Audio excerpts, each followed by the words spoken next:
This is the D6 generation with your hosts Craig Gallant, little thing I like to call a joke, Russ Wakeland. I'd put the little white handkerchief on my head and go, "Oh, my brain hurts!"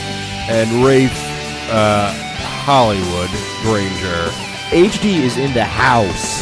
With contributions from our lovely wives. He cheated. Cheater, Russ. You guys have to know the rules before you play him. And our loyal listeners. Drago, we made you out of steel. Welcome to another edition of Rapid Fire, the roundtable discussion of all things gaming, coming at you with the speed of steam-powered Roman heavy infantry flying towards a wall of animated terracotta warriors. Today's edition is brought to you by Andy at Little Lead Heroes, whose message is to Mick, happy birthday and Merry Mickmas. I'm Geekly McNerdigan, your host. Today, as always, our panelists are Russ Wakeland and Rafe Reshep Granger. And as our second ever return guest, please welcome back Ross Wepwatep Watson from Fantasy Flight Games. And let's begin. Issue number 1. Alternate history or alternative history is a subgenre of speculative fiction or science fiction and historical fiction that is set in a world in which history has diverged from the actual history of the world. The earliest example of an alternate history is Book 9, sections 17 through 19 of Livy's History of Rome from its foundations. Livy contemplated an alternative 4th century BC in which Alexander the Great expanded his empire westward instead of eastward. Livy asked, what would have been the results for Rome if she had been engaged in war with Alexander? Question. What would be the most interesting moment in history to contemplate a divergence from the actual events towards a more intriguing outcome? Rafe, would it be a crime to mess with time? I'm wondering how many times you said history. Ross, waiting for the sermon, you crazy German? I would say World War II.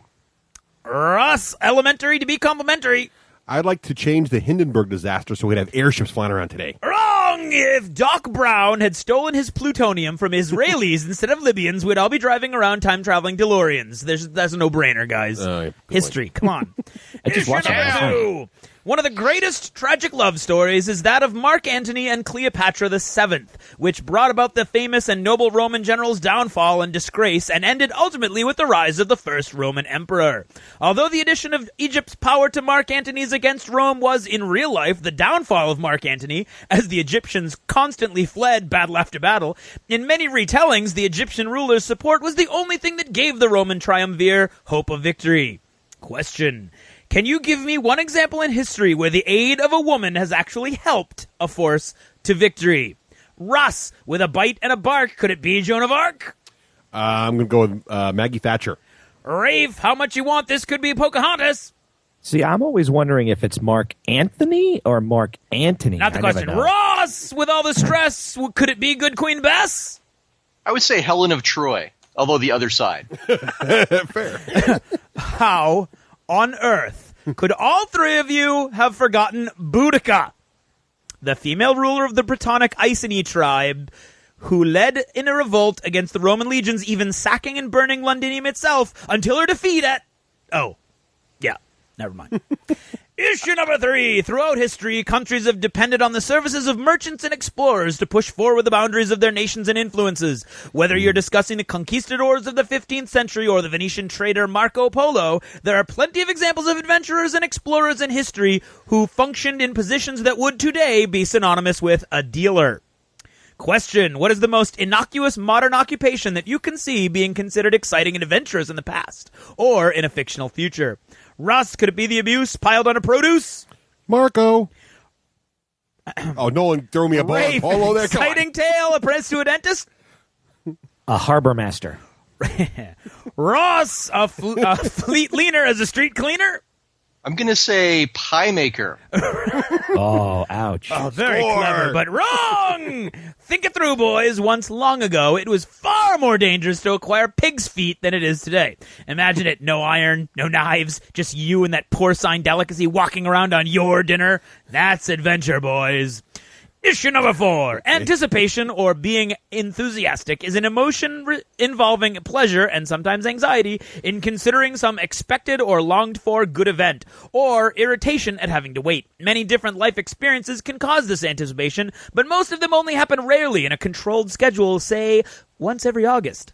Question: on a scale of 1 through 10, with 1 being a salt-encrusted cheese grater across the buttocks, and 10 being achievement of gamer nirvana, how much are you looking forward to Gen Con this month? Rafe, giddy like a schoolgirl, makes me want to hurl. Ooh, 10. I want to go right now. Russ, go, all go. common straight, acting all sedate. I'm nervous, but 10. Ross, what's the big storm? For you, it's the norm. 11. Oh, all right, close enough, all of you. I'm going to clarify, though. Rafe 10, Russ 9, Ross 5. And for me, with my agoraphobia and misanthropic tendencies, why, it's 9.5 for me, boys. Thanks again for listening, and good night. This is the D6 Dice Demon, and when I'm not tormenting souls in Hades, I'm listening to the D6 Generation. Shouldn't you? The D6 Generation. Dice are our vice. Hello! Hello. Hello. And welcome to episode 37 of the D6 Generation. What an ugly number. 37. Why is Seriously. that 37? Look at it. It's just an All right, ugly well, number. There's nothing there. Look, It's I am not it's no 36. I'm not a Let's put it that number way. phobe. I'm Russ Wakeland. I'm Craig Gallant. And I'm Rafe Hollywood Granger. We got a big show today. Really big shoe. Really big shoe. We've got Ross Watson from Fantasy Flight Games talking about the new Rogue Trader. Yeah, he lets all kinds of good stuff in there. You got to listen to this interview. It's It's phenomenal. my jaw is still open. Yeah, I'm It's okay. shocked. And then we have the other big new hotness coming on right now. It's all about the new hotness. What is the new hotness, Craig? Arcane Legions. Arcane Legions. We teased about it and mentioned it a little bit last show. We had the demo kit. Then we've got the demo kit from Origins. We got the better demo kit now. I don't think it's all that hot. Well, let's talk about it later in the show. Whatever. All right. You haven't even seen it. Yeah, it's I know, Hollywood. but- He doesn't even know what he's talking about. Against it. All right. All right, great. But first, before we get into all that, we got to thank our advertisers. Let's do Hey, that. Russ, Yeah. guess what I'm wearing? What are you wearing? Nothing. I have nothing on. Okay. Except he did my it. shorts. He did it. Look at that. There Okay, it so is. And, no, wait, there's Battle more. foam. But I am wearing my D6G tack pin. You are. Pin Tack to Tom your button. nipple. Pin to your nipple. We See, had a- Craig knew right where I was at. Because we had this long conversation about pierced nipples at Dave's birthday lunch last week. Okay. So Well, it was only a matter of time before we're it not made it onto we're the not here to podcast. thank our nipples. What we're here to thank is Myriad Games. You should always thank your nipples. We want to thank Dan and the I crew at love Myriad getting Games for Absolutely supporting. the D6 Generation on behalf of friendly professional gaming stores everywhere. That's right. Okay, I've got a special Hollywood plug for Dan. All right, go. It's going to come out as complete gook, but I'm we would talking to expect Dan, nothing less. and he's telling me these things, and I'm like, really? You get that if you're a Myriad member? I didn't know that. He's like, yeah, it's all on our website, you doofus. And I'm like, oh, that's awesome. There's all sorts of cool. You guys got to go check out the website because if Russ, you may know more about this. If you're a Myriad member, I meant to look it up. I just ran out of time. You get like certain products. You get free shipping. Oh, yeah. You get all sorts of pretty good stuff. No, it's a good deal. If you're into that, if you're local, it's a no-brainer. If you go to shop at Myriad regularly, I'm even thinking it might work out. but You got to even check it if out because you're- he's updated yeah. it if you're even farther away Okay. than local. If you don't have a local gaming store, friendly Cool. professional. But Dan does want you to support your local store. Yeah. But if you don't have a good local store, he's your man. That's right. Who else do you want to thank today, Rafe? I don't know. I'm scrolling around in the bullet points, but I would like to Battlefoam.com. thank Doghouse Systems. We're not there yet. We're on battlefoam.com. Oh, okay. And they protect your army so you don't have to. That's right. We just had One Romeo bottle on at the a time show. is what I say. We just, yeah, that's right. We just had Romeo on the show last episode. It was great to talk to him. And that trade-in program is getting close to starting. it is. Keep an eye on that. So Actually, it will have been started by the time you hear our voices. right. So if you've got old army cases lying around, you'd like to trade in for credit against a new fancy shiny battle foam case, head on over to battlefoam.com Check for the out- details on that. Give And I've heard Romeo from a our shot. newest listener, that'd be Dave. Dave's totally into our show now Oh, that he is has he an really? iPod to listen to. Okay. He's like, Romeo, you got to have that guy on more. He loves him. Well, who doesn't? Really? He's very charming. He is the sham wow guy. He is the ShamWow guy. And we also want to thank Lone Wolf Development, makers of fine gamer software such as Army Builder, Hero Lab, and of course Card Vault. Head on over to wolflayer.com for all the information on that stuff. And we've been using that That's just great stuff. I've been working on We've my been RG burning list. up the computer lines Oh with yeah, that stuff. Yep. You can't go wrong with any of their products. Also, of course, paintedfigs.com. Paintedfigs.com. The official painting service of the D6 generation. Rafe, how's your... I know you got a project going on with them. Have you started I yet? do. And again, this is not just because they sponsor with us. This is truly how you get treated. Everybody knows I was hemming and hawing. Do I, don't I, do I? Finally, I contacted Naveen, and because I'm such a neurotic doofus, I didn't know what I wanted painted. He wrote me up like 4 different spreadsheets because I'm like, no, I want scouts painted. No, I want jump packers. No, I want dev teams. And, oh, I need this guy and that guy. No problem. Every time. He was like, boop, here's a quote. Boop, here's a quote. So I finally ended up with, he's going to paint 10 TAC Marines, my second 10 TAC Marine squad. Nice. And I wanted him to paint my Devastator team. But I did have an issue trying to find, I'm having an extra heavy bolter guy and an extra las cannon guy. And it was, so I couldn't get it to Naveen in the time frame that I wanted to. So I just sent him my 5 Space Marines in tactical dreadnought armor, Nice. otherwise known as Terminators. So are you so you're doing you're sending him your stuff and he's going to paint it for you, or are you having him also? Yep. assemble I sent stuff him for my you? stuff because I already had it. Right. And so yeah, he's going to paint it for me. So I shipped it to the U.S. hub. Yep. Easy as pie. Just, for what do they call that? Flat rate shipping. Boop. That's Dropped right, it in the folks. box. Remember, you ship to, even though Painted Figs is based in Sri Lanka, you actually are shipping to a U.S. address. Yeah, he just shipped to U.S. Yep. Our friend Luke. No problem. Yep. Dropped it right in. And I plopped in an extra Marine that I'd already painted. That was Naveen's idea. Because you normally just send him digital pictures. Nope. And he's like, hey, plop in a guy. I'm like, hey, that's a brilliant idea. Yeah, I did that too with my Battle Lore stuff. I painted up one guy each, and I popped him in there. And what came back from him was exactly what I'd painted. Just all of it was done, which was nice. So, yeah. I think I know what the next big D6G project for Painted Figs should be. What? Cowboys? Cowboy civilians. Yes, I was thinking that. Cowboy civilians. The new adventure that we played. We need more civilians painted we up. need a That's bunch of right. Civilians. Oh, So- really? See, even though it's a low miniature count game? Well, it's still going to be like 10 or 15 or 20 of them. Yeah, it's the event. We'll talk about it in a all little those bit, horses but- too and cows. Get those Yeah. knocked out. Yeah, but Okay. They're easy to paint. you can get a set of event. I think there's like a boxed set of like 30 there you go. civilians, and so you could populate the House of Ill Repute. Well, have them and the have them pick up the box and assemble and paint them that's for what us. I'm thinking. Yeah, I like that. So, Rafe, let That's us know a good when the idea. deck's clear from your stuff, and we're going to move on to Cowboys. Yeah. Okay, sounds good. Awesome. It's clear. Go for it. So let us know how that works out, and keep us up to date on that. And then, of course, one of your favorite supporters there, Rafe, is Doghouse Systems, right? John Pryor at doghousesystems.com. Don't forget to use, check them out. The code for D6G Is shipping. D6G. And this is even news to you two guys. John and I are working on a little crossover episode. A long time ago, I was invited to appear on their podcast, which is a technology-based nice. podcast. Yep. And they actually podcast during lunch. Well, that makes sense to me So- because you're so tech savvy. That's a brilliant combination there. Well, I'm going to talk about gaming. Okay, good. I'm going to leave the tech stuff for them. All right, good. Yeah, but one of our listeners wrote in, and again, I was excited on that castle building game. I want to say it's called Stronghold. Yes. And again, I was excited that I have a Doghouse system because I'm like, yeah, sure. I'm going to go download that game and check it out. No worries. Nice.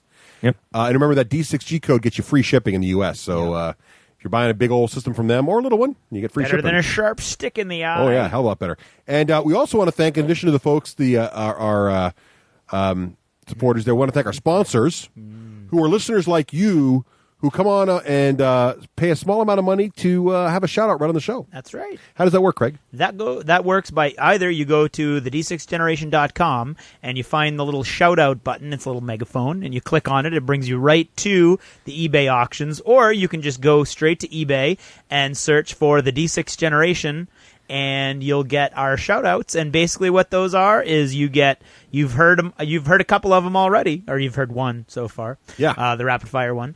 And that's what you get for your bid. If you win that bid, you get a little personalized shout-out in character from any of those regular segments that you won for. Now, also, if you go to eBay right now and search for the D6 Generation, in addition to seeing our little shout-outs... Now, I couldn't find it by searching the D6 Generation.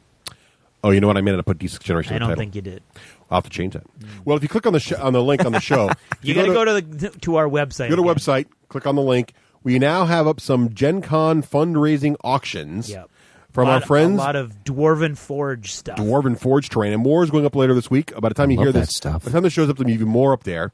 Our friends from View from the Turret, Paul, sent us over some great things to just Awesome site. do what we wanted with, and we're trying to do some fundraising for I'm our a Gen little Con. scared about that website. I imagine him up there with like a sniper rifle. Nah, he's the treadhead, which is all I think good. he's turret as in tank turret. Right. not turret. Tank turret. Power Okay. turret. Right. Not up. Yeah. Wow. Right. I'm thinking of you from a tower. I So guess. we want to thank our shout-out sponsors. We want to thank Paul from View from the Turret, and we want to thank Keith.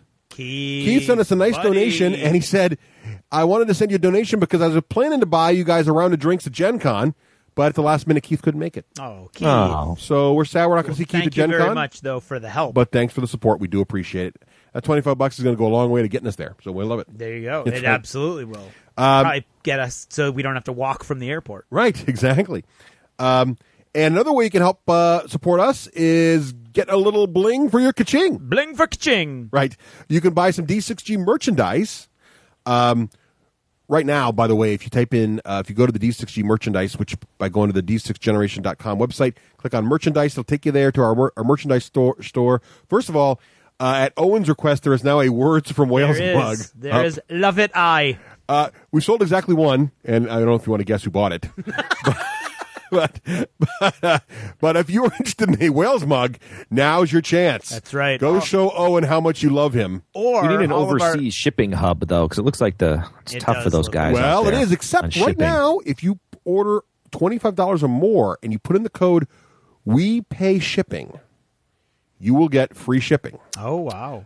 It's a deal that our little print-on-demand guys are doing right now. So keep an eye on our Twitter feed, because I'll put that in. Whenever I see them offering these little brief promos, I'll put it in our Twitter feed. I'm like, go buy now. So keep an eye out for those. You know who else might want to buy those Word from Wales mug, according to the emails we get? All People those from English England. guys who'd like to smash them up against a wall. I was It's just funny. about to say who we, we're going to take we got in an the email. chuckle. It's like, I love your show, but I can't do an No, English we accent. I'm we gonna didn't try. get an email. we get it? We get lots of emails like, they're like,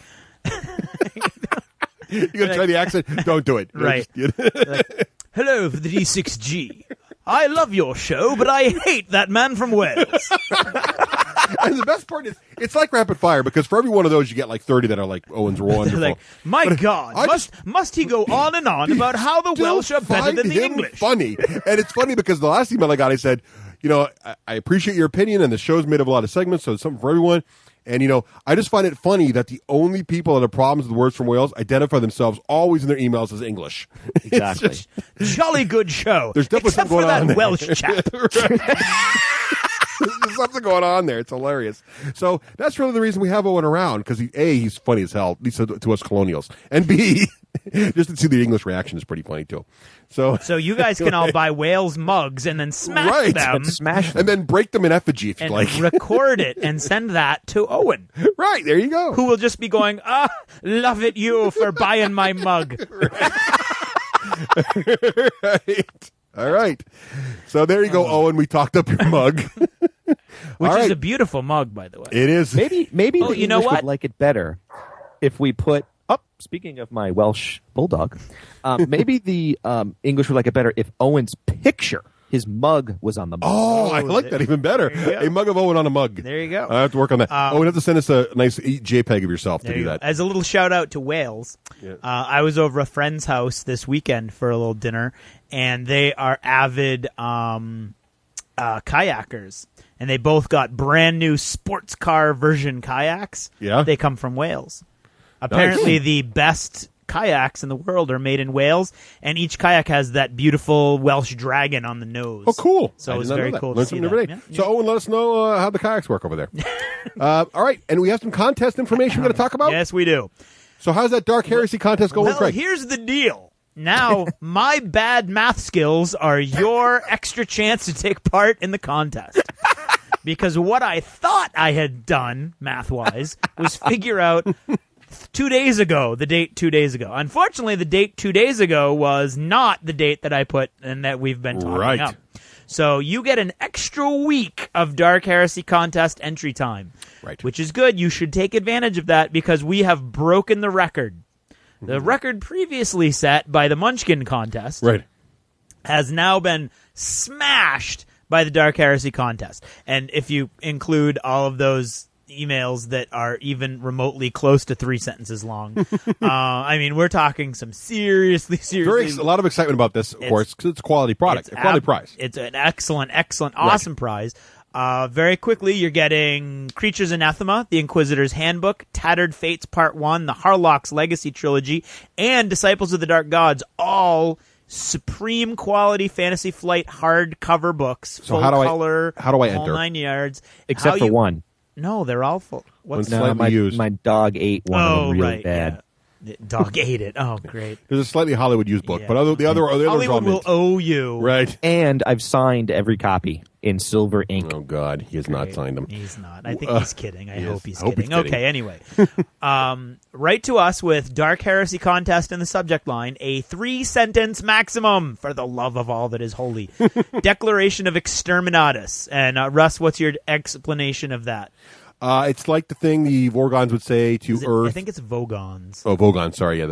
Anyway, what the Vogons would say to Earth when they're about to demolish the planet for these. When they're riding their Valkyrie. Right. Right. We have an awesome one, and we should play it right now, but we didn't key That's it up. total crap. We'll be ready for next time. It's awesome. It's hilarious. The boys from World's End Radio they're for fun because obviously they're a member of our network, so they can't really win. But they just we couldn't have an end of the world contest and not have an end of the world entry. But don't worry, we'll play that in the official announcement of the winner episode. It's a beautiful thing, and there's a reason Rafe's the only one who disagrees with that. So anyway, those guys over there, they have no humor at all. Thank you. Our English friends again. We're commenting. Thank the English friends again.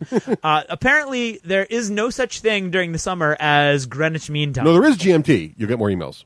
It's just that London is not on GMT. Neither is Greenwich, which is in London. Well, yes. Right I outside love of these London. debates. Okay. Go, keep going. No, it isn't. Greenwich is not in Greenwich Mean Time right now. It's Greenwich Mean Time +1, which is called British Summertime. Right, like our daylight savings here in the U.S. Right. So they're on British Summertime right now. So the deadline is midnight on August 4th, which is totally random. And we don't have to accept them through 1 a.m. GMT, which is really midnight British summertime, because we said that London was GMT. So just to be totally fair to everyone. And we mean London, England, not London, Canada. So thank you for that email. So, see, what I love about it is Russ trying, because I said I didn't understand it, and he's like, "So what you do is," and that screwed everything up. But anyway, so get the 3-sentence Exterminatus declaration to us. Right. You've got just about a week from when you hear this. Right. Okay. Or actually, no. You've got like a day when you hear this. Wow, I totally screwed up the math. Anyway, August 4th. GMT +1 there midnight. There you go. Right. Thank you. All right. And we want to also thank folks who leave iTunes reviews. Yes. We'll get to those probably next episode. So thank you very much for that. Really? Probably. Maybe. Gen Con. Well, maybe, who knows? Well, we'll definitely do it in the future. Someday in the future. And Please we also go want to to thank iTunes, folks. leave those reviews. So you can leave us reviews on iTunes. That really helps us out a lot. We really do appreciate that. And we do listen, read them all. I like to read them all. I think they're all really humorous. Most of them are. Very good. But also, another way you can leave us feedback is with voicemail. And we have some voicemail here today. So let's listen to our first voicemail here. Hey, Rafe. This is Todd from Oak Park, Illinois. Really enjoying your show. Think you're doing a great job. I was just calling in with a request. I'm looking to get into some miniature wargaming and was really wondering when you guys were going to do that Flames of War review. Also, since your show's so much on No Hate, wondering when you can get that review of Agricola in. Got one thing that I wanted to mention. I think Craig is pretty heartless. He correctly identified gamer obsessive compulsive disorder, but he talks about all this terrain that he builds, and we don't see any pictures. That's pretty cruel. But cruel. Keep up the good work, Rafe. You're like Jerry on Seinfeld. You're the one that keeps it all together. Hope to hear your next episode soon. Talk to you. Why are you guys laughing? Like, who was that guy? Seriously. Did you put somebody up? No, that's totally a real call, dude. Bull crap. No, totally. You're the foundation, right? Right. You're the Jerry. glue. You're the glue that holds us. I see myself as Seinfeld. That's a compliment. It is. Clearly, that was a compliment. Right. and he addressed to you. It's your show, so why don't you answer the gentleman's questions? Well, when I can, according to Russ's rule, I have to get somebody to play either Agricola or Le Havre. Craig has said he refuses to. Yeah. So that leaves it to poor Russ. Yeah. Right. I played Agricola before. But Russ did play Agricola, and you did, in all fairness, say you would play Le Havre. I would. So what about Flames of War? That was his first question. I'm very excited to do Flames of War, actually. And again, and then both Craig and Russ do like Flames of War. Yes. It's just Gen Con's messing us up. And actually, I have to make 3 non-Tuesdays, which kind of stinks. I haven't been able to make it and won't be able to make it. So, and with Gen Con, it's looking like, to me, I'm thinking Flames of War won't be played till maybe end of August, September. Yeah, so it's coming in the future. We definitely want to do it. It unfortunately just it is on the docket now. It's just a schedule. Yes, we definitely want to do Flames of War. And it's definitely a game that should have been reviewed by now. Oh, yes, we feel it's bad not about it. for lack of liking the game. Right. Yeah. Right. And as far as having no hate goes, we don't. Never mind. There's no hate on the show. What are you doing? No. I know what he's saying. Like, why wouldn't we? If we're a no hate show, we need to review. I agree. I concur. I disagree. I mean, there's a lot of stuff out there that we don't like, so we don't review it. Oh, that's a good point. Yeah, so we don't want to actually have hate on the show. I mean, in order for it's not that we hate nothing. It's just that we don't want to. Right. We don't hate it on the air. Exactly. So the show is no hate. It's a no hate Craig zone. and I hate lots of things. It's just we don't yeah, do it on be clear, the show. guys. They do. Let's be clear. I hate just about everything. In fact, I mean, to be total, I live a bleak and negative We got another existence. Here's another voicemail, folks. Okay. Well, he asked me a question too. Oh yeah. Yeah. I have been getting lots of emails about when can we see pictures of the terrain. The thing is, there's 2 things. One, I'm not a big. Well, there's 3 things. I didn't know about the 4, third sir. thing. Okay. 4, right. No, there's 4. And this paddleball game. Anyway. 3 weapons are. 4 weapons. The weapons we have are these. Sorry. I don't like taking pictures of things in progress. I like to take pictures when everything is done. And I've finished my last building today, so I've got to start painting them up. And when I've got them all the way I want them, then I would like to show people. But one of them is done. But Craig, not really. It does. It's more done than others. But Craig, when there's a Hall of Fame for miniature gamers in Nashua, New Hampshire, we're going to need people who live works in progress on a certain road. Yeah. Okay. Anyway, the next thing was I found out when I was in Maine that the battery of my camera died and can't be recharged. So I can't take the pictures anyway. And the third thing is Russ is apparently on some sort of guerrilla campaign to try to get pictures of my stuff. We tried and we failed last week. Yeah. I tried to sneak cameras in past security. And actually they all just forgot it. And we all forgot our cameras. So you probably will see pictures of the stuff before I would like you to see them. Yes. But Russ has to remember to bring his camera. Next Tuesday, I'm going to try to get them. Okay. I'm going to try to sneak some covert pictures. Next. So if you just get one building painted to your satisfaction, I'll try. I'll take pictures around that one building. Give people a good idea. I'll try. Okay. All right. Next email or voicemail. Hey, my name's David from Tennessee. I was calling, listening to the show since first episode. Thank you. I just now a little bit behind. Just now listening to the episode about 2 or 3 back, where he was talking about World War Z and it being made a movie and all that, and kind of talking about it.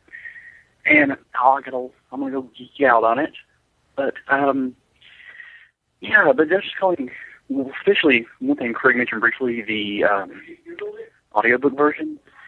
An audiobook, there's probably multiple ones out there, but there's a really great one out there that has like Alan Alda and Henry Rollins. Yep, that's the one. And a bunch of other famous, awesome people that do some great voice acting, and of course, to fit the character. It's really awesome.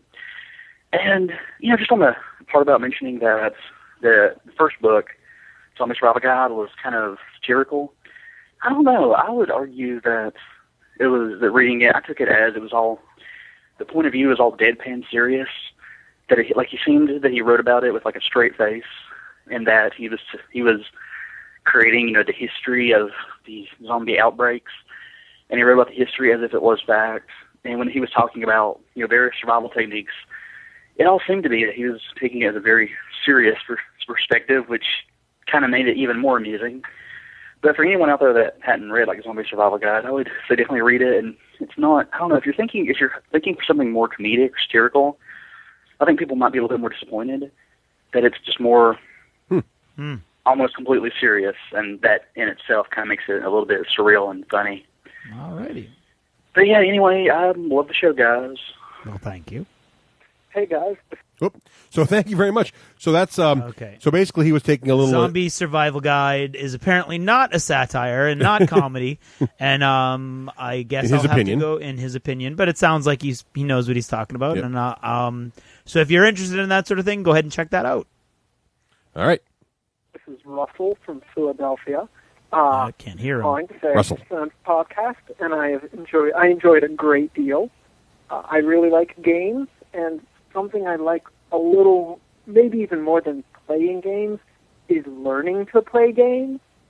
And so the episodes that I've listened to where you half an hour explaining the rules for Race for the Galaxy was pure joy in the middle of my workday. And it was actually really funny because I listened to the Race for the Galaxy podcast last week, and this Sunday I met a new group of people who play games, and they brought out Race for the Galaxy. And it felt very cool to be able to say, oh, I've never played this, but I know how to play this. So thanks for that, and thanks for all the other funny stuff, and for giving me at least 3 hours of entertainment every week. Have a nice podcast. Boy, thank you. And we aim to please. And we're glad that you enjoy those cool, 3 actually. hours. I thought that was a great call, and very I nice. think that's if you get the feeling, because one of the things about how we review games, which is a little different than other people who review games, is we always wanted to make you feel like you've played it by the time we're done. Right. And so we really appreciate that that call, because it was really nice to hear that some of you got that feeling of like, hey, I know how to play this game now. Right. In addition to knowing if it's going to be a game you like, but you actually felt like I really could play that game if I sat down with it tomorrow. Mm-hmm. Yeah, and boy, could you be more excited if you're a guy who likes to learn I know. about Yeah. playing games. Our podcast is like, That's all we do. it's like the cake. Right. The cake is not alive. You, sir, are a rare man. Enjoy your rarity. Yes. I don't know. I like hearing about new games too. That's Yeah, but anyway. Yeah, well, there you So go. you basically wouldn't like you the two show. are rare. You are rare. I'd be like, oh, who's that obnoxious guy that keeps talking and saying hello? I didn't see it going there, did you? All right. No. We got one more voicemail, I think. Hey, it's Dave. I'm just listening to my first episode number 35. So I tried to hold off forever because I really barely like hanging out with you guys. I figured 4 hours of listening to you guys roll on wasn't something else I needed in my life. But I am surprised. You guys are far less mediocre than I had anticipated. But I do have a suggestion. To Russ, I've said this from the beginning that I would listen to your podcast if you put in bookmarks or chapters. So explain that one to me. And 2, I think that you should give Ray a mute button for you guys because that would be funny. That's it. Good episode so far. I just heard Rafe reading the phone number and figured I'd call and give you guys some garbage. Cool. Thanks, Dave. Well, thank you, Dave. Dave is, of Wow, course, that wasn't planned either. I had No, idea that he had that. none of the voicemail calls are planned. That was that was Dave, who's a friend of ours who we do mention in the show from time to time. Yep. And to answer Dave's question, now Dave is not the only person who has occasionally requested Yes. that we This do actually comes up a lot. that we do something about being able to jump to your favorite part of an anticipated part of a show. Yeah. Now we have all kinds of philosophies about that, but the long and the short of it really is there's 2 ways we can do that. One is we could produce what's called an enhanced version of the podcast, which some people talked about. And Dave has mentioned this to me before. An enhanced version of the podcast is something that much fewer MP3 players can support than others. So in other words, it's pretty much an iPod thing, and I believe the Zune can handle it, although not as well as the iPod. And that's Wait. it. Wait. What was that? Say that again. If an enhanced podcast is only really No, I was listenable- busting on you that you said Apple. no, because an enhanced podcast is basically proprietary Apple technique that other companies are catching up Almost with. had you. Almost. But no, it is. But and it is kind of cool. You can put in chapter markers, which have different photos that show up on your player, and you can immediately skip to next chapters. The problem is because other MP3 players can't play that format. You then either have to produce 2 shows, have 2 streams, or have both shows in a stream. It takes longer to edit because you have to edit 2 shows. You have to edit the show twice. And it's more work because you have to edit the show that has all this fancy stuff that everybody can listen to, so you would have to have support too. So long and the short of that is, that's too much work for us. We're just not going to get that out. Doesn't make a lot of sense. And it doesn't, in my mind, I don't know the benefits. If it was compatible with every player out there, it'd be something to think about, but it's not. Right. So the other way is to simply include time positions in the show notes. So that says basically, hey, the interview with Ross is at this point, and the review of Arcane Legions is at that point. Yeah. That's something I think we're going to start doing. We've talked about that. Yeah. And we'd like to start doing that. So starting probably with this show, you will now see, if you go to the website, that's going to be the place where it is. You got to go to d6generation.com, look at the episode, and you'll see in the show notes the time positions of the major segments of the show. And this is a pretty big deal for us because we've really been sort of, to jump on that term, proprietary about our creativity. And we kind of had like well, if you don't want to listen to us being funny, then you don't get our program. Right. Okay. But we realize that some people don't have the time, the commitment, or the ability to focus for 4 hours straight. And I barely have enough. Yeah, I know. Well, to be fair, I don't expect people to listen to the show 4 hours straight. Yes, our philosophy is you listen to the show in chunks as you go. Right. You don't have to do it all in one sitting. I usually do it in my commute, which is only about a half hour, so I do it in half-hour chunks. That's basically what we're anticipating. Right. But we know that there are people out there who don't listen to the show because they don't want to listen to a 4-hour podcast and they've got that thing in their head. Or they're a first-time listener, have no idea how good we are, and they really just want to get to the segment that's appealing to them. Exactly. So that's what what we want to do is give those listeners a chance to get to know us through those segments that they're interested in. So, Dave, your wish is our command, and we're going to add the show. There we go. And we would like all of our listeners to sort of spread that word. If you've mentioned to your friends that you love us and they don't think they want to spend all that time. And this is a going forward feature. Yes. I don't think any of us feels like going back through all the shows. Now, if any listener out there wants to do it, God forbid, feel free. And you email it to us. We will paste them in retroactively. There you go. But we simply don't have the time to go through and do all that retroactively. Right. Or the will. So there you have that. Now, if you want to voicemail us in, we do listen to all our voicemails, and we play most of them. So, Rafe, what is that voicemail number, please? That number is 339-368-6051. What's that number again? Is 339-368-6051. And if you call now, you will get absolutely nothing. Right. But your voice will be heard. Couple more announcements before we jump over to Achievements in Gaming. First, don't forget we're going to be at Gen Con. And if you are going to Gen Con and you want to catch us, the most reliable place you can find us is at Thursday, 2 p.m., at the Introduction to Podcasting Seminar. And that is Seminar 0905958. Right. It's listed under Pulp Gamer because that is our network, and they hooked us up with it. So look for that in the Gen Con. Oh, that's important. So there's no D6G heading. Yeah, if you search for the D6 Generation in the Gen Con event list, you will not find us. Or on your iPhone app. Right. If you search for Pulp Gamer or Introduction to Podcasting, you will find us. Find that seminar, and that's how you'll find us. Is the iPhone app live yet? The Gen Con iPhone app? Not yet. And that's Thursday at 2. Thursday, 2 p.m. And the information, by the way, is also on our website. So if you forget, you go there. And I'm going to try to add. I'm going to look up on Gen Con and try to add the actual location they have. I think it's in the West End, but I'm not sure. Now, Russ, I want to let people know about things might be a little crazy with our podcasting schedule in August due to Gen Con. That's right, because Gen Con is going to be the week we normally record. So that shows episode 38 will definitely be late. And we told Russ that he had to stay in the hotel room and podcast while we had fun. And being the newbie. He didn't believe tie me down. But basically, so just keep an eye on the website. We're not going to tie you down. We're going to hit you with Baffa swords. Okay, that's fair. And we'll keep you up to date when the show's going to come out. There might be a little bonus show to tide people over or something. We'll work all that out, but keep an eye on the Twitter feed, the website. And later on in this podcast, you'll actually get to hear that we may have celebrity werewolf. There you go. You never know. We'll try to pull that off. So, anywho, so that's what we wanted to mention that. But now I think it's time for Craig. Achievements in Gaming. Rafe, whose Achievements in Gaming brought to us by this week? The quote is, "Just wanted to give you guys an achievement for putting up with your wives. See you at Gen Con." There's our achievement. Gen Con, Eagle Mine. Thank you, Eagle Mind. Eagle Thank Mind. you, Eagle Mind. And just in case we missed it, there's the achievement Sometimes again. I think I need an achievement or deserve an achievement. Right. So what games have we been playing, Rafe? Ooh, you start with me. Cool. Yeah, Listen, hey, I finished Cryostasis, Russ. Oh, I get achievement for that. I know that Craig doesn't care. No. How was it? What'd you think? Awesome. I think it's even better than BioShock. Nice. Yes, I said it. Even better than BioShock. Wow. Really reminded me of System Shock 2. Yep. Very unique gameplay.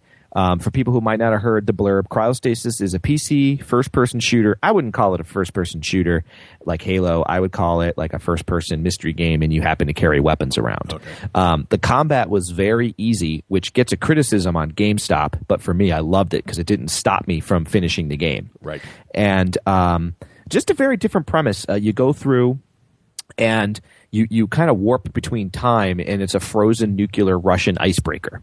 Ooh. And you kind of come upon it, and you don't know why it's there, and the crew's mutated. You have no idea why, and then you flash forward to the present time, and you have to work your way through the ship, and you do that. I call them mind melds. That's the wrong term. I still can't remember the right term from it. But you see these dead bodies around, and they're glowing, and you go touch them, and then you live their life for like 3 seconds, and there's some little puzzle in game, and you have to solve that puzzle in order to advance the story further. That sounds pretty cool. It was very cool. You'd like it, Russ. I'll check that out. And it was very long. I felt the game only cost me $29.99, and because I was kind of bummed that you don't get to trade it in. But the game had a lot of content in it. That's good. That's nice. Yeah, it was very fun. I played Small World with Lou. Hey, there you go. Achievement for gaming with your son. Yeah, cool. Yep. How was that? He loves that game, and he does get the rules. Again, strategy's a whole nother level. Now, remember way back with Carcassonne, I told you guys that I would short myself a couple meeples to make it a challenge. Right. So in this game, I would short myself a couple chits, a couple of the race chits. Oh, good idea. It was a good idea, and he did beat me, actually. But it wasn't as fun. Because, in other words, you're already a dying race, pretty much. Right. And so, in other words, I'd only do like 3 moves at a time. So I'm going to see if there'd be another way to kidize it, to make it playable by kids. Yeah. I've got more. I didn't get to finish my bullet points. I also played with him Memoir 44. Nice. And we're having a blast with that game. You hear me knock it because I'm not sure how it would be with adults, although I have not played any of the advanced game packs, and I'd kind of like to. You got to move. You got to move to the advanced rules. Yeah, I think you so. only played the first Battle Lore mission. Battle Lore would be lame, also. But once you move to we're up to mission 9. Yeah. But still, it's just a basic game. I don't have any of the advanced maps. Wait till you try what do they call it, Overlord mode, where it's 2 maps together and like 30 tanks in them. Oh. Okay. But he has a blast. I have a blast because of the what's that system called that the guy created, Russ, with the combat dice? Command and Colors. The Battle and Command or something. Command and Colors is the card system. Command and Colors. For giving because orders of that, flanks, because of the Command and Colors, he doesn't need to read all the text. It says right flank 2. He can read. Oh, there's the arrow. 2 units. Right. That's what's fun about it. Nice. Much to your guys' chagrin, I did play Latro. I've been playing a lot of Latro, actually, and not pie making, though. Stoney has dinged 53. Yeah, you get no achievements for MMOs. I know. This is my highest level towards max character that I ever have. Wow. So I'm very excited about that. Oh, and Latro is known for having the Mines of Moria, is the largest underground dungeon in the whole entire MMO community. Wow. And I did get to go into Moria recently, and I have to admit it's really cool. Hey, are you queued up for the beta for the new Hotness MMO coming out? Sure am. Yep. Do you know what I'm talking Aaron about? of Firefly Studios. No, not that one. Not that one. Not that one. Oh. You know what I'm talking about, right? Oh, you mean Champions? No, not that one. No, I have no idea. This is honest to God true story. The Twilight MMO. You going to get in on that action? What the hell is the Twilight MMO?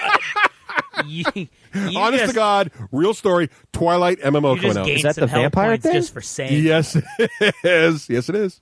You're one step I thought you'd all be closer queued to up. Fiery brimstone. You just make dreamy eyes at vampires all episode. All Do game. you get like bonus points for sparkling in the sun? I guess so. I don't know how it works. Huh. No, I didn't read the novel, didn't see the movie, All right, and good. I So you're missed not- that out. okay. Well, for those MMOers out there, of which there are none, although I take that back, because a guy, this is really cool, guys. A guy, I want to make a shout out to him, Elder Ward. He IM'd me in game. Big fan of the D6G, guys. Oh, cool. And he knew all of you. He said, "Oh, Craig builds the terrain," and what did he say about Russ? Russ rambles on for hours. Russ, this is hilarious. I misspelled something when I was typing in the IM. Let's see where this is going. And he was like, "Are you really Russ?" Yeah, he's that was coming. I knew that was so coming. he just recently found us. So he's a new Nice. listener. Excellent. I'll give a shout out to him. And Well, thanks for listening. so we had a listener. good chat. I think that's all I played. All right, cool. You want to go next, Craig? No, I want you to. Want me to go I up? think I missed something. Okay. I wanted to do a little something. Okay. Yeah, I wanted to. No. Yeah. No. What are you yeah, talking about? No. Stop. No. I think. What did I do? I lost it. I don't know what Craig did. This is riveting podcasting. Yeah, This no. is action-packed adventure. Well, we just got an email from All a right, skip guy, ahead. and Yes. it was an awesome email because I can't find him now on the notes, so All I right. can't remember his name.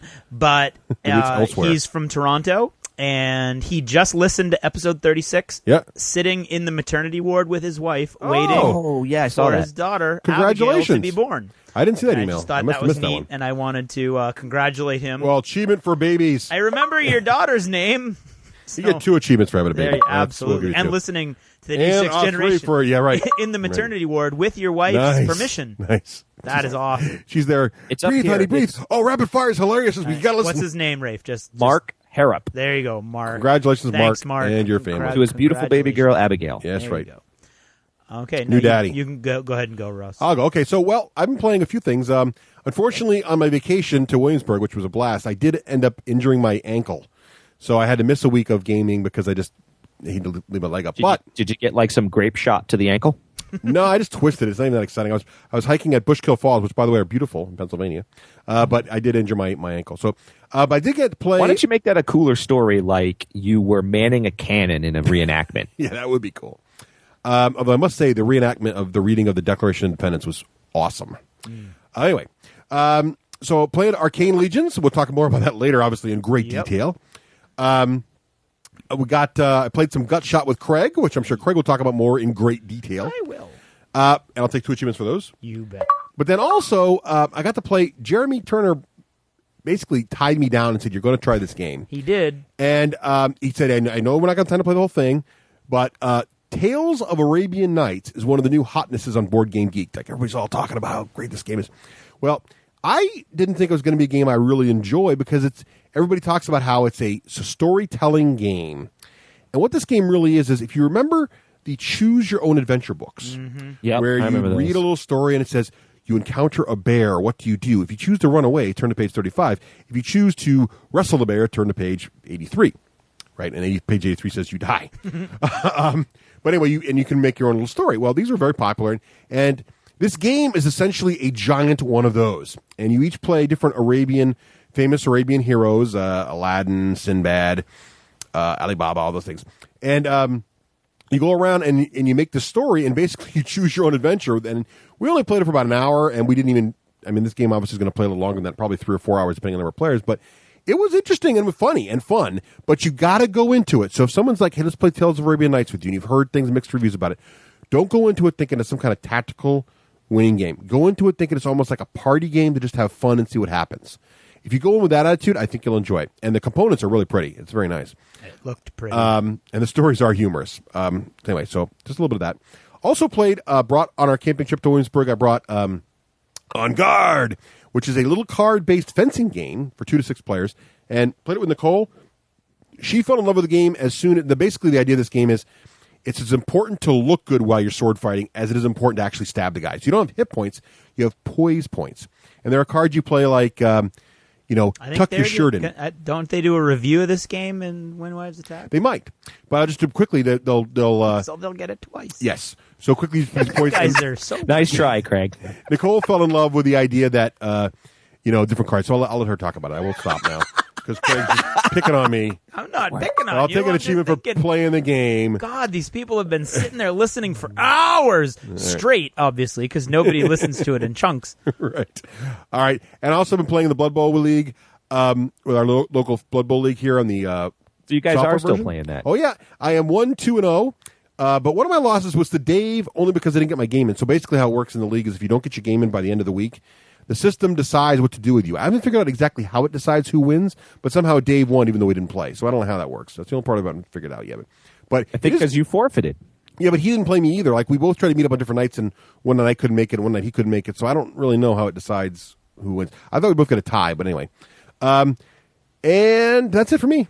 All right. Well, my vacation in Maine obviously was cut a bit short, and I'd like to thank all the listeners for their kind emails. But while I was in Maine, we played quite a bit of Small World. Oh, there you go. Karen's back playing to Small World again? She never stopped. She never left. She just started winning. That's what made it even better for her. Right. And I thought you were taking a hiatus. No. We've Just wondered. I once again, unfortunately, am the Stalin of Small World. But hey, cheers for beating your wife. Did Karen's dad play? Yes, he did. He loved it. We played a lot of the Haunting House, that little tile game where it's like a maze and you're trying to work your way out of the house. And the little kids played. They How do you like the Haunting House? I know initially you were kind of like about it. I'm still about All right.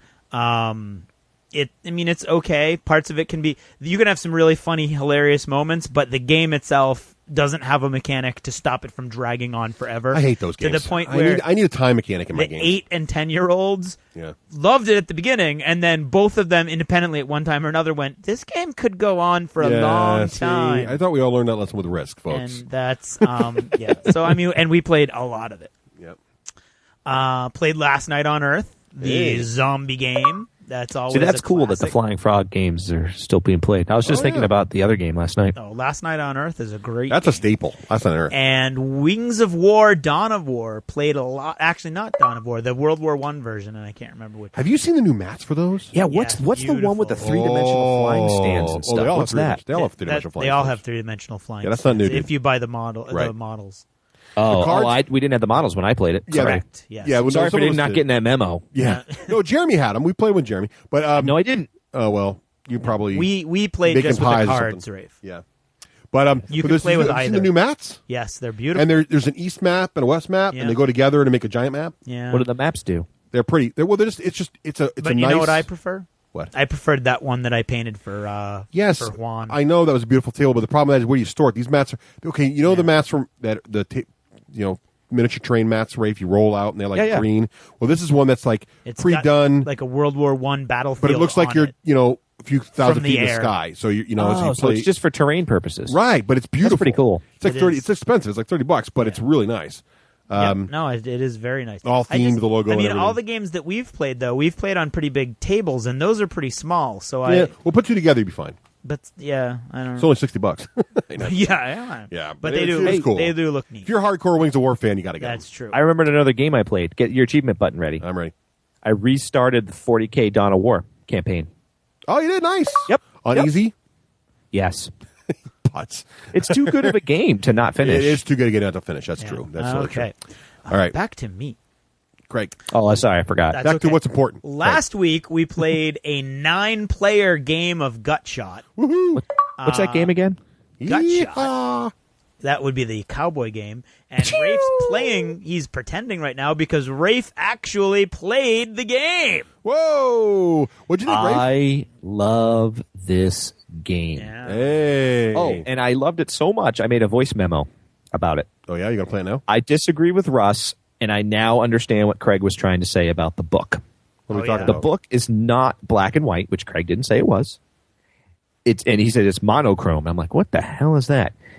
So the answer I would give is it's like the old Warhammer fantasy role-play book. So in other words, black and white to me is like when I got my Civil War rules. That's a black and white typewritten book. Yeah, It's like Craig monochrome said, is like... it's got cartoons, it's got pictures. shading I would and stuff. totally Yeah, buy no, this book. monochrome is like most of the pages of the 40K 5th edition Yes. collectibles book. Yes. Where they're like this tan color, which looks cool, but it's not the same as color. But yeah. Right, but it's a nice little midway. I would totally buy the book without thinking twice about it. Yeah, Cool. He had a blast. The funniest thing that happened with Rafe's character this is was hilarious. Rafe went off on his own, and he had a time when his name didn't come up for a while, so he was reading through, and when his card came up, all of a sudden he went, okay. And he slammed the book down. I know I can do this. I'm going to run up the stairs inside the saloon. I'm going to go out the window. I'm going to break through the window. I'm going to diving tackle, who was it? I can't remember. Andy from behind, and I'm going to knock him over the balcony. We're both going to end up in the street. And it was Actually, awesome. I wanted to end up in the horse trough. Oh, that's right. You wanted to end up in the horse trough. And he was like, and I know I can do it because I just read the book. And I was like, okay, that's awesome. Unfortunately for Rafe, he failed the very first die roll that it was required to break Smashed through into the window and fell over.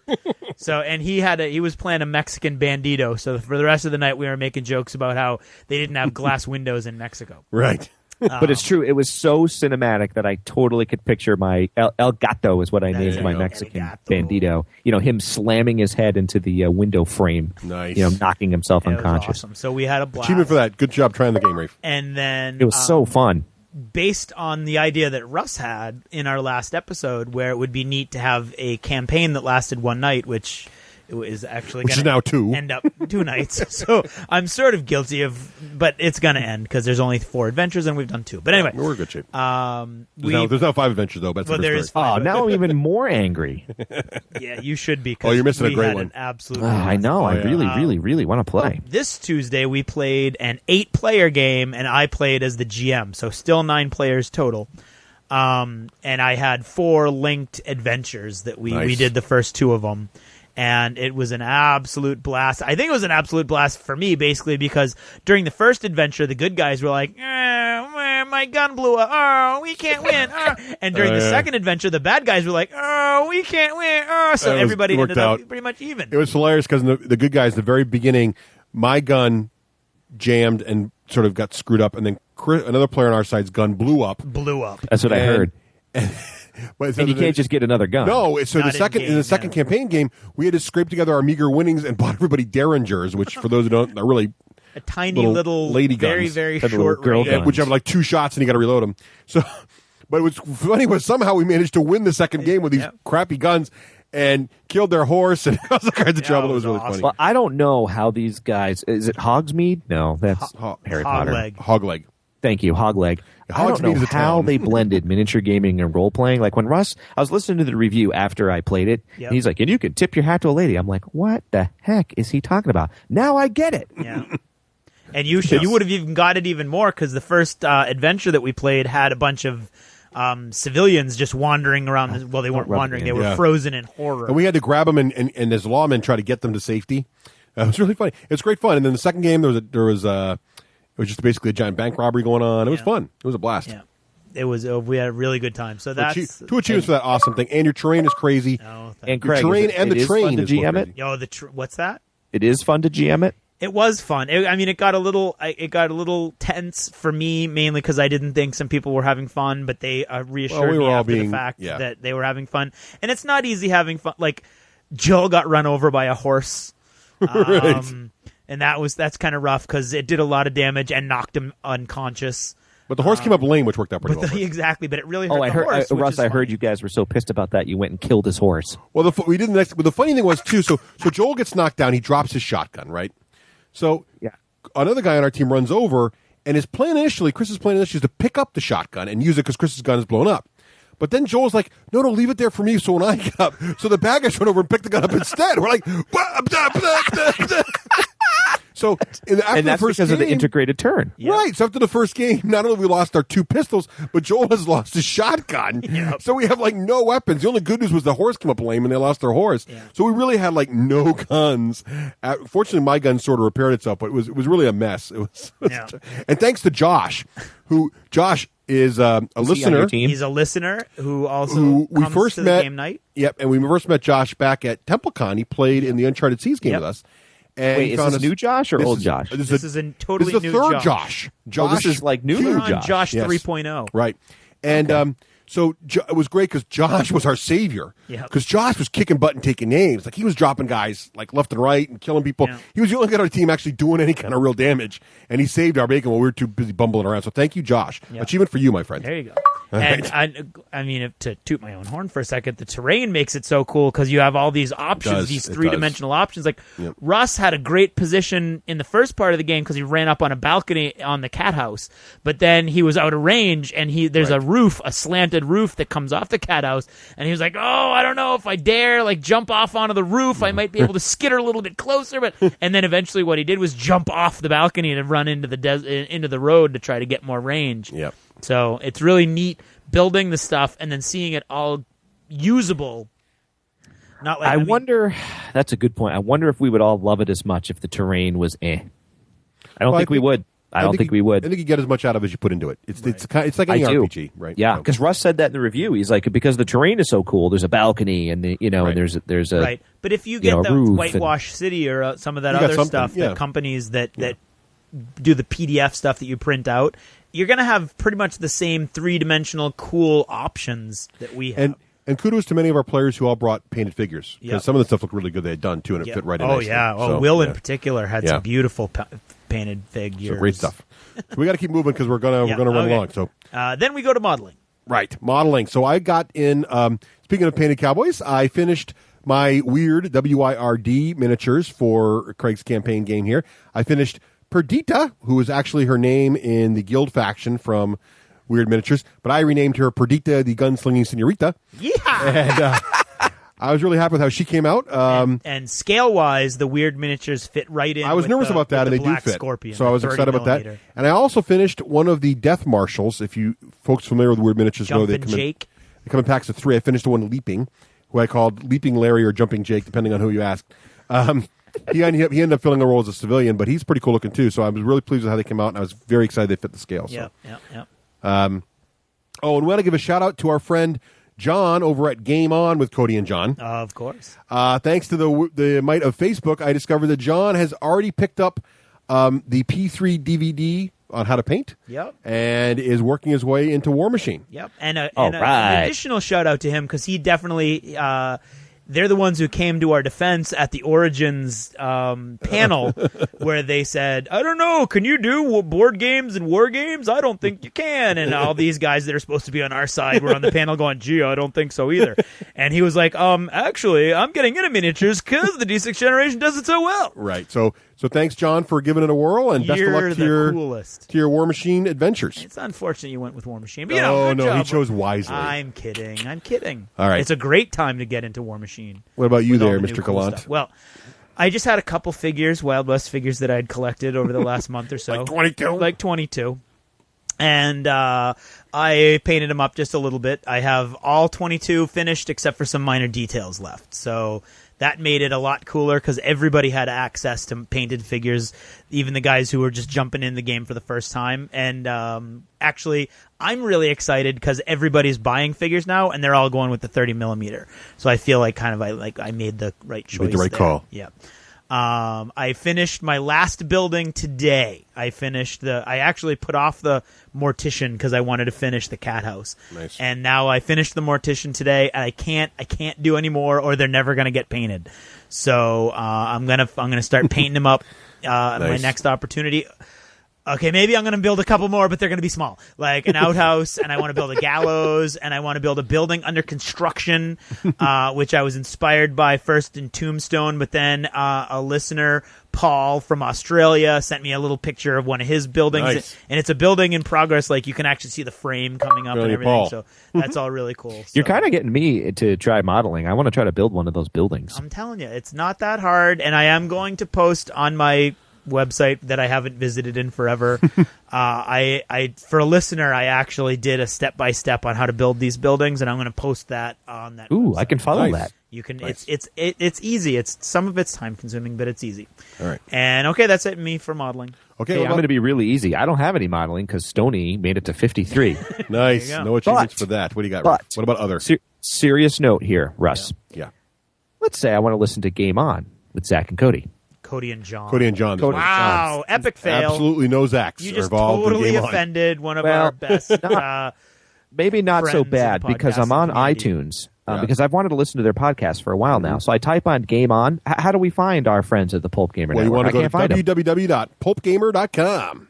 But I listen to mine through my iPhone. That's not a problem. I don't listen to it through the computer. If you go to www.pulpgamer.com and then you go to the show you want to listen to and click on the iPhone button, it will automatically take care of that for you. How come we don't see them in iTunes? There's like tons of games on, but not those guys. They are in there. However, there are multiple There are other shows that the Game On would also be cool. And That's where Zach popped into my head because I was looking at one that says There was some Zach. debate about who chose it first. But in any case, I didn't even know that because I just go to pulpgamer.com. if you type in Game On, and then I think you put in Cody or John, one of their names, you'll get it.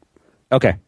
Yes. Because their official podcast name is Game On with Cody and John. They take care of the whole issue with the multiple Game On episodes. But if you want to go... they have a really cool logo. And if you go to www.pulpgamer.com and you click on the iTunes button, it'll launch iTunes for you and take you to that podcast, which you then click the subscribe button. Be all set. Game On Cody totally works. Brings you right there. There Boom. you go. Done. Okay, good.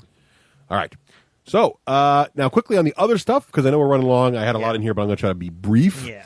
No Quarter number 25. Go buy it. No Quarter is, of course, the magazine Privateer Press I have puts it. out. I lost it. I can't find it. The fluff in there on the ships of the Iron Kingdoms, brilliant, gorgeous art. No rules. I hope it's a prelude to a naval combat ship from Privateer Press. Oh, that'd be awesome. But anyway, it looks awesome, and the Retribution faction is fully in there. Go check it out. Amazing stuff. It's been an Xbox Game Fest in Xbox Arcade. I'm buying That's what arcade happens games. when you bust your ankle. It is what happens, but there's some great games. Splosion Man, great co-op game, and old school, and it's challenging. Good stuff. My youngest daughter, Kit, who is 5, is mastering Castle Crashers with me. She loves Castle Crashers. Yeah, Lou likes that too. Which, of course, is an interesting game. As you get far enough, you will actually see animals poo. Great. Which I know, I'm thinking to myself, I'm an awful parent. There's people getting decapitated. There's animals taking poos. But she loves it. Wow, sounds... Well, it's very cartoony. It's very cartoony. Yeah, but it's still funny. The Secret of Monkey Island. It's phenomenal to play that game again. Playing the Magic and playing Call of Juarez, which is totally a cowboy Which is cool. You thing. showed me last time I was here. Oh, yeah, that game is phenomenal. Was a really I'm cool near the end now. It's Yeah. it's even better. And also... I'm intrigued about this. So Yeah, here's, what the heck I want to is spend a little time with this? this. Well, so here's what happened. I have to credit Nicole with this because she was the one who got me to try out, Facebook and get Twitter up for the D6 generation. And I really think it's interesting because I think there's a paradigm shift in human communication happening right now on the internet. Here it comes, Craig. I think the potential of the network is finally being realized. And here's why I think that. Email is an antiquated communications tool. The idea of email, which is just writing a letter and delivering it to someone, is based on the old paradigm of how we used to communicate with snail mail, with the post office. And everybody just thought, we'll just put it in another way people can understand. But the idea of live streaming and sharing daily operations with other people, with your friends and only your friends, the way Facebook does it, I am able to communicate on levels and be more in touch with other people who are doing, who I'm close to, who are millions of miles away from me, in ways you can't possibly do with email. In ways How? that I don't want to do. Which makes me a grumpy old man, according to Nicole on it does, Facebook. No, it does make you grumpy. Man. No, it's like it doesn't. It's not like no. It's. I'm not sorry. I'm not communicating with people. It's like well, it's the same reason my grandfather won't use email because my grandfather might be no, seriously, you'd be afraid. Well, they know there's identity theft and they'll get into your if you email things. It's just I'm not afraid that of anything. crazy internet. What this is really is it's just a different way to communicate, and there's no way to really explain it until you try it. But I'm able to communicate with people that I normally, like my cousin or like friends from sophomore year of high school who I'd never seen for literally 30 years. And other people, and the close friends too, I know what's going on and know what's ways I wouldn't even know, like things that Joel was doing that I know now, and I wouldn't want him to email me that. I don't want to know that his daughter just lost a tooth or whatever. That's just made up. It's not real. But if he Facebooks it, it's just more interesting. I can't explain it. There's no way to explain it. So you wouldn't want him to email it, and you No. don't care, but when it's on Facebook, you do care. What I'm allowed to do is I'm allowed to comment on aspects of his life that I feel I would be helpful commenting on, and he's allowed to comment on aspects of my life that he would like to comment on. Yet neither of us are spamming each other. I think this is the death of intimacy, is what I think this is. Oh no, it's much more intimate. I know See, it's that. not using Twitter, and I haven't used it. I agree with Craig, and I'm not a grumpy old man. No. I'm just like I feel like I don't have the time for my real life friends. You are abdicating privacy on a level that you would abhor if it was a government or a No. But wait, I am controlling exactly who has access to this. Right. Okay, it's not like a forum. That's like, true, I guess. If I go on a forum and post I get it. something, then everybody sees it. So it's different. It's like if you're comfortable going on a forum and posting information, this is just a more private way to do that and share with specific individuals and if you're concerned, well, but Facebook knows all that about you. Yeah, but everything you email, if you use Gmail, Google knows all about you too. So if you know what I mean, like there's nothing. But see, that's your argument against my position, which I don't really have. No, there's no much of a position there. I'm just telling you what I like about it. Okay, right. But your argument is I'm a grumpy old man because your grandfather's afraid of email. I'm not afraid that Facebook knows everything about me. I don't want to spend the time to tell everybody that my daughter lost a tooth, and I don't much care that other people's daughters lose a tooth unless I see it in the moment and say, "Oh, that's neat." There's a whole level of stuff that I don't need to know and that I don't want to share. No, with I understand other that, but what I'm suggesting is that the way you accomplish it now, the way you find that Will's, the information that Will shares about whatever his favorite game is, or the way we do it with email right now, is much more elegantly handled. It's a better paradigm with these live stream concepts. What I'm saying is, you can't live stream. And I'm not trying to be critical of anybody here, but until you Who try, is the technology wonk of the three of us? Seriously though, if you can't, what's happening is the email system. What's really happening, I think, here with these things and these other networks that are happening is we're understanding that the internet, and in podcasts too, the internet isn't simply a web browser. The internet is a way to communicate on levels that previously humans couldn't imagine a way to communicate. And so what's happening is until you try some of these other tools, you can't really understand what they're letting you do. And it's hard for me to verbally describe what they're letting you do because there's no comparison I can make to you. Email's easy. Email's, hey, it's just like when you write a letter to your friend, but instead of taking 2 days, it takes you 2 seconds. Whoa, That's a great idea. It's a killer app. I'm going to do it. There's no way I can explain it to you. Even if you only use Facebook for yourself and your sister and your mom, you would immediately realize the power of Facebook because there's just a way to do it. And the thing about Facebook is your mom might be on there already because older people are not afraid of Facebook the way they're afraid of other tools. And I don't know why that is. It's kind of strange. But you're able to get in touch with a lot of people. It's just weird. I don't want to spend a lot of time on it, but it's just really interesting. And I know that in the technology world... So it's an interesting observation you have made about yourself. Well, not just me. The technology world talks about this all the time. A lot of technophiles who are really interested in the next big thing, we don't like email. Email is an antiquated tool. And we're always trying to figure out when is humanity going to figure out a better way to communicate. And I think we're starting to see it now. So I think there's an interesting point in history that's happening here that maybe some of our generation won't ever accept or understand, but there are other elements that are. The judgmental element of this is amusing. No, I'm not judging anybody. You are, and being called a grumpy old man is judgmental as well. Well, you're a happy old man then. Just saying. I've got 20 more days before I turn 40 there, big boy. So I'm not an old man yet. Well, then you're a grumpy young man. I'm just kidding. I don't think it matters whether you like it or not. It's just the way. I mean, I've tried the Facebook for the D6G, and what happens is I'm overwhelmed by the amount of information on there, and I don't want to go through it all, and I don't much. That's my fear. I don't care about that. I mean, I like having access to that stuff, and it's neat. I think there's a lot of cool things you can do with it, just like Twitter. I've never had a problem with Twitter. I think there's a lot of cool things you can do with Twitter. Twitter's different, but it's also interesting. Okay, but it's not something that's for me, and I have a hard time when technology people like Russ find this new cool thing, and because I don't like it, like I'm grumpy old man or whatever non-judgmental. Well, no, it's not. Here's the label you want to put. Here's the only reason I think you're grumpy. You won't try it. No. What? You won't try it. I've piggybacked on with Karen. Have you created an account and actually only looked because I don't care to. I don't care to, okay. Russ. I don't want to know that much about people. Yeah, it bothers me when I go on Karen's and I see people like, just shoveled the driveway, or right now I'm feeding my kids. I don't care. I'm feeding my cat. See, but I think that's I'm insulting the cat. Here's what's interesting too is, and it's weird because I like technology, but I'm in Craig's camp. Like, I don't know if you saw that email, Russ, but I unsubscribed from the 2 email groups just recently. Right. I couldn't take, and this is not, we kind of bust on Will, has nothing to do with Will.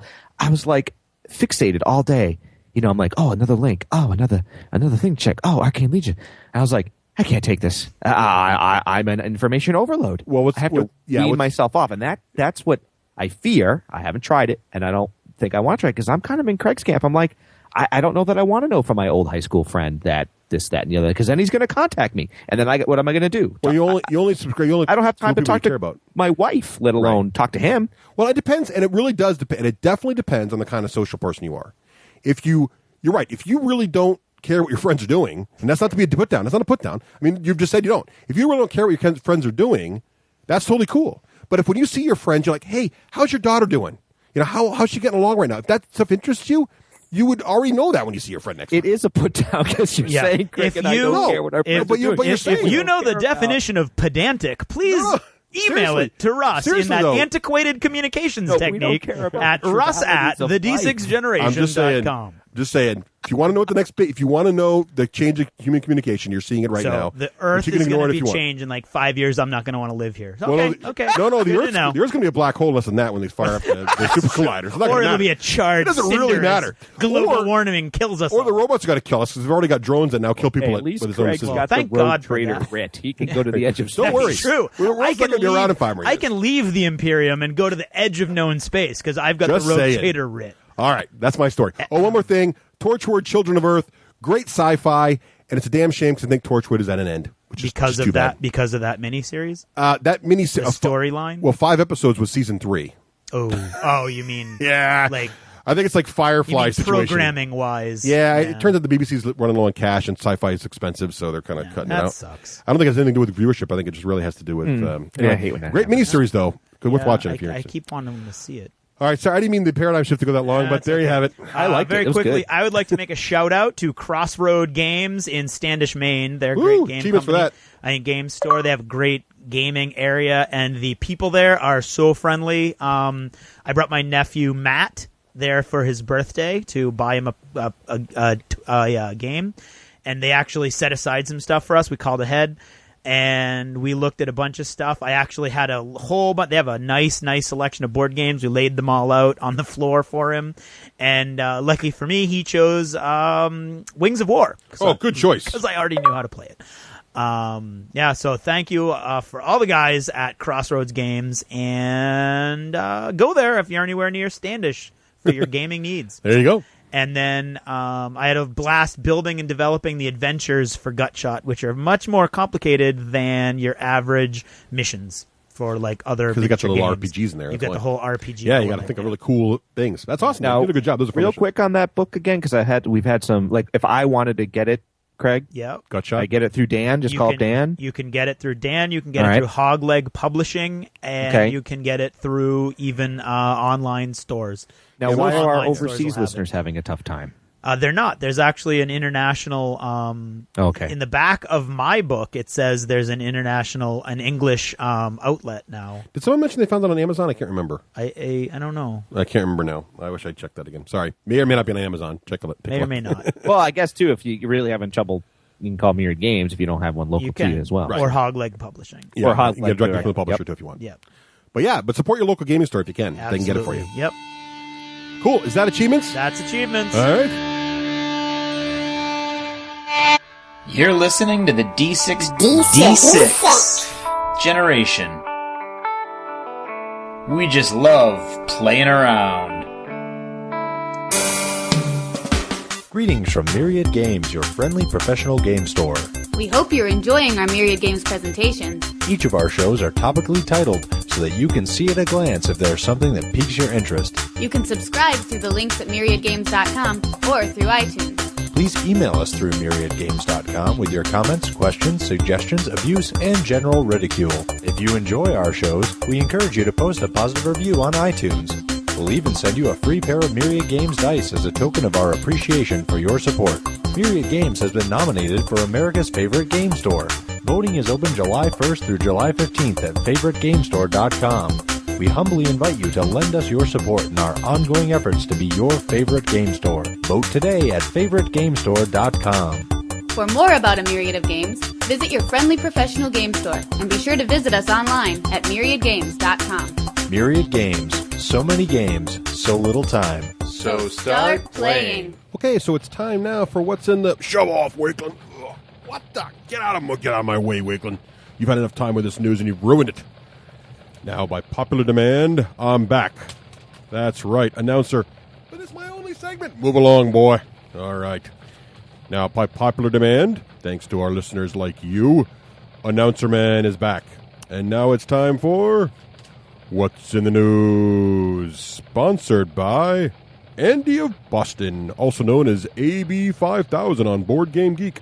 There's more to gaming than toy soldiers. Wakeland's got me all flustered over there. There's more to gaming than toy soldiers, says Andy. Try some awesome games coming out now, such as Lock and Load's Band of Heroes, Lock and Load's World at War, and GMT's Musket and Pike. Although I have to say that I did like Wakeland's new format, so I think I'll borrow his notes. Here we go. Those are mine. Shut up. Here we go. Let's see what we got here. Here we go. Games Workshop has issued Vassal 40K a cease and desist notice. Apparently they had to the end of July to resolve this issue. So basically, a couple months ago, the D6 Generation talked about Vassal and this great tool that you can play different games online with your friends. Well, Games Workshop has put the kibosh on any 40K products being used in that way. So if you wanted to get those files, your last chance to download them was pretty much this last month. If you can't find them anymore, now you know why. Ooh, let's see what else he's got here. And he did all this nice work for me. I really enjoy that. Let me see. Oh, here we go. Some interesting news in the world of podcasting. First, the podcasting trademark. Some of you who may have heard, podcasting patent. Many of you have heard about this and actually sent letters to the D6 Generation that a company quite some time ago actually filed a patent on the concept of podcasting. Well, it turns out, after some analysis was done by various folks in the know, that apparently this patent was mostly focused on the podcatcher software that actually grabs podcasts and brings them down to your computer. This will have little or no impact on podcasting content providers, such as the D6 Generation and other members of these fine networks, such as 40K Radio, Pulp Gamer Network, and War Gamer Radio. However, you might find that iTunes and Zune and some other folks are negotiating with these people. We'll let you know more if you find anything else out about it. But tune into your favorite tech podcast for more information on that. Also on a tech side, but relating to podcasting, Skype, a tool near and dear to many podcasters' hearts. It's how we here on this show, for example, call into other folks around the world and have them on the show at the same time. Was purchased by eBay some time ago. And it turns out that when eBay purchased Skype, they didn't quite pay for all of the product. And the original license owners of some of the core technology in Skype have decided not to renew the license for eBay. eBay's in a tough spot now. They either have to come up with some new technology at the core of Skype, which is going to be tricky since this is the technology that basically makes Skype work as well as it does, or they're going to have to shut Skype down or sell it back to the original inventors. It remains to see what's going to happen with that. But it turns out that about 8% of all worldwide communication is done on Skype. Kind of shocking when you think about it. Let's see. Now let's get back to gaming news here real quick. Battlefoam.com. Our friends over at Battlefoam. We interviewed Romeo last episode. And Romeo pointed out they had a new trade-in program started. Well, guess what? The trade-in program is now fully underway. Many bags fetching as much as $20 or more. So head on over to Battlefoam.com and see how much you can trade in your old beat-up bags for and score some new Battlefoam products.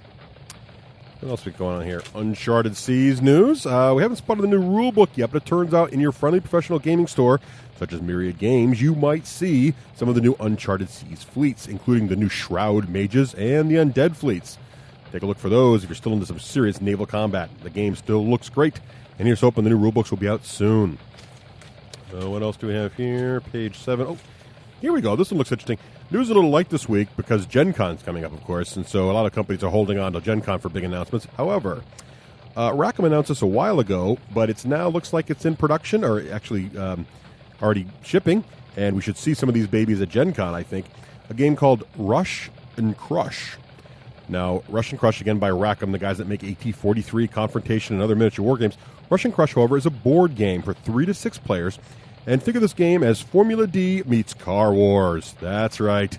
High-speed driving with guns. The rules apparently come in 2 flavors in this game, both fast and simple, sort of what they're calling arcade, and an overdrive rule set for more complex rules for the more advanced player. Essentially, much like Formula D, you're going to have a dashboard. Each player will have a dashboard, and this dashboard will track things like your current braking levels, your steering, your turbo points, your structure points, and the engine's temperature. You'll also be able to have the gear on your cars, such as side bumpers, flamers, machine guns, armor shielding, and mine layers, and other crazy things. So you're going to race around a track similar to Formula D, but now you're going to have weapons. How cool is that? That's what's in the news. Talk to you guys after Gen Con. Are you having trouble fitting your whole army into one carrying case? Ever had your heavy centerpiece models break through the sides of their foam tray to scrape against their neighbors? You'll never have to worry about any of this again with Battle Foam. The trays from Battle Foam will hold over 30% more models than any standard tray, and they make foam to fit any box, including all manufacturers' carrying cases. What's more, they will custom cut your foam trays to fit any miniature. The boys at battlefoam.com can even personalize each tray by etching Army logos, personal text, or images right onto the foam. So go to battlefoam.com right now and pick up the best foam on the market. You've spent more time and money than anyone wants to think about on your models. Shouldn't they be as safe as you can make them? Battlefoam.com. Hooah! Welcome back. That's getting old, guys. You gotta stop singing that song. Shut it. Shut it. And now we're going to talk to Ross Watson, lead designer for all things 40K RPG at Fantasy Flight Games. Welcome back, Ross. Thanks, Craig. It's wonderful to be back. And good to have you back on, Ross. That's awesome. Awesome to come back on the show. Appreciate it. Yeah, let's get a couple more voices in there, Rafe. Woohoo. Welcome our guest. I was just going to let it go. All right. Anyway, Ross, what have you been up to since Adepticon? On a personal level, we're looking for. We know you're a gamer. Blah blah blah. Worked for Games Workshop. Yada yada yada. You've established your cred. Now we're go just back to a prior episode. You can learn all about Ross in our initial interview. Exactly. Yeah. Yeah, but I am still not a German adult film star. Good. Oh, I forgot all about that. Because if I were you, I would have tried to parlay that into some social cred. Yeah, I think so. Anyway, what have you been up to gaming wise lately? Anything good? Anything big? What are you playing? Well, since Adepticon, I've been kind of up to my neck in designing, putting the final touches on Rogue Trader. So we've been playing a lot of 40K roleplay, which that involves a lot of research on other games that are, sort of related to that. True. I've also been playing a lot of Battlefleet Gothic. Ooh, very nice. There you go. And any Fantasy Flight games? Oh, yeah, totally. Chaos in the Old World. Oh, my God. You jerk! That's just because he can. Yeah, right that's there. just mean. How about you not rub our noses in that? I want to play that. Is that going to be available at Gen Con, Ross? I'm sorry, what? Is Chaos in the Old World going to be available at Gen Con?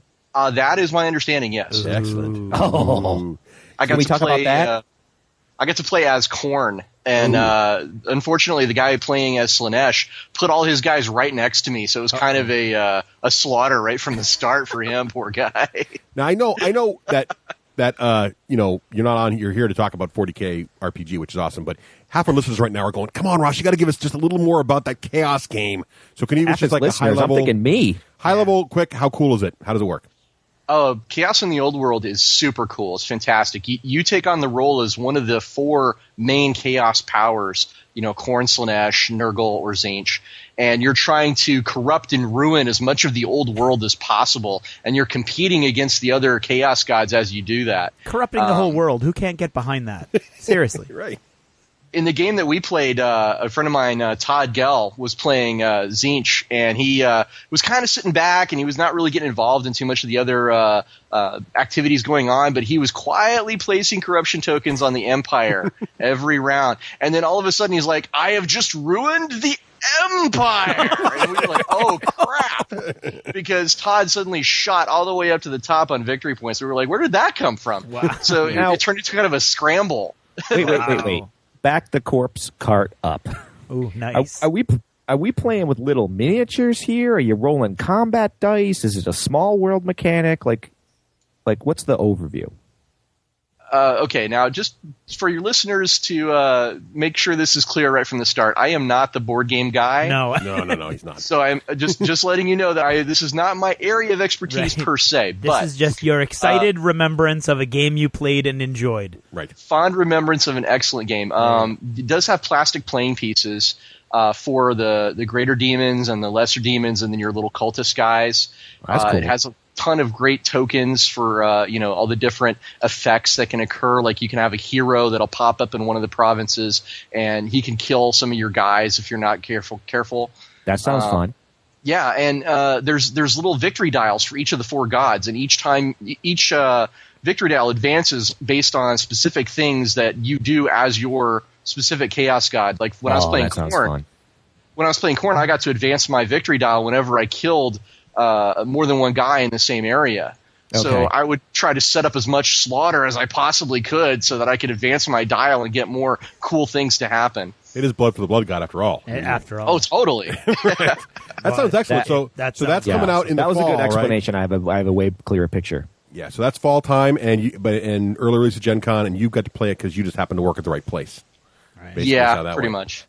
And I know a little bit about Warhammer and 40K. Just a little bit. Now, Ross, do the board gamers poke fun at you or something when you come over the fence, or what happens? Oh no, we're all a big One family big at happy family. Fantasy Flight. We all work together really, really well, except for Sally and Corey. But but we've already we seen them actually in action. get along great, and we just play games all the time. So it's like, hey, you guys want to play a game? We're like, oh yeah, let's go play. We don't really care what it is, as long as it's something that looks like it'd be fun. We just go and do it. Excellent. Do you ever play any competitors games? No comment. Fair enough. Alrighty. Okay. So back to your specialty. Yay! And, exactly. Or speciality, as we say here at the D6G. You do. I do. All right. That's a lawyer. Okay. When first we met Ross, he was being tortured by Charlie the Cherub. Actually, he was the first person to meet Charlie. And now he's our logo. And now he's our logo. Right. Charlie, Ross is our not logo? Ross. Yeah, Charlie, not Ross.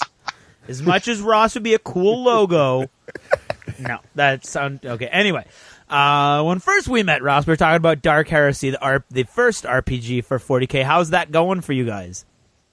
Well, Dark Heresy is doing really, really well right now. We have a lot of great releases lined up for the game. We got Radical's Handbook, which is one of the next big ones, is coming out this fall, and we got Ascension, which is coming out right after that, which are both going to be some pretty major, awesome expansions to the game experience of playing Inquisitors and searching out Heresy. Awesome. Nice. So it's going well for you guys. Like, sales are supportive enough. You guys are doing well. Yes. Awesome. Because I noticed things were, especially what was it, the Creatures Anathema. You couldn't keep them on the desk. That was a beautiful book too. At Adepticon. That's right. We sold out of our initial print run on that one really quick, and I'm very proud of that book. It's up for an ENnie award, actually. Is it deserves really? it. Totally deserves it. I'm voting for that one. Deserves it. Yeah. Yeah, that's a great book. Yes. To our listeners, where do they go to vote for any stuff? Do they? www.ennie-awards.com. Okay, there you go. And that's ENNIE, right? ENnie. That's right. No, I'm glad you spelled it, because I was wondering if it was any New England or what it was. No. That's the spelling It's an turned out to be a acronym, very but I good can't remember idea. what it is. Yeah, I can't remember either. But next year we're going for one.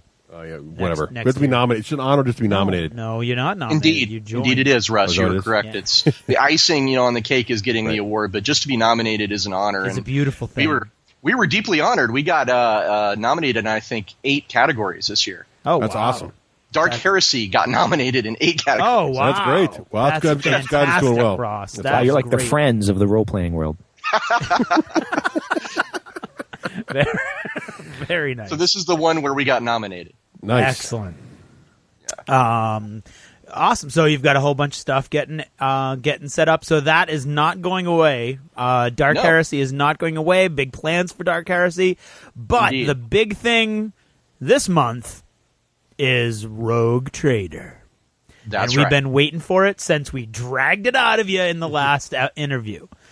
Actually, you gave it to us, but we wanted to drag it out of you. That was our plan. When is the big release for Rogue Trader?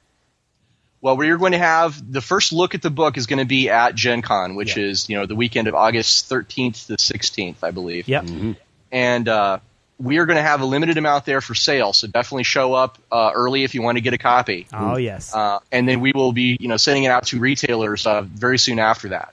Awesome. So, do you have a month? Is it going to be later in August? Or are people going to have to wait till September or October? No, it shouldn't be that long. Shouldn't no, be. not at Okay. all. So Cool. soon after Gen Con.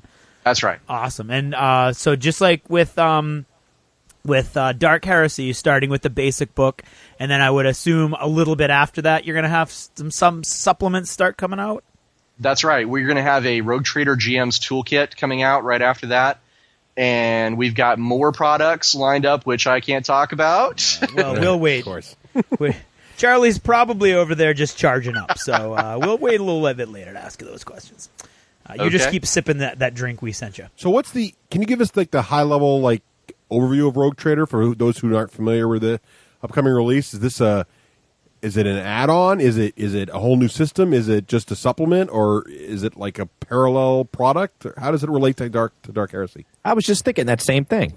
Amazing. Well, awesome. Rogue Trader is not a supplement for Dark Heresy. It is its own game. Okay. But it uses the same rule set as Dark Heresy, so the two games are fully compatible.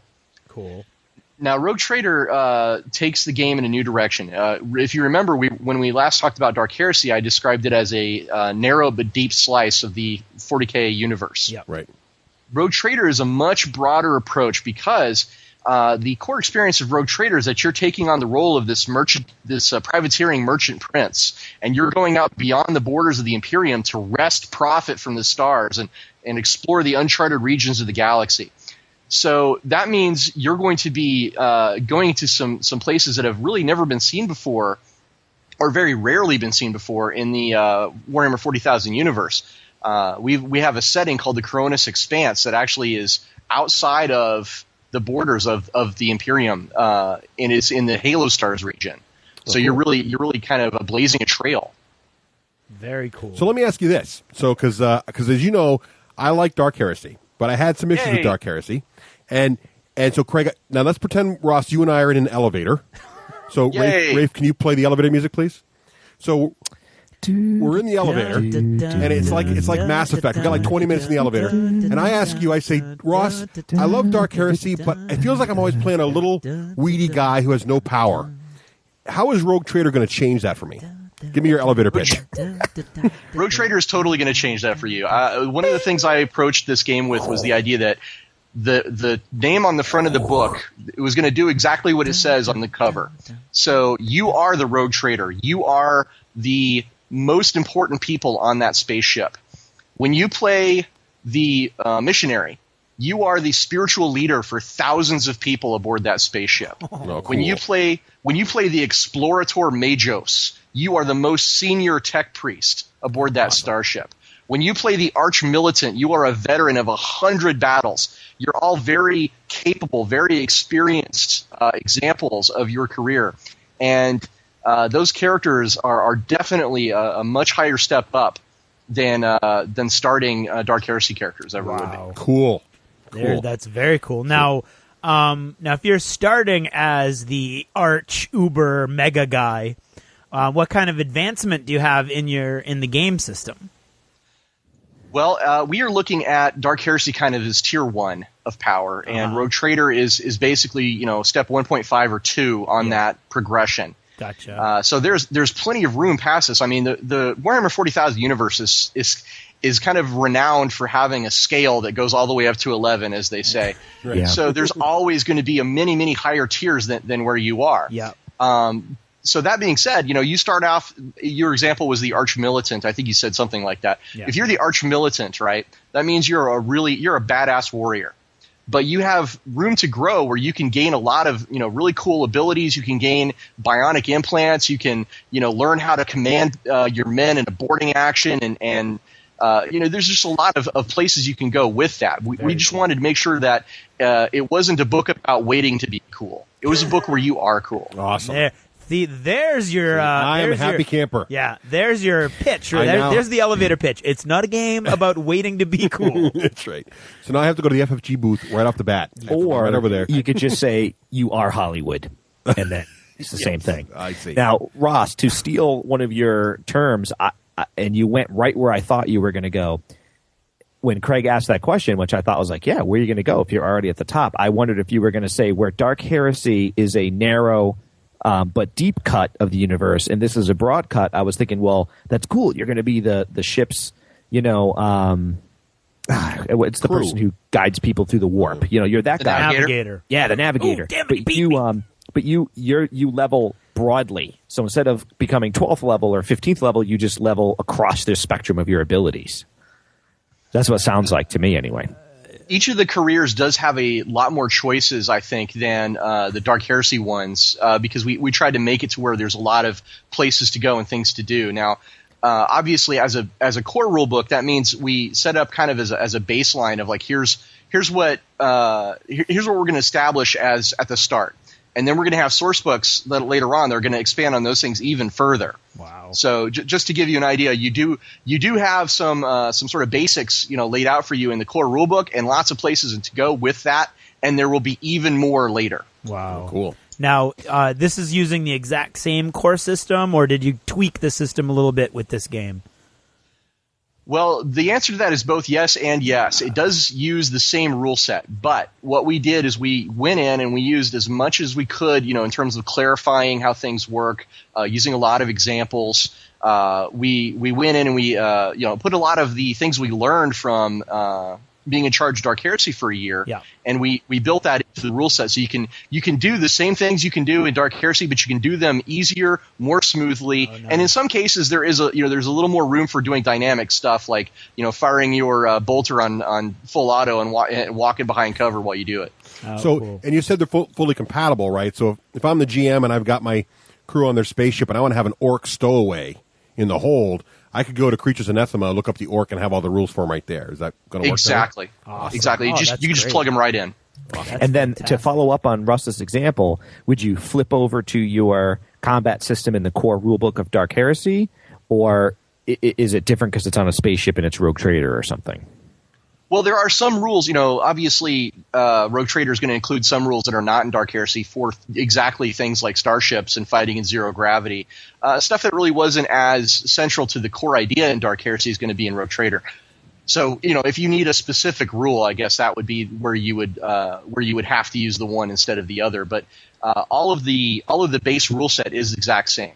Cool. Very nice. So if someone wanted to just start at Rogue Trader, they could and have that orc combat, no problem. Absolutely, yeah. Yeah, that makes perfect sense. Awesome. Now, when you were developing this, who worked on it? Like, do you have a whole crew that's working? Obviously, that you've got your writers and stuff. And right. Is it the same group that worked on Dark Heresy, or did you bring in some more people? Well, we did bring over some people from the Dark Heresy group. I brought in Tim Huckleberry and Owen Barnes, who are both some big names from that group.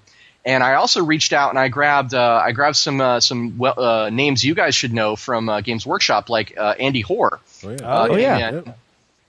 He wrote all the background on what Rogue Traders are and where they come from. He wrote the entire chapter on the Imperium. So it was really great to have a guy who's one of the design studio guys, come in and do that for us. It was really, really it helped set the stage, for building it into that whole feel of being 5 minutes to midnight in the grim darkness of the far future. Very awesome. Nice.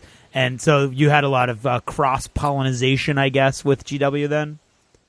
Oh, yes. And before I go any further, I do want to say if I have left out any other authors, I'm sorry. You guys are all great. They are all great. Just not all memorable. There's a long list of them, and I just I wanted to get the ones take a brevity right off the top of my head. But yeah, we work together with Games Workshop very closely. We have a foreword in the book by Alan Merritt, who is a big name at the Games Workshop IP management. Yeah. And between Owen Reese, who's our licensing guy, and Alan, we were able to get a lot of really great insight into how starships and rogue traders and things work in the Imperium. And this is going to be a lot of information about the background that people have never seen before. Cool. Oh, I can't wait. Now, is that why you're playing a lot of BFG? Because of the spaceship connection? That is definitely part of it. I think when we last talked, I described Dark Heresy as like zooming in on the action for a 40K game. Yeah. So that you have your two guys who are fighting in a room it's zoomed in on the action, a lot more details going on, but it is kind of that same feel of playing the game, right? Yeah. Right. Well, we wanted to do the same thing with starships. So we played a lot of Battlefleet Gothic to get that idea down of how spaceships feel when they're fighting each other in the 40K universe and how we could zoom in on that action. So we have some really highly detailed rules for how to play. Instead of a fleet of ships, it's your ship, right? Your single ship.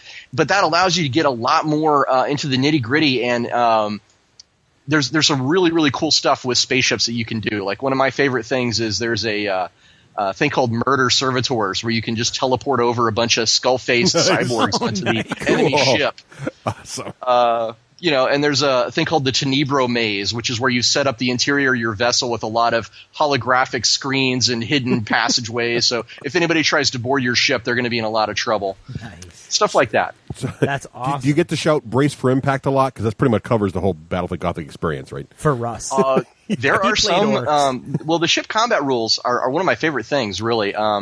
There's ways for everybody to get involved. In a normal space battle, you can imagine that there's the captain and he's giving these commands, and there's a guy who's at the helm and he's moving the ship, and there's the guy who's operating the guns. What does everybody else do, right? Right.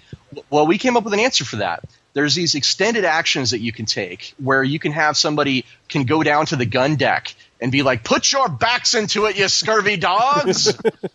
Do you have can have the tech priest? The tech priest can commune with the machine spirit to make your ship respond more adeptly and so forth. So we get to shout a lot of really cool things during the game as everyone's opening up the hailing frequencies to lambaste the enemy as heretics and stuff like that. It's really cool. They had to ask me to tone it down actually because we were playtesting and we were all like, "Yeah, take that, you orc." And stuff like that. And they just, they were like, "You guys need to keep it down. You're bothering all the other people in the office." Sorry. You're having far too much fun over there in the RPG section. Exactly.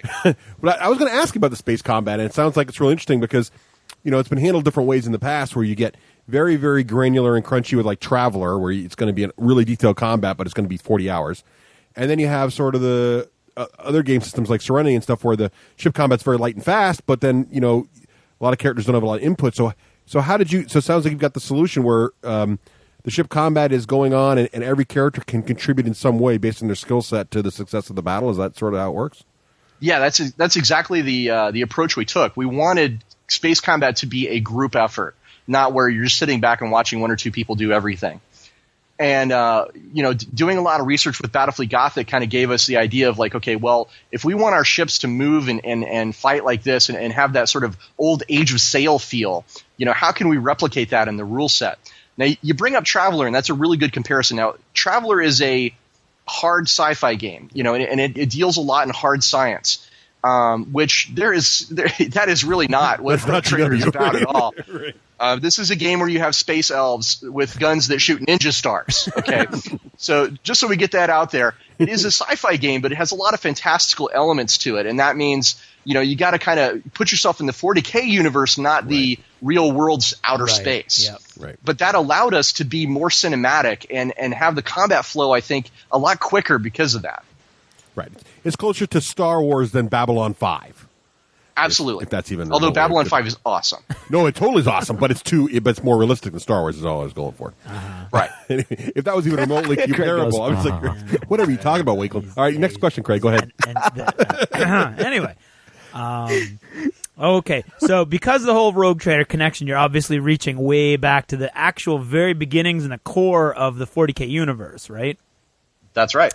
And I'm just wondering if anybody opened a vault for you to look into really cool old school stuff, or did you guys get your hands on those old what were the 2 Chaos books that the hardcover books that they put out with the Rogue Trader? You're talking about Realms of Chaos and Slaves to Darkness. There you go. I have one of those in my basement. I can't remember which. But did you go back to that far with all of your research and everything? Is that the kind of stuff that you did, or did you actually have access to the brains that came up with that stuff? So it was sort of like take 2 of the original origin story, so to speak. Well, in a way, I had both. I am the type of guy that I will definitely, dig in and do as much research as I possibly can. So I went back and read all the Space Fleet stuff I could get my hands on. Yeah. I read Here We Go, the Orcs. Yeah, that's old school. Yeah, very old school. I read, as you say, Slaves to Darkness and Realms of Chaos. I read, all the novels that I could get my hands on. I was a nut for the 40K you doing lore. Research you get paid for, right? I just want to point that out. And I get to write it off on my tax report, which is even better. There you go. Oh, honey, I got to buy another 6 books. Sorry about that. Awesome. Okay, so continue. In addition to that, on top of that, as I said, we got to work very closely with folks like Alan Merritt and Andy Hoare, and these guys have a lot of insight because they worked on a lot of these products going back to the 80s, and Alan especially. and it was very enlightening to sort of get a behind the scenes look at a lot of that stuff, and those themes really permeated what we were doing. That's awesome. Did you, Russ? Did you sacrifice that goat to the Skype gods? Yeah, Skype is doing its thing. It's okay. We're hanging in there. It's okay. We're Keep hanging rolling. in there. It'll work out. All right. I don't think you sacrificed the goat. That's what I think. Maybe yet. Well, actually, I have something I would like to put in here if you guys don't mind. Go right ahead. I have something very special here with me tonight, and before I jump into that, though, I want to ask you guys one question. Uh-oh. Who's interviewing of the three who, of buddy? you, Yes. Of the three of you, which one of you is most likely to be a rogue trader? That'd be me. Yeah. Totally me. I would. I don't know. Wait a minute. I don't know about that, Craig. Yeah, I do. Wait. I got to delve in on this. Who, like, if there were rogue traders roaming First of all, to be a rogue trader, you need to commit. Okay? You need to have that force of personality where you immediately commit. You can't be wishy-washy like Rafe. You can't I'm be not saying dumbfounded like Russ. No, I'm just You've got to saying. just step forward and say, All right. "My lord, I will take that commission." I'm that's giving the it way to it's gotta Craig. I'm going to say Craig. be. Yeah, thank you. You're think being it'd be very Russ. gracious. I vote Russ. All right, I vote Craig. Okay, Craig votes cool. himself, so Craig wins. Okay, we have a consensus? Yes, we do. Not really, but go ahead. I want the big feathered hat is the thing. Okay. Well, the thing that's special is today, this very day, the 30th of July, when we're recording this, is when we announced the collector's edition of the Rogue Trader. The collector's edition is up for pre-order. I saw that. Awesome. And it is a very, very exciting piece of the 40K history, really, to have.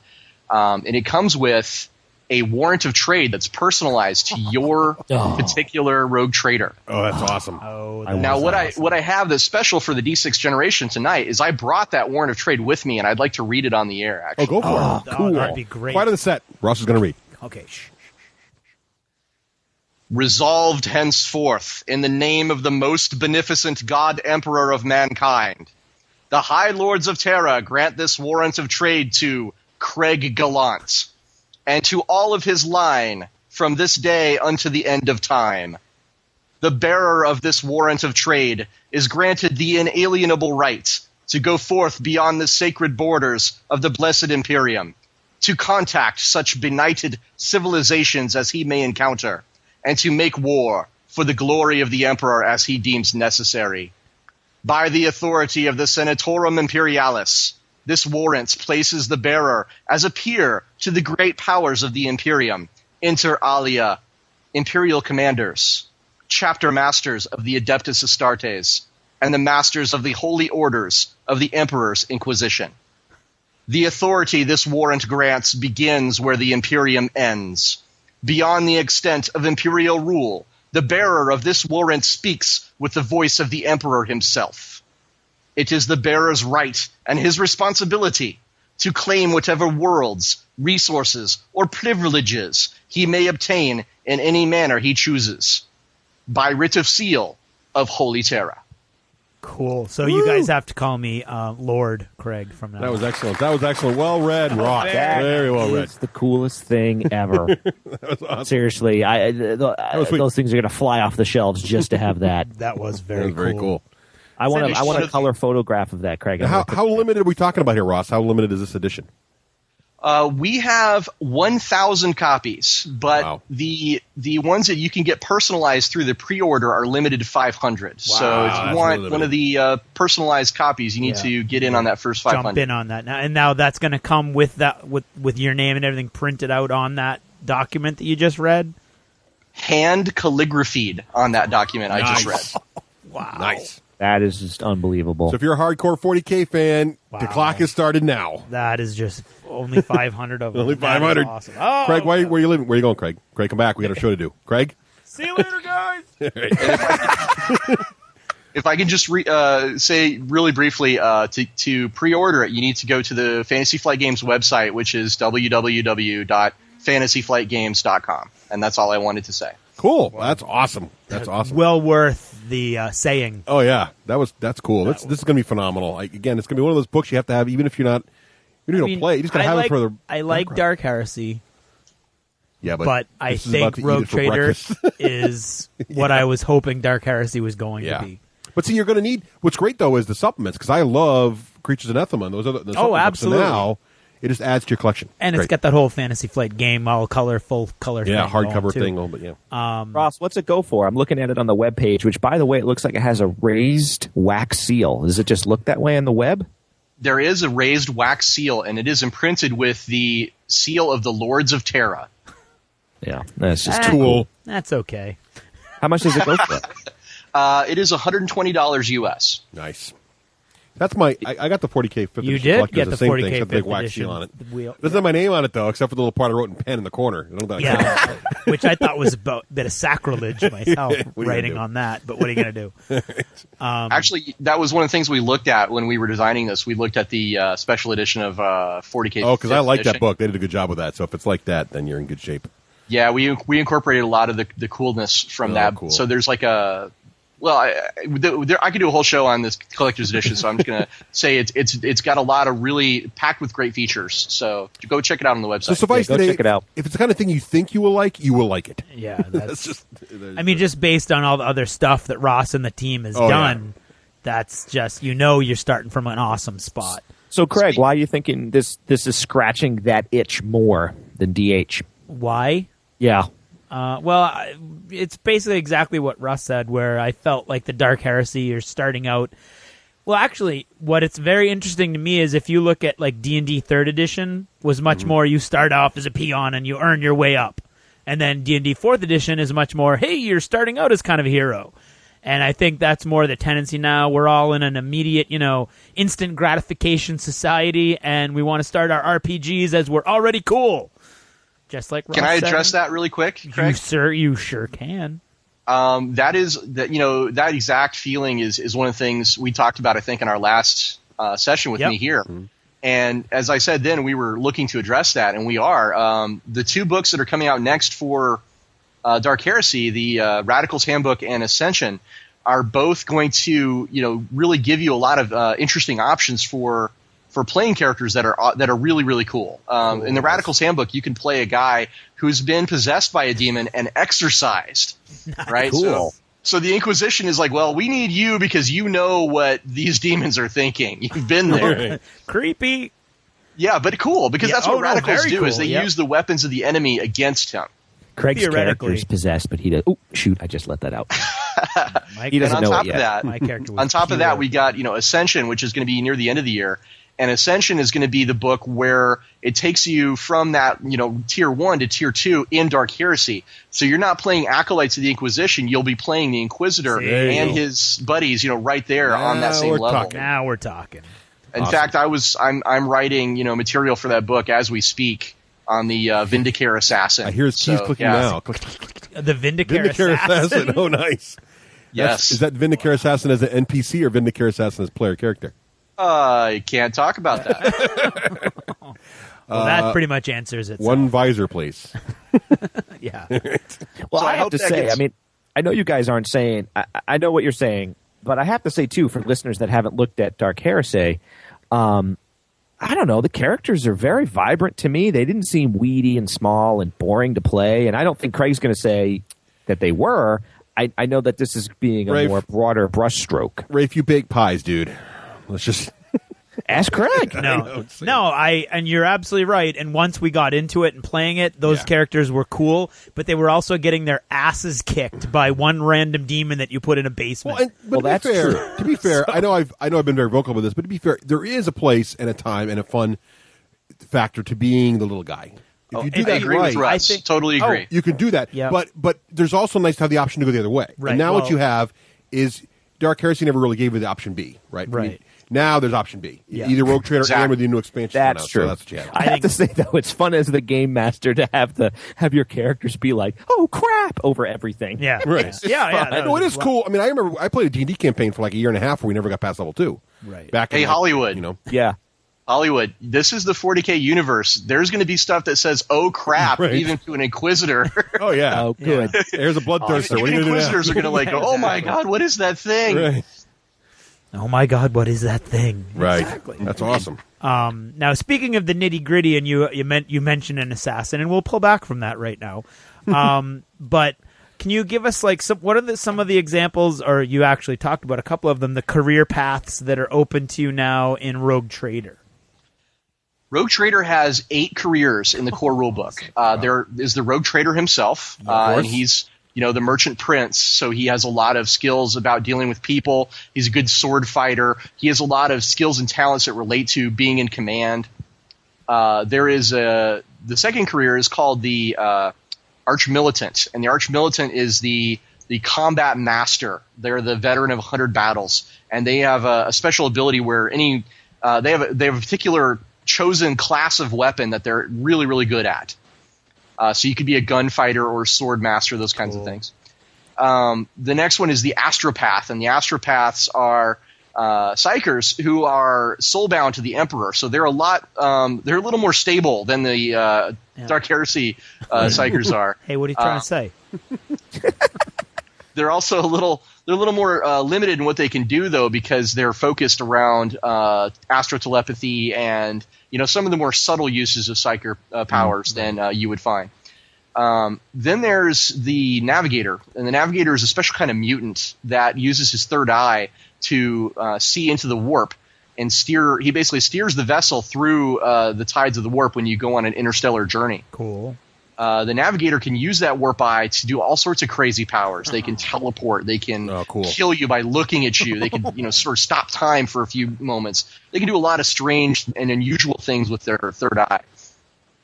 Then there's the Missionary, and the Missionary is a great character. He's the fire and brimstone preacher who's, setting out to spread the light of the Imperial Creed into the heathen reaches of the galaxy. Awesome. That'd be me in real life. Yeah. We have one of those in our game, and he's awesome. We have a in-house Rogue Trader game that's being run by Sam Stewart. He's one of the writers on Rogue Trader, and I play the Rogue Trader in that game. Oh, cool! And it is a ball.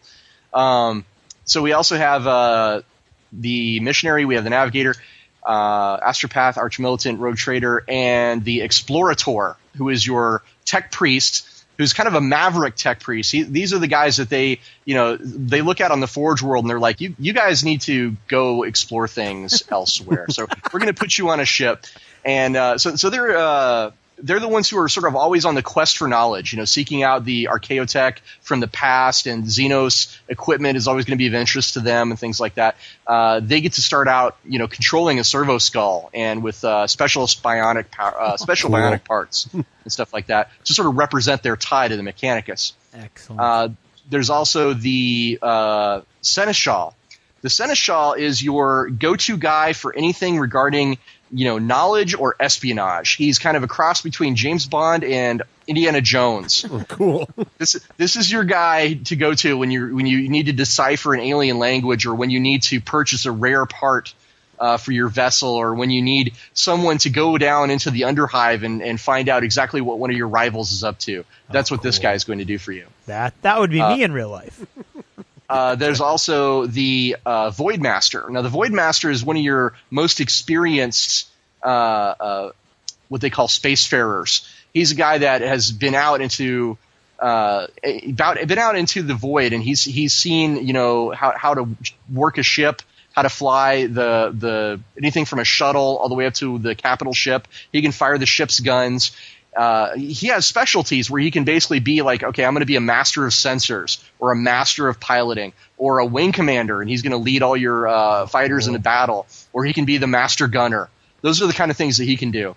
And if you think about it, I mean, one of the scariest occupations in the 41st millennium has got to be astronaut. Anybody that goes into space is like, oh my God, why? Why would you want to be out there? It's horrible out there. Mm-hmm.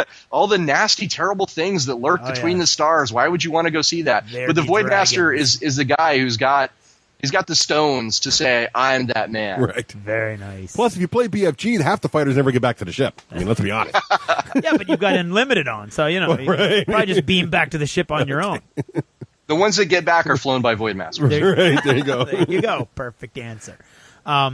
Now, it sounds like a lot of these, well, all of them really are more strategic in their usage in these battles and such. So does a lot of the game revolve around your ability to control, sounds like, an entire swath of NPCs? Well, in the 41st millennium, spaceships are really, really big. The smallest warp-capable vessel is, about a kilometer long, and there's no shortage of manpower in the 41st millennium. No. So a lot of things are Kinda not like China. automated. So you have thousands of men basically on your vessel who are your ratings, and they are the ones who are down there, moving the gun crews around and moving your cargo and maintaining your pipes, stuff like that.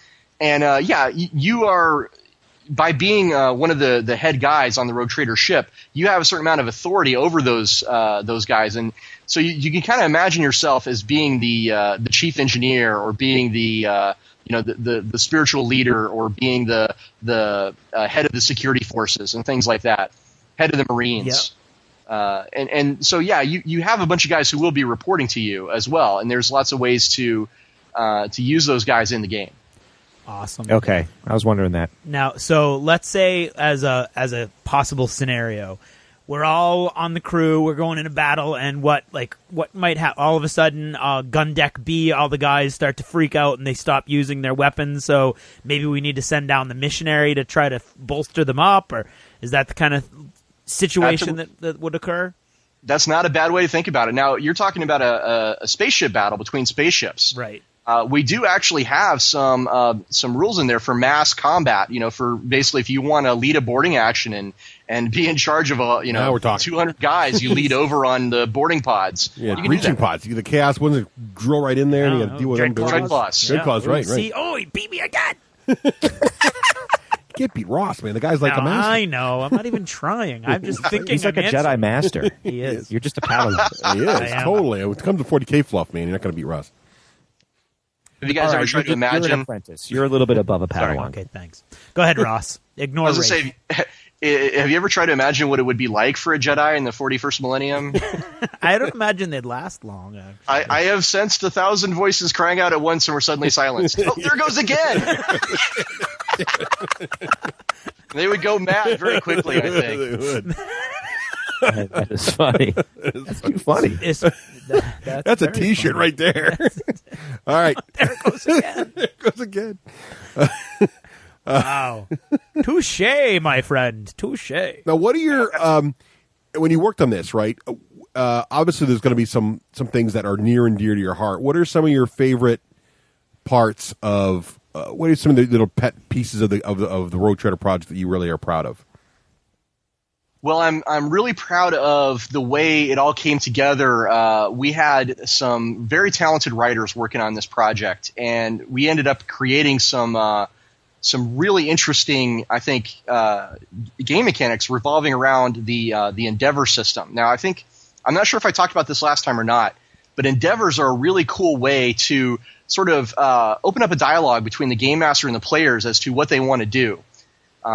See, the Rogue Trader game, the core experience is all about gaining wealth and power and profit and, achieving your ambition, right? So we wanted to find a way to build that into the game. And the one thing I always had in the back of my head is I really wanted to hear Russ open up this book and say, innovative mechanic. So that's where this came from. And the Endeavor system is basically a way where the game master sets up a situation. He'll be like, okay, you're in this region of space, and there's an ice world with a lot of mineral resources beneath the crust. But there's an orc freebooter ship that uses this as their home base. So how do you guys want to handle this situation? And the players can sit around and they can be like, well, we can set up a mining operation here, and that would be an Endeavor.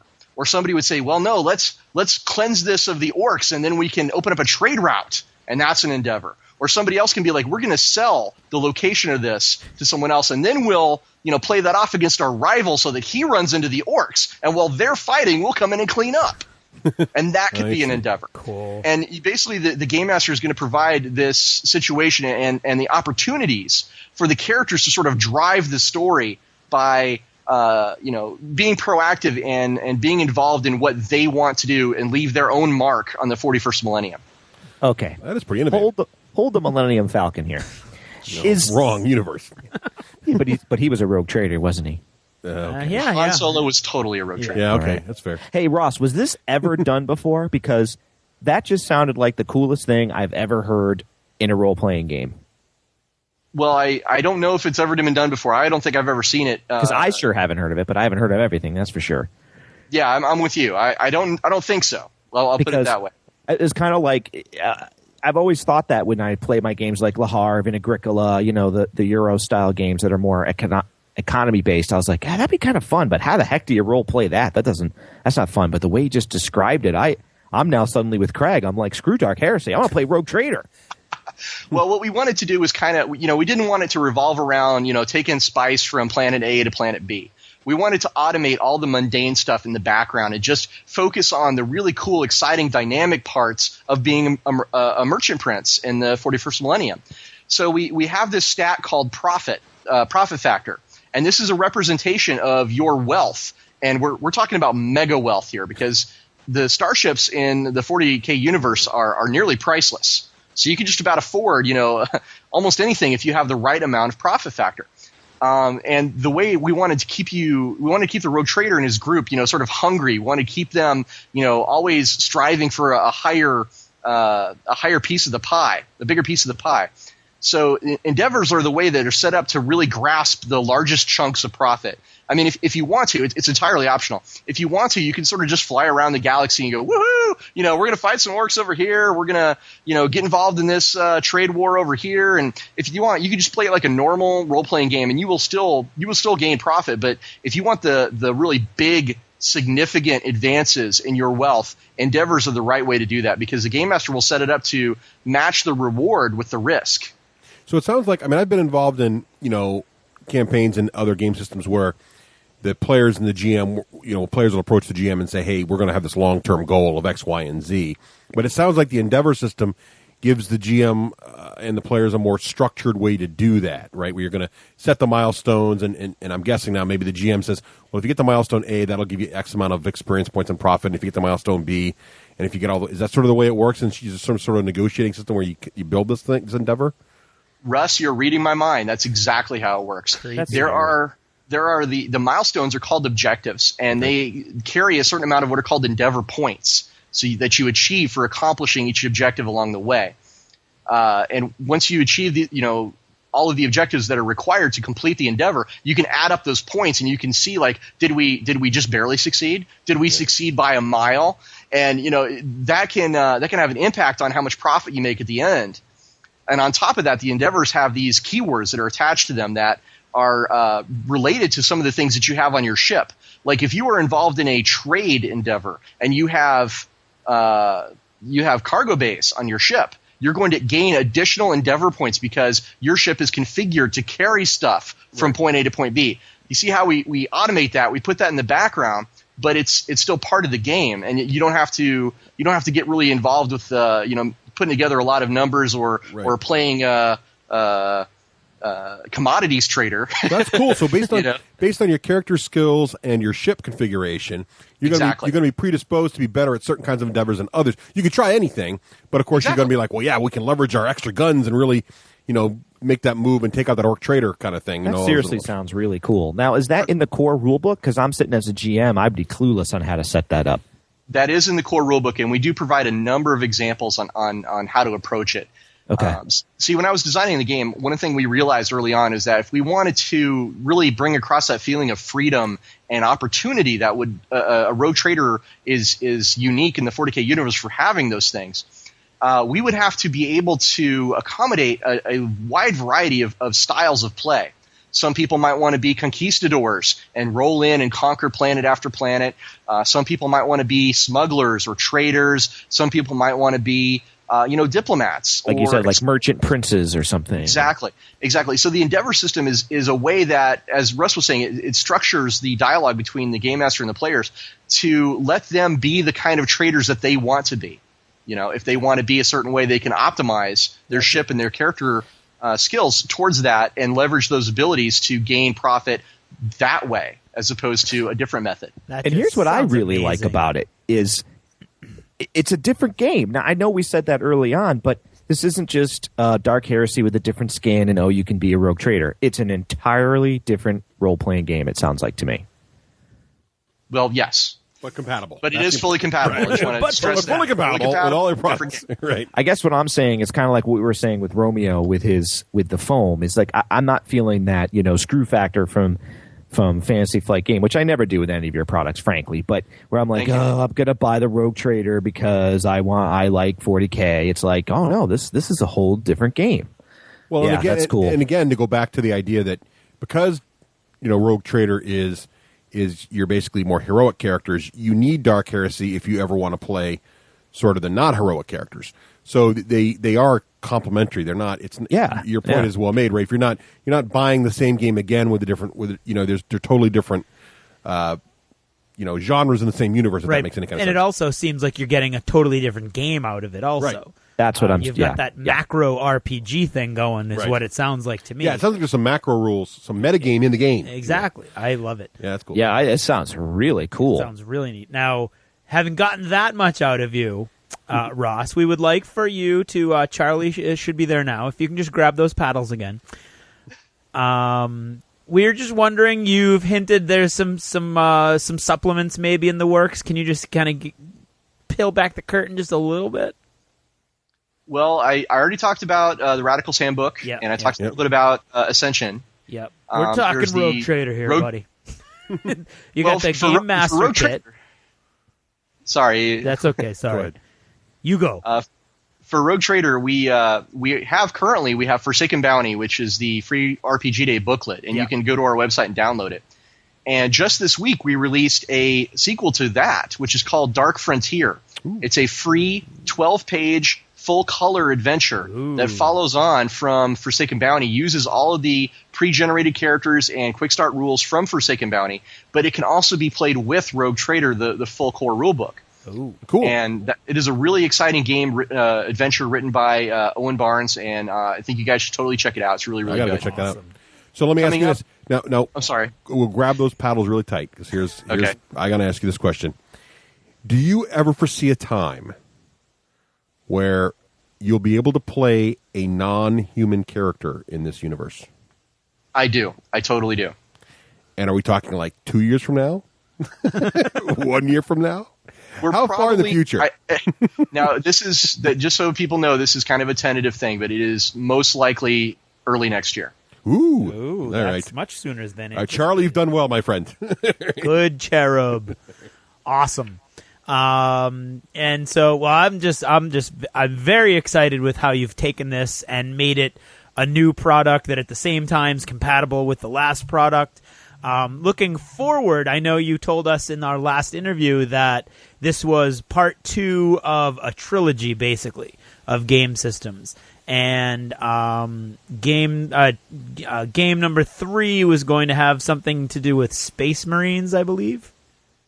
Well, I really can't talk about that too much. So what I would say to you though is definitely drop by the Rogue Trader, drop by the Fantasy Flight Games area in Gen Con. And we always have, some really cool new stuff to show you and some previews of things that are coming up. Oh, yeah. Cool.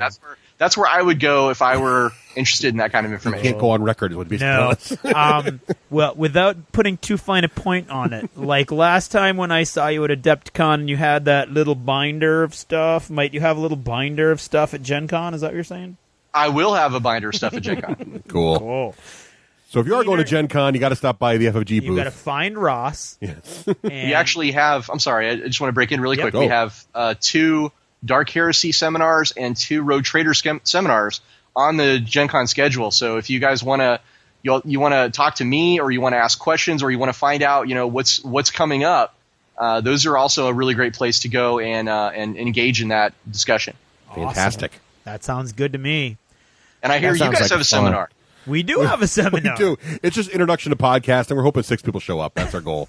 7 is like overwhelmingly what would overwhelm. Russ doesn't think he can get a good wave without at least 3. Yeah, you need 3. Craig, it's so funny. He hasn't rolled with you and I. He doesn't know the entourage that we have. The entourage that we end up having. It's just unbelievable. Okay. Just wait till he sees it all. If I can make a quick plug, I actually I am a proud owner of a D6 Generation shirt. Oh. And My TACCOM button is on the way. Nice. You'll be getting awesome. You'll be getting some D6G handouts then. Should we see you there? And we hope to see you. We hope to see you. Like, we're going to avoid Ross. I'm going to be line number 1 at the booth. Ross, I need to buy my copy, buddy. It's not like we know anybody at the Fantasy Flight booth. We'll just avoid that. It'll be very awkward. It will be unlike last year where we lived there. Ross, I want to thank you for my copy of Rogue Trader. I really appreciate that. Thanks. God. I think we are going to try and get you guys a copy for a review. Excellent. Sweet. See? I wasn't thinking that. I was just trying to make Craig jealous. That means, folks, if we get it for review, that means you get it as a prize. Beat that out. Yeah. Oops, Skype. Get it as a prize. Rafe does not have to keep it. Rafe is trying to undermine this at every right. turn. Yeah, so, I heard him put words in my mouth about the Dark Heresy. Nice. Did you like that? I did not say those things. He's trying his best. It's possibly second only to blatantly copying something as far as flattery goes. But it does make me really happy that Hollywood is enjoying the way that this is going, because I'm a super proud papa when it comes to Rogue Trader. And, and I'm really mad that Craig bailed on my Dark Heresy game too. I bailed. Wow. Oh, look, he's a bad guy now. Look at that. I am the bad guy. Ross, it's an awesome product, and I cannot wait to see Rogue Trader in all its glory. I can't either. So I'm looking forward to definitely one of the top 3 things I got to do at Gen Con is get my hands on Rogue Trader. Yeah. So I'm looking forward to that very much. Well, speaking of Gen Con, really quickly, because I know Rafe had a question. Now, as a gaming celebrity, if you will, Ross, what's your Gen Con situation? Like, what's your Gen Con experience like? Like, do you just work from noon to midnight, or like you have any free time? Like, say we put together, like, I don't know, a werewolf game or something? Or... Oh, we could totally put together a werewolf game. Cool. What basically happens with Fantasy Flight, as I was saying earlier, we're kind of like a family. We all pitch in to accomplish all the really great things we've done so far. And Gen Con is a part of that. So we all get together, we set up the booth, and then we're in the dealer's room basically from the time it's open to the time it closes. And there's guys who are out in the card area. They're running the events out there. And there's just a bunch of stuff that we do every year. So I'm definitely going to be a part of that. But after the event hall closes, I have a lot of time that basically I can use to, do the things I really enjoy doing, which is meeting fans and talking to people. And I would love to hang out with you guys and play some Werewolf. That would be cool. That'd be phenomenal. Great. That'd be very great. cool. We'll have to work. Remember, for our listeners out there, you got to follow our Twitter feed, because this is all going to be kind of like on the fly as we work it out. So keep an eye on Twitter. We'll tell you where we're going to be. Steal a term from the Pulp Gamer Network. It's guerrilla gaming. That's right. For us at Gen Con. Right. Well, Ross, what you need is a flash mob of werewolf players. Exactly. So, anything else you want to mention, Ross, before we call it an interview here?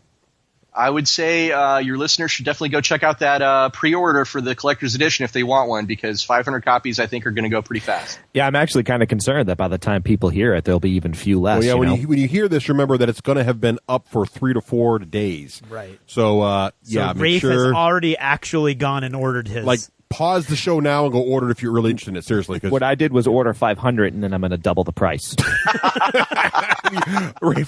Of course, they'll all say Rafe Granger on them, but No. It'll say Rafe Granger or his assigns. dear resident. That's what happens when the lawyer gets involved. See, now wait a minute. May concern. I should have pitched in to vote for me as the Rogue Trader. Yeah, you should have. All right, but you didn't. Nope. And now we have it on tape that it's me. Ross, thank you so much for being on the show. Thank you so much, Ross. This is awesome. I love being on the D6G show, so if you guys want to have me back, I would totally be in for that. We certainly will. Yeah, I think we're done. Thanks for and just let Charlie out the window again, please. And we're looking forward to seeing you at Gen Con.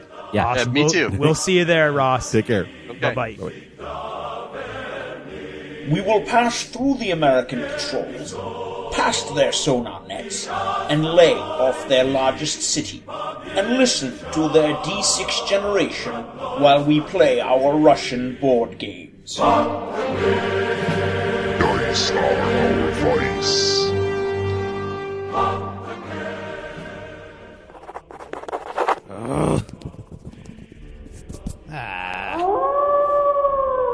Tired of pen and paper? Take your game to the next level with Army Builder and Hero Lab from Lone Wolf Development.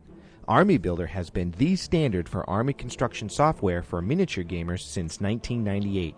And coming out in July 2009, Army Builder 3.2 includes PDF support, streamlined user interface, mobile device output, and lots more. And for RPG players, Hero Lab is the award-winning character creation and management software for players and GMs alike. Hero Lab supports all the major RPGs from D&D to World of Darkness. With Army Builder and Hero Lab, point-and-click simplicity lets you spend less time prepping and more time playing. Download a free demo from our website, www.wolflair.com. Discover for yourself why 100,000 gamers have chosen Lone Wolf Development. I'm Rafe Hollywood Granger, and this is the Hollywood Minute, sponsored by Greg, who dedicates this shout-out to Princess Pretty Posies, the prettiest flower of all press gangerdom. Okay, I just have to say, Greg, that's awesome. I think I forget the shout-outs throwing it down. I want the sweetest, most nicest shout-outs because, hey, they're fun to read, and it's a double entendre. All right, for this segment, I thought I would bring back a longtime favorite of Rafe's summer comic reads, and I'm going to include in this No Quarter number 25, but we'll get to that into a minute.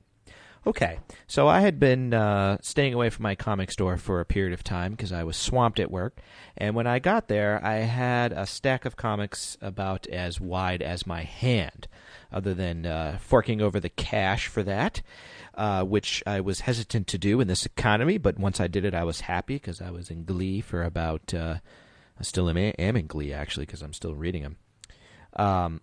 So go do that. Go buy some comics. They're fun. All right. Dark Reign Avengers. Right now, the series is still in, I was reading 4, 5, and 6, written by Bendis, art by Deodato, and I gotta say, I really like Bendis's work in here. Pretty much, if anything says Bendis, I'm gonna give it a look. I don't like all that he does, but I really am enjoying the Dark Avengers comics, and I'm not a team comic guy, but I've been liking them. We're seeing Norman Osborn. He's cracking up under pressure, and he's trying to do the work that S.H.I.E.L.D. used to do. It's pretty neat. Then there's my old-time favorite, which is The Amazing Spider-Man. As many of you know, it's not necessarily that these are the greatest comics since sliced bread. Actually, I think the Max Punisher title scratches that itch. It's more that Spider-Man's always been my favorite. So they produced and issue number 600, which according to the byline here, there was only one other Marvel title to do that, which was Thor. I think I have that right, which includes the renumbering of the series done by Straczynski. Which they did go back to the old numbering system. So, you know, it's Spider-Man. I do like the writing team on it, which is about 4 or 5 different writers. If you've been away from comics and you're looking to get into it because of this, I wouldn't. But if you're a Spidey favorite, then it's a good read. I also liked the Dark Reign, the Invincible Iron Man as well, going as to Tony Stark's plight as the ousted Iron Man. It's pretty good. I like it. I think I'm going to stop subscribing to it just because I have too much on my plate. Okay, The Walking Dead. Greatest black and white comic ever. Again, I never really liked black and white comics, but these comics are so good, the writing is so good, that it makes me want to go back and get the graphic novels. That's what I call them, trade paperbacks, in order to start from the beginning. And if you jump in on issue number 62, this is produced by Image, and the writer is Kirkman. You're getting number one. Not number one, but number one of a story arc, number 62. Our friend Scott Wagner and Brian Clevenger, Atomic Robo, issues number 2 and 3 of a 5-volume set is out. So go find that from your... I haven't read them yet, so I can't speak to that. I haven't read it because I like to savor what I'm going to read for the last minute. So I'm saving those. Ed Brubaker's Incognito, again, another good miniseries published by Icon. I've been enjoying those, haven't read them yet. The Wolverine Old Man Logan arc finished up, and he's on a new arc. I haven't decided on that. I go hot and cold on Wolverine. I don't know if I'm like you guys on that. But The Punisher Max, absolute, saving the best for last. Pick up issue number 71. New writer, Gishler, I think it's pronounced. awesome. It goes back to the days of the Punisher novels that Sid had me read with the Barracuda and stuff. Just great read.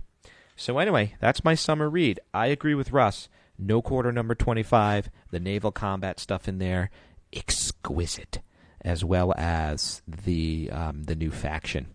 Again, I don't know if I'm gonna.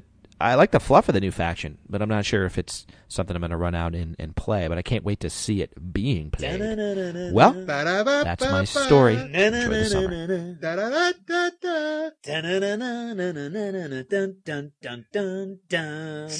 Need to add a big unit to your current force and don't feel like painting that many grunts? Or maybe you want to start a new army and really don't have time to paint it up. That's where PaintedFigs.com can help. For 3 years, their staff with over 20 years of experience in the industry have been providing gamers with high-quality, affordable paint jobs on miniatures from the most popular games, including Flames of War, Warhammer 40,000, Fantasy, War Machine, Hordes, and even a variety of board games. Their full-service packages include the cost of the models themselves at wholesale prices, assembly, painting, and basing.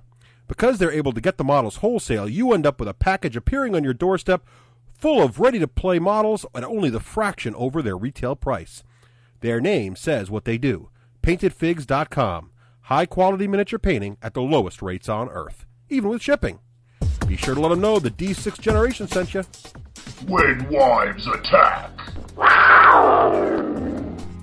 Hello, this is Karen, Craig's wife. And this is Nicole, Russ's wife. And this week our shout-out is to Dan Crane from his wife, Leia. Thanks for getting baby Mitch a stuffed D20. He'll be the most prepared DM on the playground. Very I love nice. that. And it was funny, we prepped this before, and Karen's like, no, D20's a dice, right? I know that, yeah, because for a while I didn't know what D6 was. Yeah, I'm like, and I said to her, generation. like, D6 would be a six-sided die. That's hence the name of the show. Yep. So, hello, everyone. It's been a while since we've just had a regular we had 3 episode. episodes in a row. 3 episodes of kind of other interview, and Marisa was on, and we had our newlywed game. Yep. So now everything got very positive feedback. People are loving Marisa. Yes, people do love Marisa. So we're going to try and get her on, see what we can do to get her on, scheduling wise, a little later on, maybe in another month or so. We'll have to see what happens when fall comes. So, but this week we kind of have our regular stuff. We had a couple games we wanted to talk about. Karen was in Maine, right? I was in Maine again, and you have games from Maine. Yeah, didn't play as much as usual. We had some stuff happen, but still got a lot in. And I have to say that I do like Ticket to Ride. You do? I do. I played it once. We gave it to my nephew for Christmas. I mentioned that before. Played it at Christmas with him for the first time. He brought it up to Maine, and we played it again. I just really, really, really like that game. I don't know if everyone would like it because I can see people thinking it's boring. Like, there's not a lot to it, but I really, really like it, and it's just great. We played with my nephew who is going to be 10. How do you like it? It's his. He loves it. And he likes it. And he's 10, and it's totally fine for him. Cool. And my niece is going to be 9 next month, and she played by herself, and she loves it. It's just a game that they can play. She's not great at it, but she can play it by herself. Yeah. So, and he, again, kicked our butt. He kicked our butt at Christmas, too. Kicked our butt. That's funny. Have you been, I hear you've been kicking Craig's butt, or at least did once or twice I did a few times in Small World. Woo! And not like a little bit, like not by chance. Like it's because I played well. You know what I mean? Beat it's not him like by with chance. your smarts, because you're so much smarter. A few times. with the gray matter. It has happened. Yay, go Karen. We played this game. I don't know if you remember, because we saw it at TempleCon. We saw the box and I wanted to buy it. It was called The Hunting House. Yes, I do remember. She walked by this box and picked it up and looked at it and put it down. Walked by, flipped it over, looked at it, put it down, and she didn't get it. I think it's because Betrayal's a haunted house, so I think I like haunted house games. So Craig got it for me for Valentine's Day. Yes. And we played it a couple times. It's really not that great. I mean, oh, bummer. So, but we brought it to Maine because it's a great game for little kids. It is great, except the only thing you have to watch out for is it can take forever. No, it's a maze game. It's not spooky at all. There's nothing. Nothing scary. It's literally just moving pieces around, trying to get out of a house. But it can take forever because you're trying to stop other people from getting out. So as soon as someone's close, you kind of stop them from getting in. It can go forever. But they loved it, and we kept playing it over and over again. And so that's a good game for kids. Probably 5 and maybe 6 and up. Yep. Because they have to read a little bit. And we played Small World again, and I loved it. And we played the zombie game, Last Night on Earth. I can't think of the name. I just wanted to say one other thing about this game. I may have mentioned it before. My dad, who's 70, I always mention, likes this game a lot, and I wanted to say why, because I thought it was a good reason. He really likes Betrayal on the House on the Hill. Right, I remember you saying that. But for being 70, he hates when I say that, but that's why. Just say it one more time to really irritate your dad. Karen's dad, everyone, he's 70. Well, he hates that I give that's the reason as to stuff. Like, he doesn't like this game because he's 70. But Betrayal can be a lot. Like, every time you play Betrayal, it's a different thing. So if you're trying to kill a guy over here, the next game you might be trying to kill him by rolling. This game you might be killing by shooting. And the zombie game, Last Night on Earth, is very good for him because it's like Betrayal, where there's zombies and you're trying to kill them, but it's the same thing every single time. He knows the point of the game is to kill the zombies. Right. It's not to get a book, to go in a room, and to do a seance. Oh, it's and always the same. To kill the snake, and then 2 heads. It's the same type of board setup. It's the same type of co-op on one side against the one bad guy. So but there's it's always, not... and it's getting weapons and the whole thing and rolling and fighting, but it's every time it's just to kill the zombies. So and there's not it. so much variation that you feel like you're sort of kind of learning a new game every time. And that's how he felt. Okay. He felt he had to be helped every single game. Like, what am I supposed to do again? What is it? You know? So that was just a key out there if anyone has that issue. So okay. And those are my games in Maine. Those are your games in Maine. Seems like it should be games in Maine. There should be a loon in the background or something. Okay. Well, we were on vacation too. Before I get to that though, I did want to mention one person who on Facebook, a listener. His name is Aaron Frantal. I hope I'm saying his name right. He friended me ages ago, and he is the first D6G listener, I believe, that is actually in my clan on my Vampire Wars game. Oh. He friended me, and he's like, "Hey, are you playing?" And I'm like, "Sure." So he's in my clan. One. Are you on listener. at like the same time playing? I don't know if the game isn't that complicated. Really, seriously, easy. So you don't necessarily have to be on at the same time as anybody else. I'm like, oh, I finally have a D6G listener who's in my clan, and so every now and then I see his name flash by when I'm playing. Oh yeah. So yeah. So like you walk by him or something. No, I see his name. Like it's only text based, so it's not like you see people. It's not wow. He doesn't walk around the screen and wave and say hi. But it's like it's text based, and you see the names, and sometimes I see his name on there. Yeah. So I thought that was kind of cool. It's like, oh, I finally have a D. And then somebody else asked me about it. Actually, I just got an email about it, asking what it was, and it's that Vampire Wars is the name of the game. It's on Facebook and on MySpace. I play on Facebook. So if you're on Facebook and you friend me, we can play it. If you're on MySpace, can't do it because I don't have a MySpace account. Gotcha. So I had actually 2 different people who asked me that like in the last week. Apparently everybody's listening to the episode where I must have talked about that game. And they're all asking I've noticed that in the emails. If everyone's it's like 4 episodes behind. Yeah. Sometimes we get a flood of information. And we can say on that note, we got everybody's opinion about the Take the Move Back. Yes. I think we're good. I think people, we have it. We love all your comments. It. Yeah, we appreciate everybody writing in. Most of the men went with Craig. A few of them didn't. A few of them made some great points. There was a handful that went with us. Yeah, the guys that came in to say, like, after we hit, I think on the next episode said, the guys all kind of went with Craig. Yeah. There were these guys who were like, no, not me. So there were some definite, we didn't get any girl emails, I don't think. Maybe one. I think we got one person who did the "my wife says" kind of thing, but no girls directly had emailed us. I think that's run its course, and it was fun. So stop emailing on that topic, because what Karen is saying, she's got it. Well, I just feel like my response gets kind of the same every time. Like she just has a cut and paste thing in a Word document. She just sticks it in an email. But we do appreciate the emails. But yes. I think we're done with that topic on the show. Very good. Next. So it's done. like the stripper pole that the guys can't stop talking about. They're done with it that. Will not be used again. Yep. Well, we were on vacation a week or so ago. We actually went to Williamsburg, Virginia, and we're with our kids. And as weird as it sounds, we got some really fun games the kids are playing, because they have all these things so that your kids can learn about history, and they have them playing games.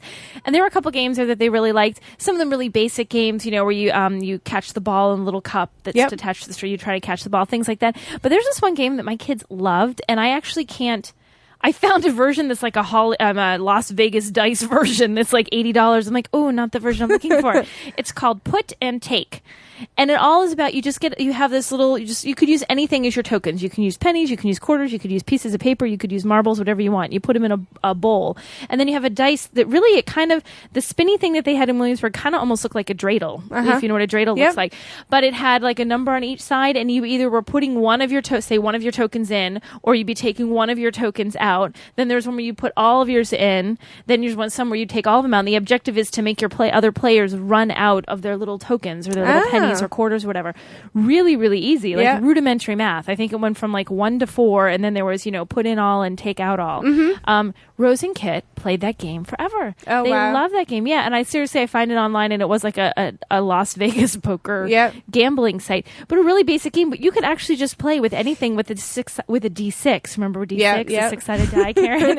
And you could just do it with that and assign different. That sounds good, because it seems like it would keep kids busy. It did. I mean, we were sitting there, Russ and I are chatting, drinking a soda, and the kids are playing. Because they have things set up there for kids to play, and there's little Williamsburg people of character, whatever they call them, playing these games with the kids. And Rose and Kit were totally entranced with it. I mean, they must have played it for 20 minutes, which sitting outside in the heat, because we're outside and it's like 95 degrees, sitting outside, on the ground in front of a picnic bench, essentially, is where they were playing, and they were fascinated. And all the kids were coming in, and they, the woman was originally playing, a couple of the people from Williamsburg were playing. They backed out and let all the kids play because there were more kids than they had little tokens for. Oh, very nice. But a really easy game, and I was thinking so easy to do if you just took like a 6-sided die and you said put in 1, put in 2, put in 3, and then made like the 4, 5, and 6 like a take out 1, take out 2, take out 3. Just change what it means. It would be so easy for kids to play. All you need is a dice, 1 die, and something to use for tokens. I mean, really empty your pockets if you're stuck someplace and start playing with quarters and nickels and dimes and pennies. Sounds good. It was very cool.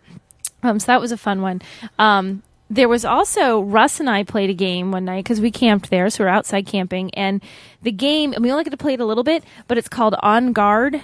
And it's a card game. In fact, if I'm right, somewhere before our segment or after our segment possibly, Russ may be talking about this game. But it just has a deck of cards, and it's like a swordsmanship game. It's all around the theme of playing swords. Swords, yes. On guard. Yep. And the theme, the Craig's idea. had that on his license plate for a while because he was a fencer. Now he has MCXM. SPQR. Okay, it was something really weird before, it's though. Roman. It was on something. guard. Wasn't it something else? No, it went from On Guard to SPQR. Oh, I thought he had something. Which SPQR, which always made me think of Sporker. I know that's he not won't what get like Karen's husband or anything like I wanted. Like I have Mrs. Gallant. I have Mrs. Gallant, and I wanted Craig's wife, and he vetoed Craig's wife. He vetoed. He said he didn't want me showing up at the school and all the students seeing hey, look, it's Craig's wife. Yeah, because now you show up at school like, hey, look, it's Craig's wife, it's Mrs. Gallant. Yep.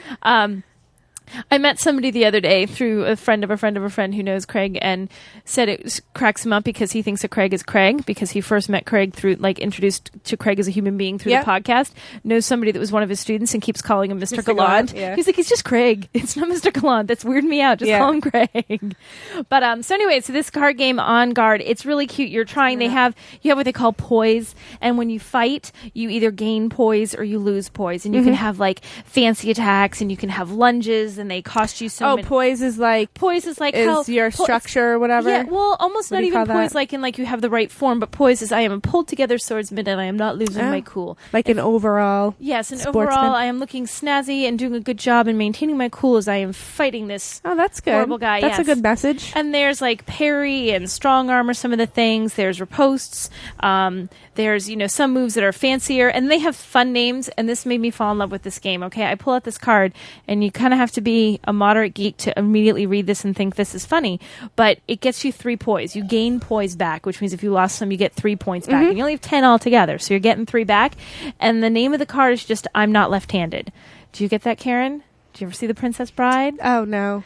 Okay, see? I know. For all the listeners out there, think about The Princess Bride, you do not understand that I, too, am not left-handed, So this is, and the card is called I'm Not Left-Handed. So the names of the cards I'm are sure kind of it's cute hilarious. Sometimes. If you were really a geek, if you let that geek flag wave, I can't believe you haven't That's why I'm in the mid. I don't like any of that stuff. That's why I'm in the middle. I could not last through Princess Bride. Oh, it was such a good... No, it's like fantasy. I can't do it. I guess it's giants and stuff. Well, it's total fantasy. She plays games that are haunted house games. Those are games. You're talking about movies. That's why I'm in the middle. That's why I always say, I understand, when I say I'm not a gamer, I like to play games, but there's that extra stuff I don't do. I don't... You like to play games, but you don't... I'm not into that life thing. I'm not into, your sci-fi or Princess Bride. And if you could see the way she's wrinkling up her nose at the Princess Bride, it's like someone just stuck, like stinky that's cheese like underneath torture. your nose. It's torture. Oh, I love those movies. That's why I always say I'm in the middle, because to me it's more, the term gamer is more than just I like to play games. It's sort of like a whole thing that I'm just... Then this game would appeal not to Karen apparently, but to Craig or anybody who's watched The Princess Bride or anybody who gets the whole... But the game looks like something I would enjoy. Swashbuckling swordsman. You know, there's one move where you can defend against an attack because you fling your cloak over the sword and your cloak takes the sword out of your opponent's hand and you have, like these flashy moves. So it's fun. I think it was just the theme of the game made me laugh. I mean, it's a really easy card game. It looks like a nice pull-out quick game that you can just sit and play. And the cool thing about, we were traveling, we were camping, so we were in the back of this looks car. Perfect. And it's a deck of cards. It's a couple of little, like maybe it's twice the size of a single card that are the little things to keep track of your poise, and some little red tokens to keep track of where your poise is from 1 to 10. So it's a fun little game. It does. It says 10 and up on the directions. How are your kids with it? Rose and Kit didn't play it, and I don't think they could, because you have to be able to read. You have to be able to read the cards. Yeah, you have to be able to read. And there's some words like, well, I guess there's not French. words, but there's sort of there's French, an affect to it. Yeah, because there's riposte and en garde and main gauche and like terms. So you have to be able. You definitely have to be able to read. This is for a game for if your kids can read and kind of get the. So 10 is probably. It probably seems appropriate for 10. I think 10 like would be my good. my nephew Matthew would probably like that, and he's 10. And even so, and they're 10, and if you're playing with kids that have never seen a sword in their life or wouldn't know what en garde meant, you're going to have to do some explaining the first go round. But beyond that, it's actually a fun little game. We had a good time playing it. It was fun, and you're slapping down all these cards, and we're calling little moves out loud, and it was just kind of fun. It was a fun game. So this is my new fun game I like to play, and it's easy to carry, and it's easy to play, and it's quick. I think we played it like 3 times in very short order because it's a quick. I imagine if you had. How many people can play in this? You have the rules in front of you. I think there's like 6 cards here. I think like 6 people can 2 play. to 6. So I imagine if you had 6, it's going to take a little more time to go through. But for a 2-person game, it's really a nice, fast, fun game. Yeah. So that's my favorite game of the moment, mostly because of the "I'm not left-handed" card, which totally amused me to no end. I just realized I have 2 more achievements in 2 more gaming. achievements. Go for it. Well, not really, but this first one isn't an achievement for me. But we bought my nephew Matthew it was his birthday, and we weren't at the party. We had something else we had to do, and I told him when we go to Maine, we'll go to the game store with Uncle Craig and get a game. Yep. And they went, and Craig said it was all up to my nephew. Right. Because he came home with the game, and I looked at Craig like, you totally didn't, you set this up. But it was Wings of War. Yes. And I know of that game because I know Craig likes it because we have it. I guess there's different versions of it out, but I have to, and this is why I'm talking about it, because he loved it. My 10-year-old nephew loved it. And I guess there's different versions, and Craig helped him pick a version that he thought would best fit his personality and be easy. But the best thing about the game is his parents, who are not gamers at all, like never ever, we don't even, when we're playing a game, we barely ask because they don't not do their games. Thing. Matthew was excited and wanted his dad to play, and his dad could pick it up in 2 seconds and play a quick game because it wasn't forever. Yeah. It was a really quick back and forth, some type of fighting playing game, but really like turn a card over or something. I don't know. Back and forth, 10-minute, who scores the most points game, and you're done. I'm done. Mom came back. Mom played with him. Wow. Like I've never seen that. And so it was just something that was really easy to pick up, play a quick game, and they were able to do that with him, and everybody enjoyed it. So a good game to just draw Wings in a of total non-gamer mom or dad. Yeah, into if your son, with if the child likes it, or drag your wife in or your husband in. If you're the woman who's the I gamer, you're the guy who's the gamer. Drag in your spouse to play with your kids. Yeah, and then oh no, I can't say that. So then one other game. I beat Craig in lawn darts. Go Karen. Like twice. That's hilarious. His dad got, it's actually pretty cool. His dad got this thing and they're like magnetic. Yeah. You throw it against the board and the magnet hits. Yeah. And I crushed Craig. You crushed twice. Craig. Take that, Craig. Twice, yeah. Smash. Karen, smash. Boom. Yeah. 2 out of 3. And I became Lord of the Lawn Darts. Lord of the Lawn Darts. They and gave he kept you a trying title. to. No, I gave myself the title. He wanted it to be lady. He kept saying, "You're not a lord, you're a lady." I'm like, "That's so not as cool." I'm Lord of the Lawn Darts. So I don't care whether you're a man or woman. You're the Lord of the Lawn Darts because that is way cooler. Yeah. So I should get a little ding or whatever that is. Yes. If Russ, I can get Russ to listen to this. Here, we'll just do our own. Ready? 1, 2, 3. Ding. Okay. I think that's all my stuff. Do you have any? No, I think that's what we have this week. And I'm going to remind people, and I always forget all of this. We are on Facebook. You can just look for D6 Generation on Facebook. And we're on there pretty frequently. We are also on Twitter. You can look for the D6 Generation on Twitter. Russ and I are the only ones who post on that. But Karen and Russ and I, and sometimes Craig once or twice through Karen, post on Facebook. I go in spurts on Facebook. Spurts. And then there's the D6generation.com, and then there's the Wives. Thewives.webs.com. Thewives.webs.com, which I actually updated today, Karen.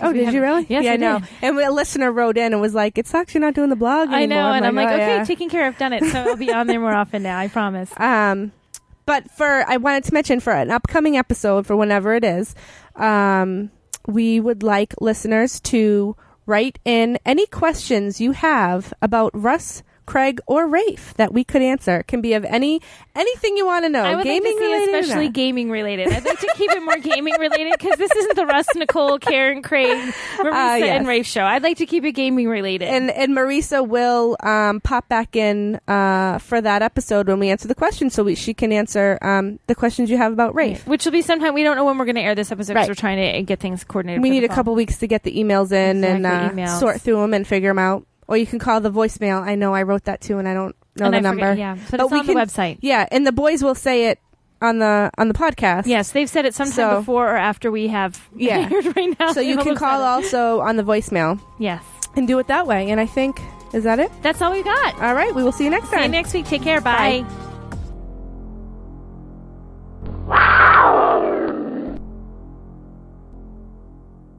Warning, warning, warning. This podcast is part of the Wargamers Radio Network, WRN. You have been warned. For more information, go to www.wargamerradio.com. Danger, danger, Will Robinson. Silence, you ninny.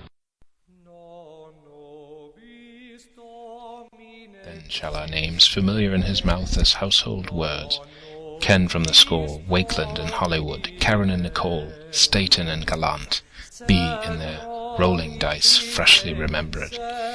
This story shall the good men teach his son, and Crispian shall ne'er go by from this day to the ending of the world. But we in it shall be remembered. We few, we happy few, we band of brothers. For he today that rolls his dice with me shall be my brother, be he ne'er so vile. This day shall gentle his condition, and gentlemen in New England abed shall think themselves accursed were they not here, and hold their manhoods cheap, whiles any speak that gamed with us on St. Crispin's Day.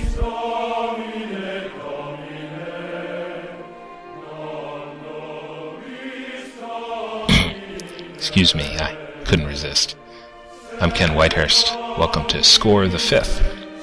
On this episode, as you may have guessed from the words of Henry V, with all due apologies to Shakespeare, and Patrick Doyle's Non Nobis Domine from Kenneth Branagh's Henry V film, the score brings you a few musical suggestions for your games of medieval combat, both fantastical and historical. I've received a number of requests on this subject, and frankly, tonight's selections are the most epic music I have played so far. The requests include an email from Paul in Australia, who is planning a miniatures game set in the 100 Years' War at the Battle of Crecy, and Christopher, who enjoys Shadows over Camelot. And I know Russ recently got his Battle Lore figures back, and I've been reading some of the previews from Fantasy Flight Games' new expansion for Battle Lore Heroes.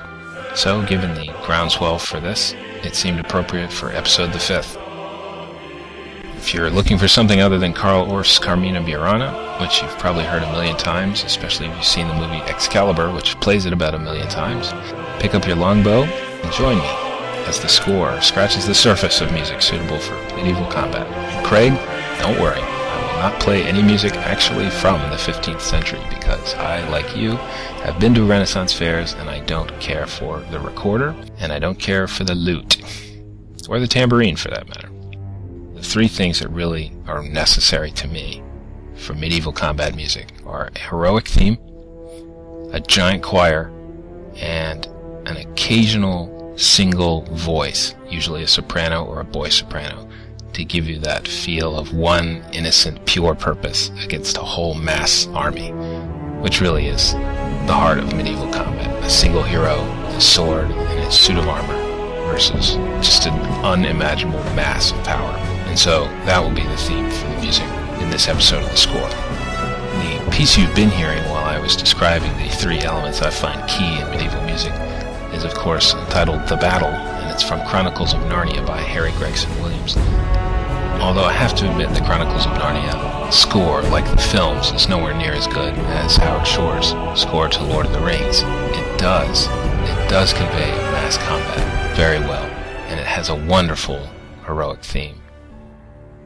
This next pair of tracks, from a little-known film called Plunkett and McLean, is by Craig Armstrong, and is among the most widely used trailer music of all time. The first piece is called Hanging, which is a sort of slow-building version of the one you're probably more familiar with, called Escape. These two pieces in tandem create extraordinary tension, and then among the most dramatic finales I've ever heard.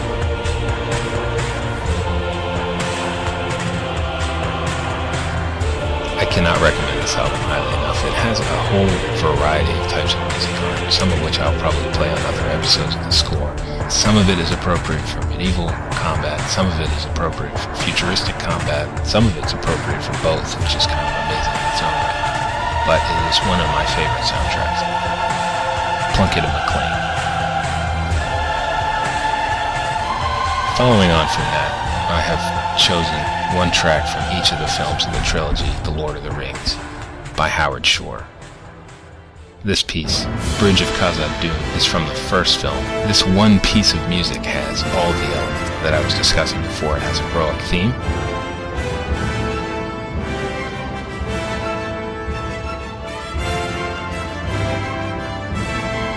a mass choir,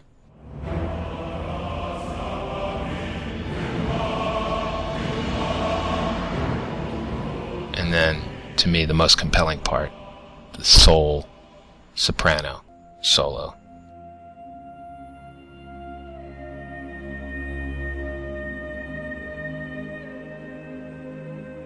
This one song captures, briefly, the just wonderful variety of these albums. You must own them. Go get them now. Just stop the podcast right now. Go get all three of them. The second piece is called Even Star, and it is from The Two Towers. Now, this falls more into the lone soprano solo category, but it's just so beautiful.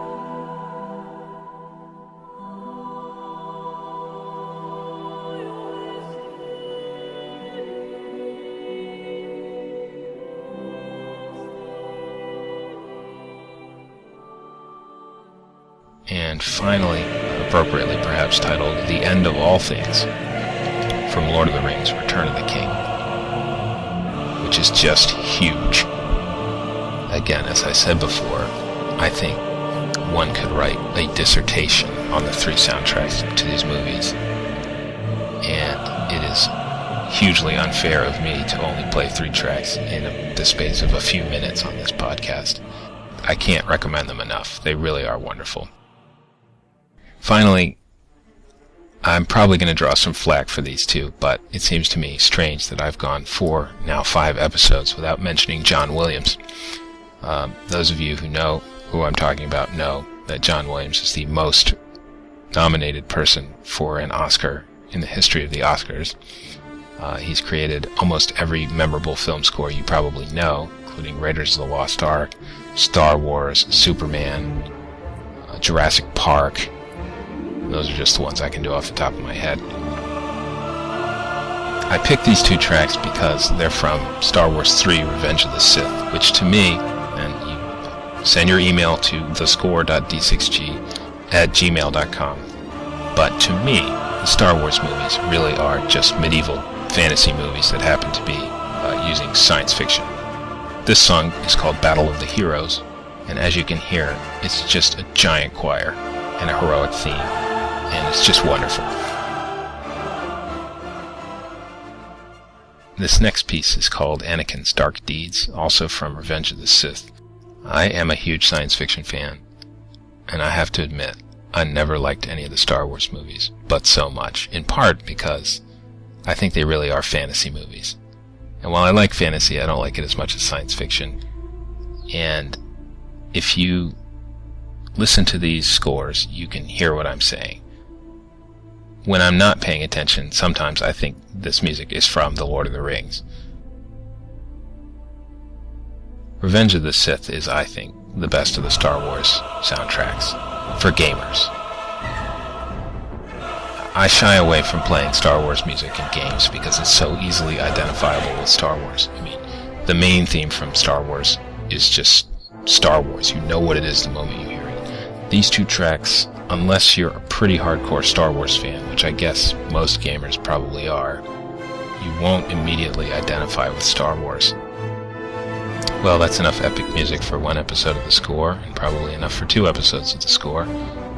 Thank you for listening. I'm Ken Whitehurst. If you have any questions or comments, please email me at thescore.d6g@gmail.com or leave your comments on our Facebook group at the D6 Generation Facebook. I'd like to particularly thank all the listeners who leave positive comments there, on Podcast Alley, on iTunes, and on the Daka Daka discussions. Tune in again in 4 weeks' time on the D6 Generation when I will bring you episode 6 of The Score, which will have a theme. I just don't know what it is yet. This is Ken Whitehurst reminding you that you can forget what iambic pentameter is, but you can never forget The Score.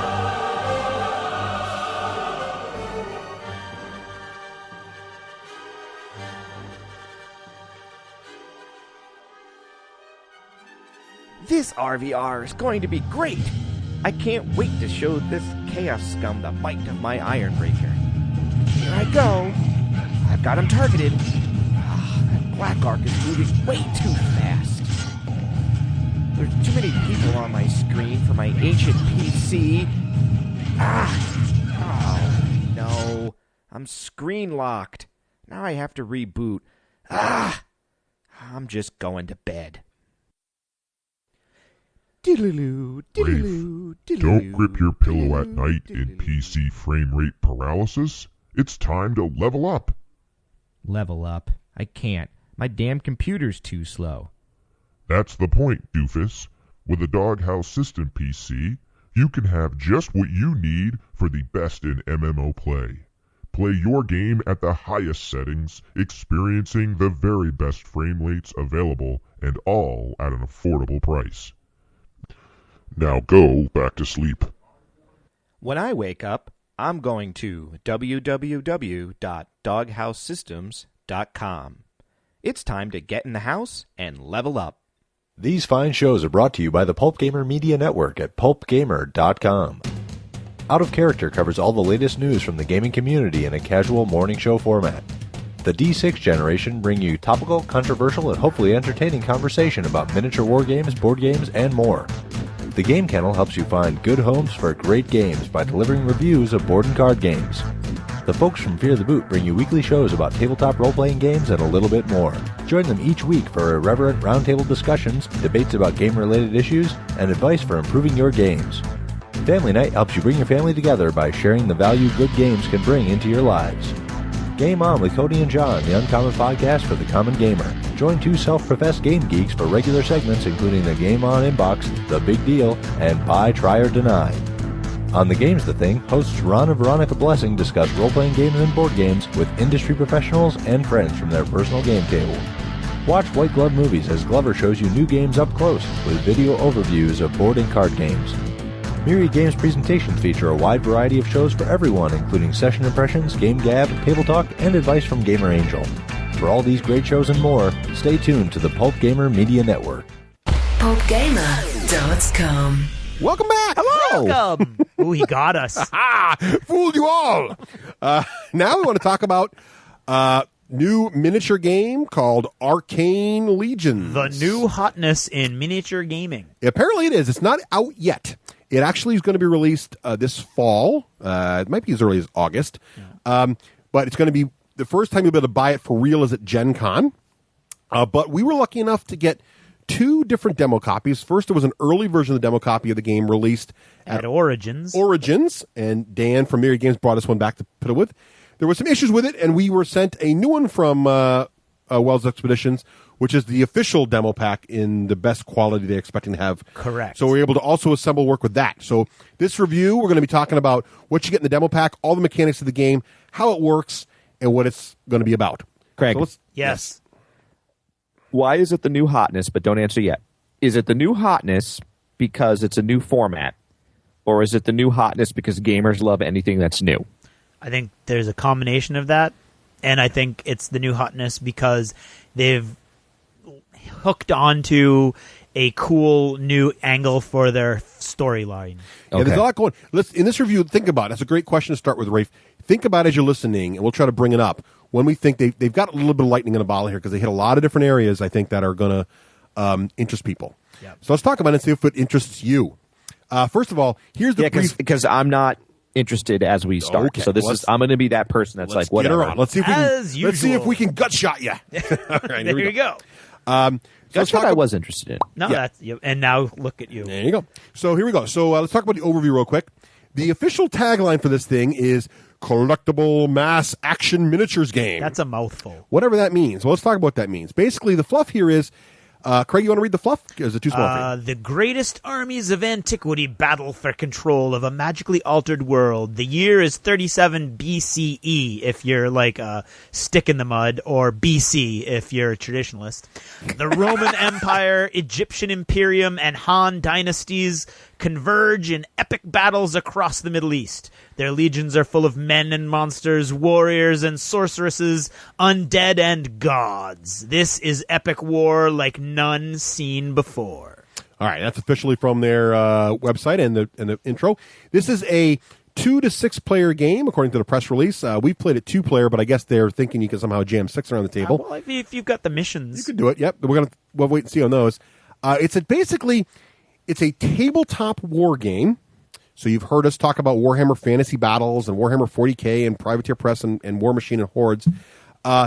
It's sort of in that ilk, but because it's going to be on a table, there's no grids, there's no mats, there's no lines to measure with. You're going to measure with.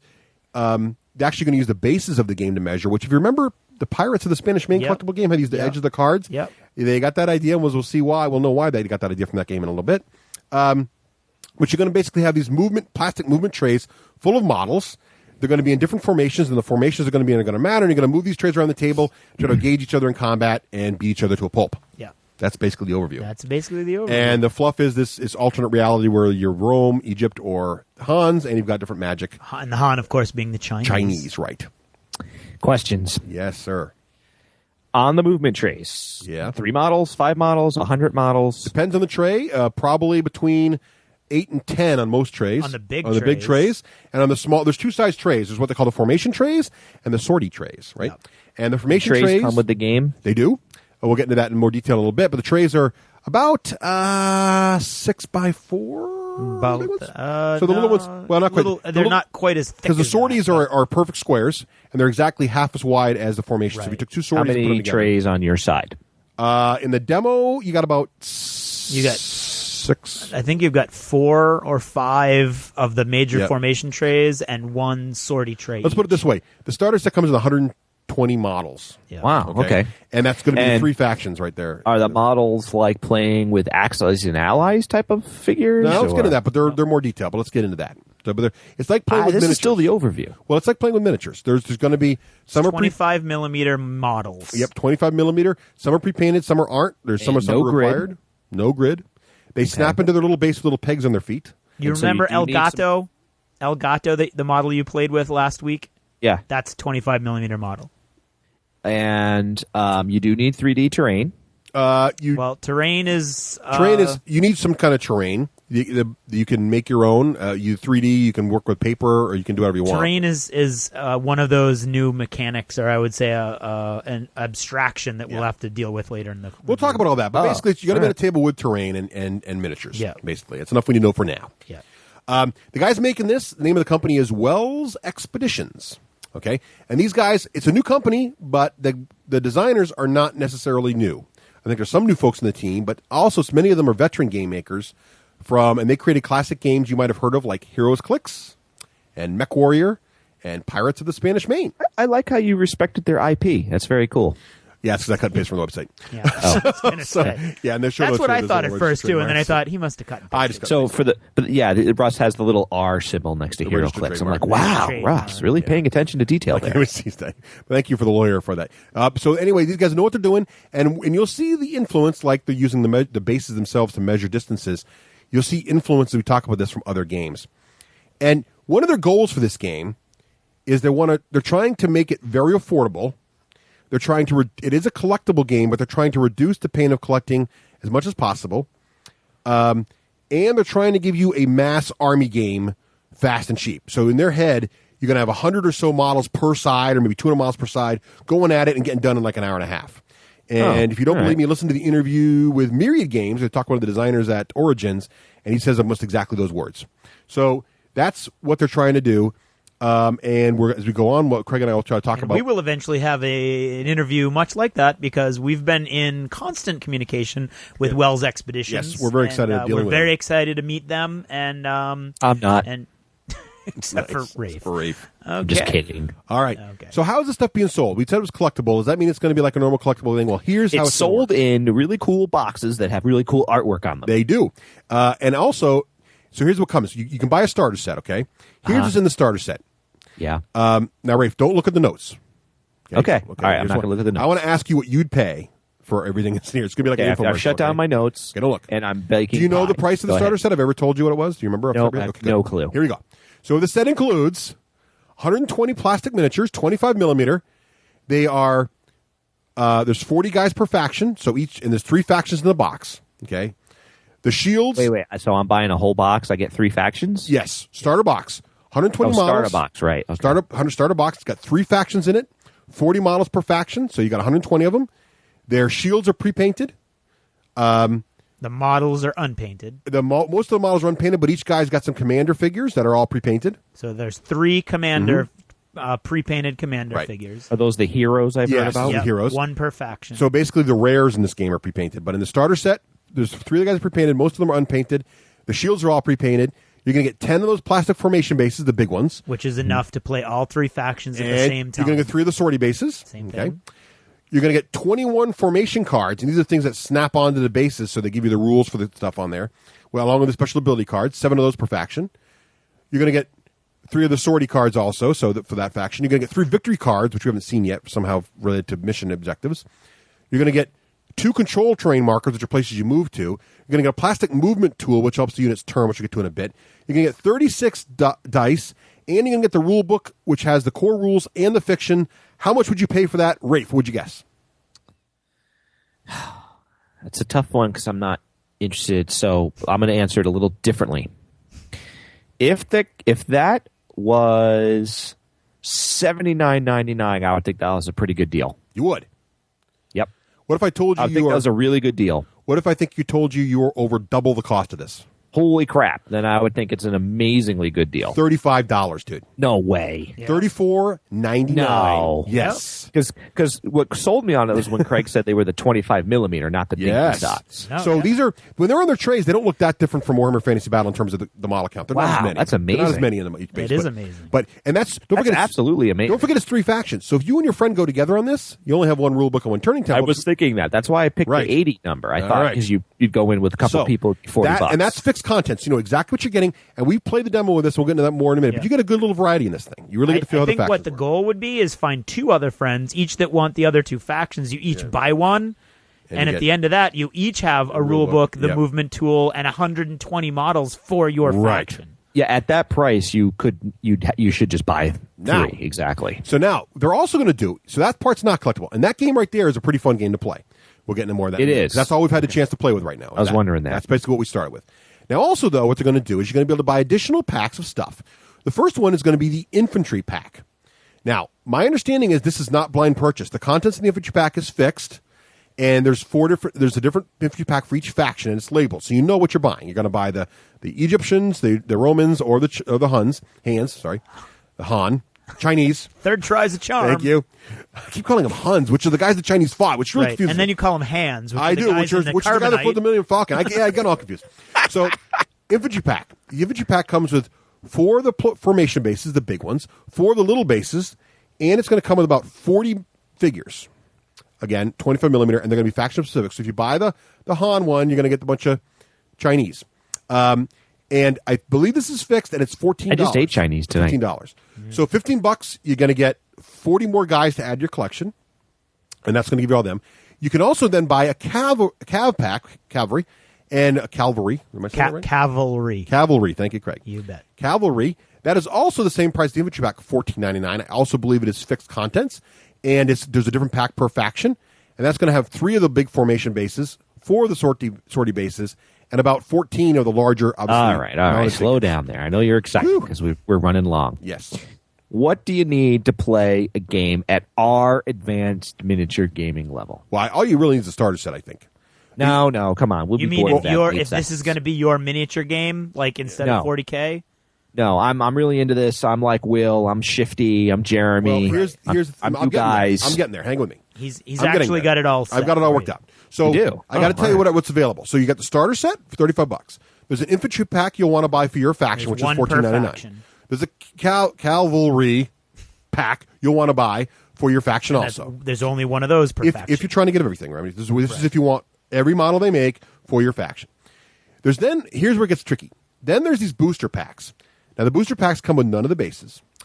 They are $11.99 each, but these are the ones that are random and collectible. Okay, they are faction specific, so you'll buy the booster for, and these are the ones that are pre-painted.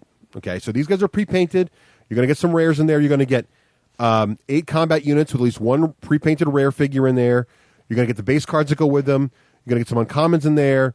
These are the ones you're going to want to collect, and they're $11.99 each. However, they're going to be sold in league bundles of 8. Faction specific, and Legion bundle of 8. If you buy a Legion bundle, you are guaranteed to get every model from the boosters for your faction. Okay, so here's the math I did.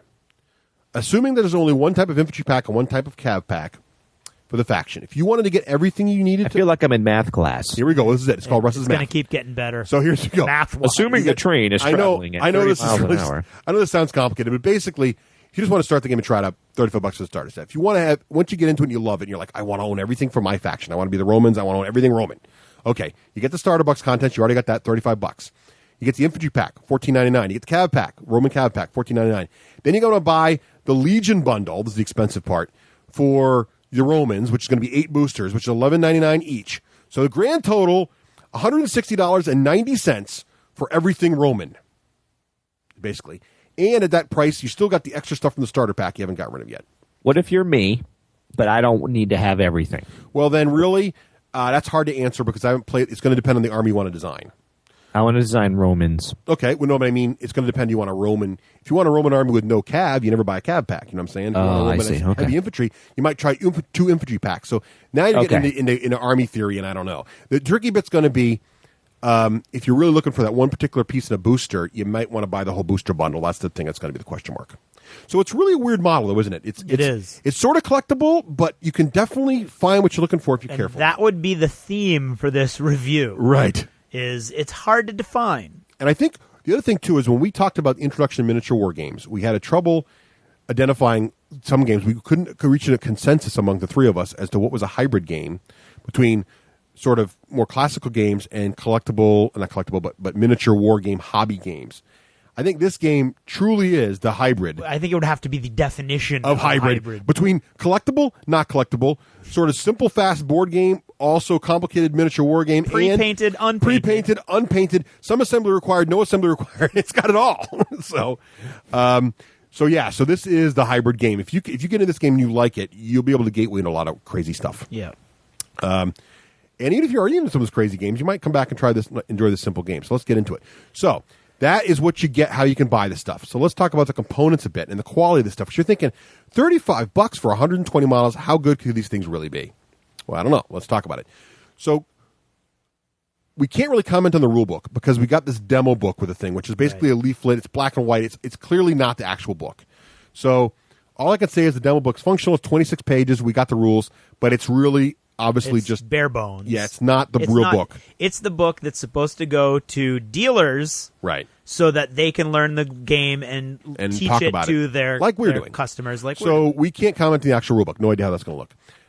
Let's talk about model quality. Craig, you're one of the biggest modelers of the bunch. What did you think of the models? I was very happy to see the second set that we got. The first set had a lot of flashing, and there was a lot of soft detail loss on the models.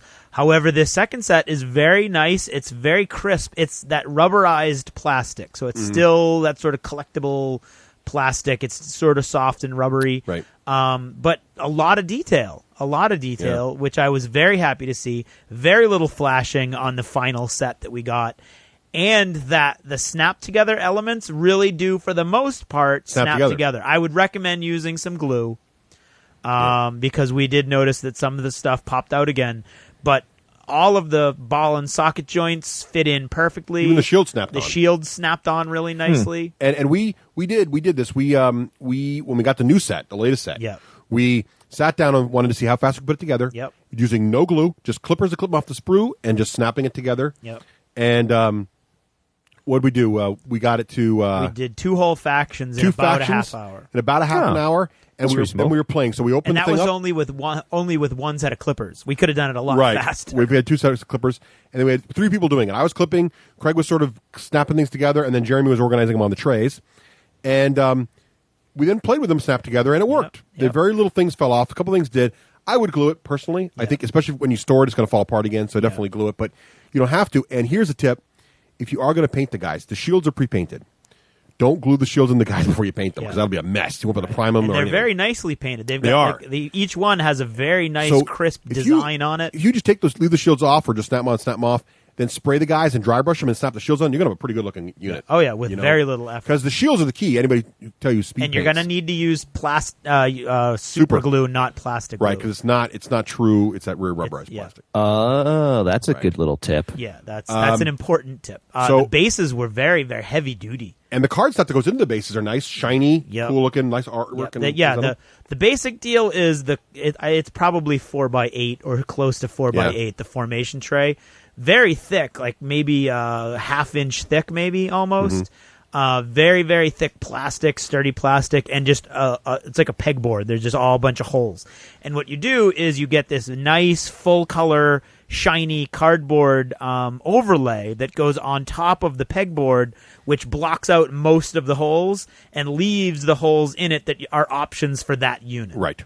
And that's very nicely, nice, good quality, nice soft, nice heavy card stock with nice glossy artwork, all three multicolored. Nice. So yeah, very nice. And what do you think it looks like on the table? On the table, in battle, I'm still. I like it, but I'm a little bit. The problem right now for me aesthetically is that because the bases, that those cardboard pieces are faction color coded. Right. So they're Romans sort of like red, they're like marbleized red, Khans are green, marbleized green, and marbleized yellow. I think. Yeah, I can't remember. Like a tan. Yeah. For the Egyptian. And there's some texture to it. I mean, it's like marbleized. It looks nice. It looks nice, but it's where you're. But on your pretty terrain table, right? Your bases. Normally, when you paint models, when you're hardcore into this, you want your bases to be cool, but you also want them to blend with the terrain so that you really focus on the miniature. Right. What happens for the pure miniature wargame hobby purist? The biggest thing you got to get over with this game is that those bases really jump out. Yeah. Now it's a huge part of the game, a huge part of the mechanics, and in many ways very interesting. However, it's a double-edged sword. Aesthetically, there's not a lot of ways you can hide it. And when the guys are painted up, it's still going to look great, but you got to mentally get to this place where your bases are a big part of the board. I think they could have, and they could still, because all they have to do is print out other. You could do like Battlefield Games or whatever that is. That's a card game. Right. Yeah, you could have grass right instead of that right color, or sand or whatever. And you might be able to do that because they're talking about being able to make your own tray inserts. And if you can do that, I think if I could give them one piece of advice for what I think is an excellent game, it would be that. Because as a modeler, that aesthetic. I understand the choice, and I think it's a totally valid choice they made, but that choice isn't the one I would have made. Well, the other thing they're fighting too is the text and the details on the base has got to be readable by you and your opponent. Yep. So they probably were they probably wrestled with this a bit. I bet. I bet. That's a good point. I think that's my biggest problem in the game too is the aesthetic on the table.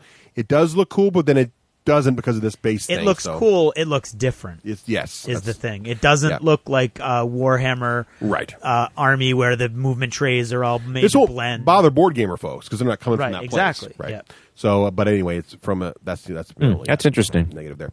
So, okay, let's talk about playing the game now.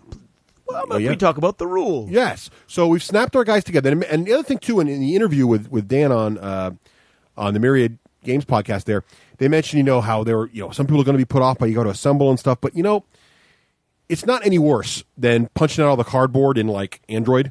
Yeah, it doesn't sound it. And even remember your old Axis Analogy, you had to clip out the pieces. Yeah. So I don't think this is any worse assembly than that kind of stuff. Now, granted, Craig and I are experienced miniature builders from Games Workshop and stuff where there's a lot, and probably there's lots of assembly. So these are more minor. At most, you're looking at models that are coming in 2 pieces. Yeah. So I mean, that's 3 if you've got a shield. And it's a one-time thing. So and I think you'll have fun clipping them out and looking at them and putting them. So I don't think that's in any way a negative of the game. In any case, I think you're going to be like, I just spent $35 and got all of these. I think you're really going to be impressed by the quality and the value. All right, so let's talk about playing the game. How do the rules work? Is it worth playing? Let's get into that. We're just going to go through the game process here. First, we got setup. All right, you set your play area up. Now, this is what Rafe was alluding to earlier. What the heck do you play on? They recommend a 4x6 table, and of course, cool terrain can be used. But if you don't have cool terrain, in the demo kit, and I assume this will be in the real rule book too, there are pages you can photocopy that just have little shapes. Let's say this would be a wood, and it looks like treetops, but you cut it out and it'd be a flat treetop, but you can work in it. You could use it that way. So if you wanted to, and you'd never played a miniature war game before, and you bought this thing, you could photocopy a couple pages out of the rule book, cut out the little shape, lay them down flat on a kitchen table, and you'd be good to go. Yeah. Okay? Everything you get started. But if you're already a miniature war gamer, or let's say you do that and you want to kick it up a notch, roll out your little green mat, grab a couple of tree bases, grab a couple of or you little... could build tree bases that are the same build them easily, size. Throw a couple of hills out there, or mountains or something for impassable terrain, and you're ready to go. More on the types of terrain the game supports in a minute, because it doesn't have a lot of variety in the basic demo rules we saw. That doesn't mean there's not going to be a lot. It just means in the demo rules we saw, there are not a lot of terrain variety. Now, a unit consists of these things that we just built. It's tray, the tray insert, which goes into the tray. To get these trays in your head, they're black, and you look at them, they look like a little pegboard. Yeah. Okay, they're plain, boring black pegboard. Sounds familiar. Did you say this already? I did. I'm sorry. It's okay. And there's the inserts that go inside of it, and the inserts block out certain peg holes. So as Craig said earlier, there's a little reference card that you snap the first time you assemble the game. You pop it off the peg holder, the insert. Cut and it that out goes with an on X-Acto. Right. So it's recommended you cut it instead of just using the. So when you're all set up on the table, you're going to have your trays with your inserts in them, the guys in the trays. And you're going to have these little reference cards for each unit on the side of the table, kind of like War Machine on the side that tell you. Now, these reference cards are in these peg trays that you're talking about? No, the reference card comes off the peg tray. Like a War Machine card. It's like War Machine. It's on the side of the table. That's your reference card. And that's what's the funky color when it was throwing you Well, guys no. off? There's also an insert in the tray. There's two pieces of cardboard. One's roughly the size of the tray that you put on top of the waffle-looking tray, and then the guys go through the holes into the cardboard and then into the tray. Okay. And all that card does is line up the different pegs that you need. But it also includes more than that. all the information for that unit's abilities. So how could they be cool looking grass and sand and stuff? Look, the background. The background's red. So you the still have to have all that writing. It's hard because there's a lot of writing. So what's happening is let's say the normal, little. Why isn't that writing on just a reference card? Here's why. Here's what we're not explaining carefully. So on this tray, there's this card.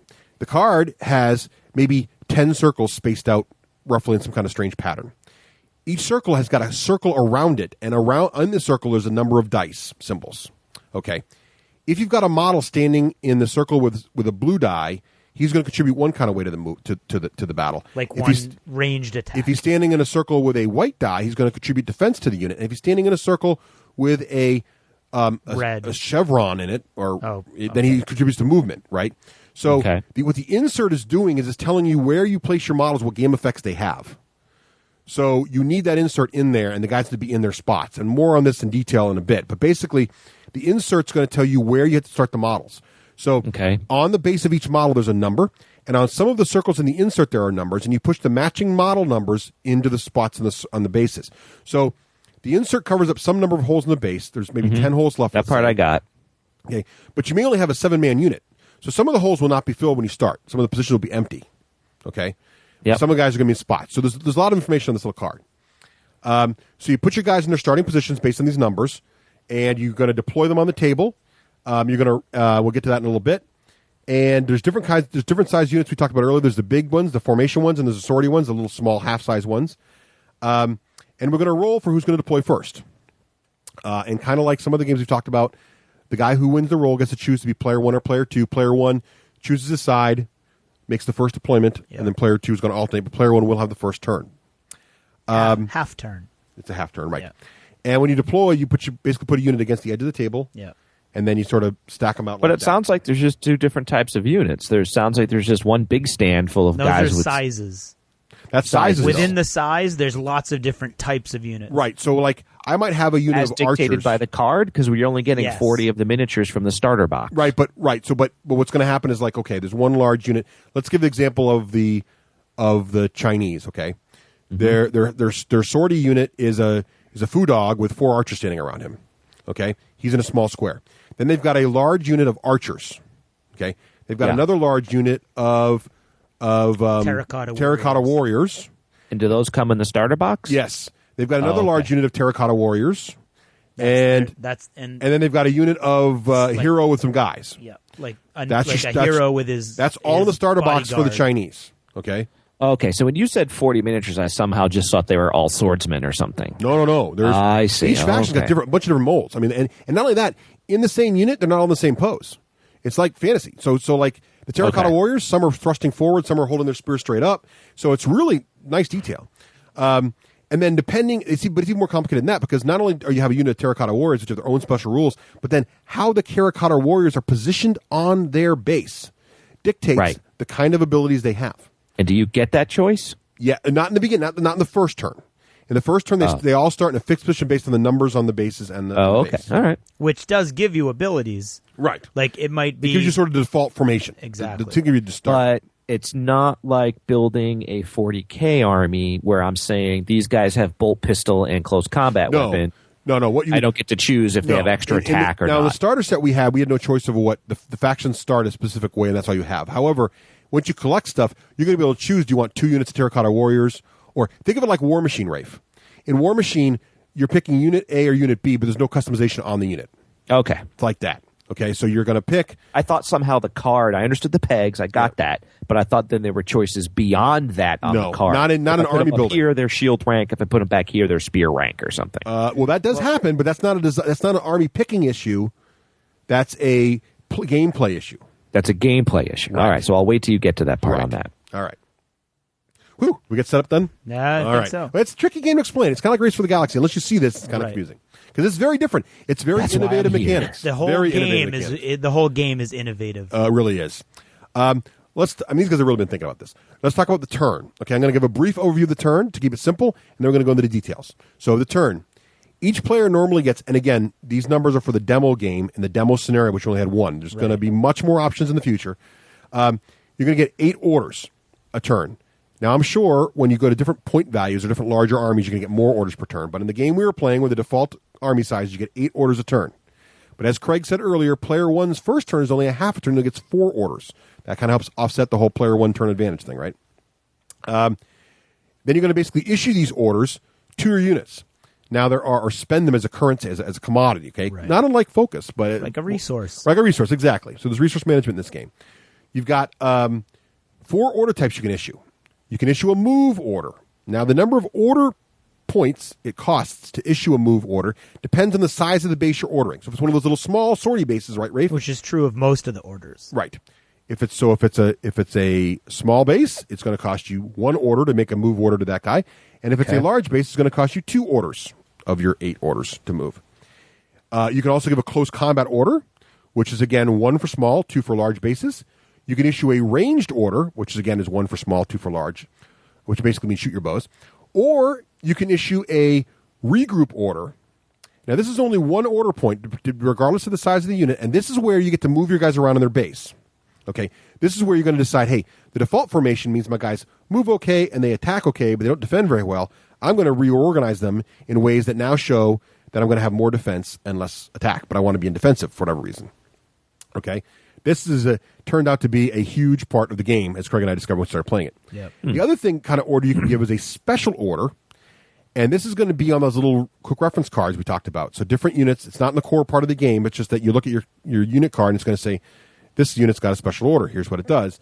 And so a guy has to be standing in the right spot on the base with a symbol on it to be able to give the special order, and B, you got to spend an order point to give the order.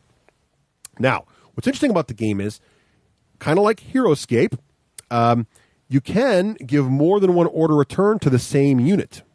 So I can have a unit that's just going to cost me order points. So if I've got 8 order points, I can have one of my large units. I can spend 2 order points to have him move. I can spend 1 order point to have him reform.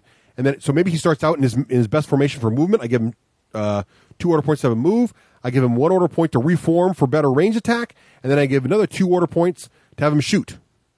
So I've just spent 5 order points on 1 unit. I can do that. And where do these order points come from again? You get 8 per turn. It's like focus. Okay, you just get 8 per turn. Okay, they're a commodity. They're a commodity, and I think they're a resource, and they're going to depend on the size of the game. I think, but in the demo, there's always just 8 per turn. And is it anything like War Machine that, depending on the hero you get different? Not in the demo. Not that you know of. Clearly, with this mechanic, they could do what the hell they want. They could certainly add units to give you more order points. I don't know, but you could get orders. The number of orders is exactly as you're saying, dependent on the hero that's leading your army. Right. So they could do that in the demo. They didn't. Don't know, but they certainly this mechanic opens you up to all kinds of cool things. Yeah. Okay. Now, one thing you can also do, so you can issue any number of orders to a unit. However, if you try to issue the same order twice to a unit, so for example, if I try to do move, or shoot, or hand-in combat, I can do that, but it's called pushing. I can never issue the same order more than twice, and when I push a unit, one model in the unit dies. My Exhaustion. choice. So basically, you can drive your men hard to march twice as fast, but you lose a guy. Okay, so that's or you can have them shoot twice, but one shoots himself in the head. Right, breaks his bowstring. So that's basically the order types, and that's your turn. That's the whole turn. So you issue your orders, you're done, and then your opponent goes. Okay, so it's not really integrated turns, right? It's I go, you go, but some of the combat's integrated, as we'll get to in a second. Now, let's talk about the different order types in detail. Now, first, let's talk about regrouping, because when I talk about other orders, we're going to talk about some of the nuances of strategy of regrouping. Regrouping, remember, is a 1 order point, regardless of size, and it lets you put your guys anywhere you want in their base. A couple rules about that, though. Some of the circles are different colors. Okay, for the classic example is the hero. So you might have a unit of Roman legionnaires, and the hero is painted, pre-painted. Yep. The rest of the guys are not pre-painted. His initial slot might be a yellow circle. Will be a yellow circle. Yes, and the rest of the guys are standing in white circles. And the rule is you can't ever move a guy starting in a colored circle to a different colored circle they started in. Right. So the leader has to be one of the 2 leader spots, for example. And he might have 2 cool spots. One of his spots might be throwing more hand-in combat, but his other spot might be giving you a special order. Okay. Other models might be in spots where they make you move faster, but don't let you shoot as much or go to hand in combat. So what you want to do is they design you guys for what you want to do. So as I mentioned earlier, if I'm trying to move fast and I started in a formation that didn't give me maximum movement, I would then rearrange the model so that the most little movement symbols have guys in them. And that's how far I can move. Okay. Now, and don't forget that also there's symbols in that that you issue orders that you can't otherwise issue if there's not a guy standing there. So you want to get those 2. And oftentimes, if you have a guy standing in an order position, you're losing combat dice altogether. Right. They've done it very well that it makes you make some very tough decisions. Tough tactical choices. Okay, more on regrouping later, but that's that order. Now, the next order is movement. Now, also on this base insert, this full color thing, all the little circles around where everybody stands, there's also this little symbol in the corner, a diagram, that shows you the movement costs in different directions for this particular unit. So, first thing you do to figure out how far you can move, if you're going to issue the move order, it costs you 2 orders for big base. You look at how many guys are standing in spots with a little yellow chevron on it. Right? You count your little yellow chevrons. If I've got 4 yellow chevrons on my base, but only 3 guys are standing next to yellow chevrons, I can move. I have 3 movement points to spend. Yeah. Okay? And then depending on the direction I want to move, I can move straight ahead, I can move straight, I can slide to the left, slide to the right, or slide backwards. Usually backwards costs me more movement points than going forward, but there's a little symbol that tells me that. And if I want to move forward, I move the distance of 1 sortie base fully forward This is what we're doing wrong when we were testing. What were we doing? Like half we were all doing sortie half. base? Yes, we were only moving half speed, which is why it took us some trouble. But anyway, Yeah. So if I've got 3 movement points, I can move 3 sortie bases wide straight ahead. 1, 2, 3. Boom, boom, boom. And a sortie base is about 3 inches wide. So it'd be it's 9 inches straight ahead that way. But if I can get my guy in the 4th standing spot, I can move 12 inches straight ahead, which is a big difference, right? So that's how I move. Now also turning. Now as you can imagine, for those of you who play Warhammer Fantasy Battle, you're looking at unit formation trays that don't look very much different than Warhammer Fantasy movement trays. Now, Warhammer Fantasy, you can wheel, which means you put your finger on the corner of the base and you spin it. You have to measure the outside ridge and figure out how far you go. In this game, that's not in there. Instead, there's this little fancy tool, plastic tool. You put it down a certain way, and you just hold the tool down. You pick up your base and move it to the special spot on the tool where it's supposed to move to. Yeah. And that tells you how far you turn. And each turn is just 2 movement points instead of 1, basically. Yeah. Basically. So you move it to go. That's all. That's movement basically in the game. I think the tool is pretty clever. It's very fast. Takes a little practice. I had some trouble figuring out the first time I tried it. One other thing about movement, Rafe, and you're going to like this, you can break away from hand-to-hand combat in this game. My favorite part. So if you're base-to-base contact with an enemy unit, you can actually walk away. And they get to hit you. They get free swings, more than that in combat, but that's okay. But at least you can get away. Gives you more tactical options. Right. It doesn't create that magical bubble of invulnerability that sometimes other games create.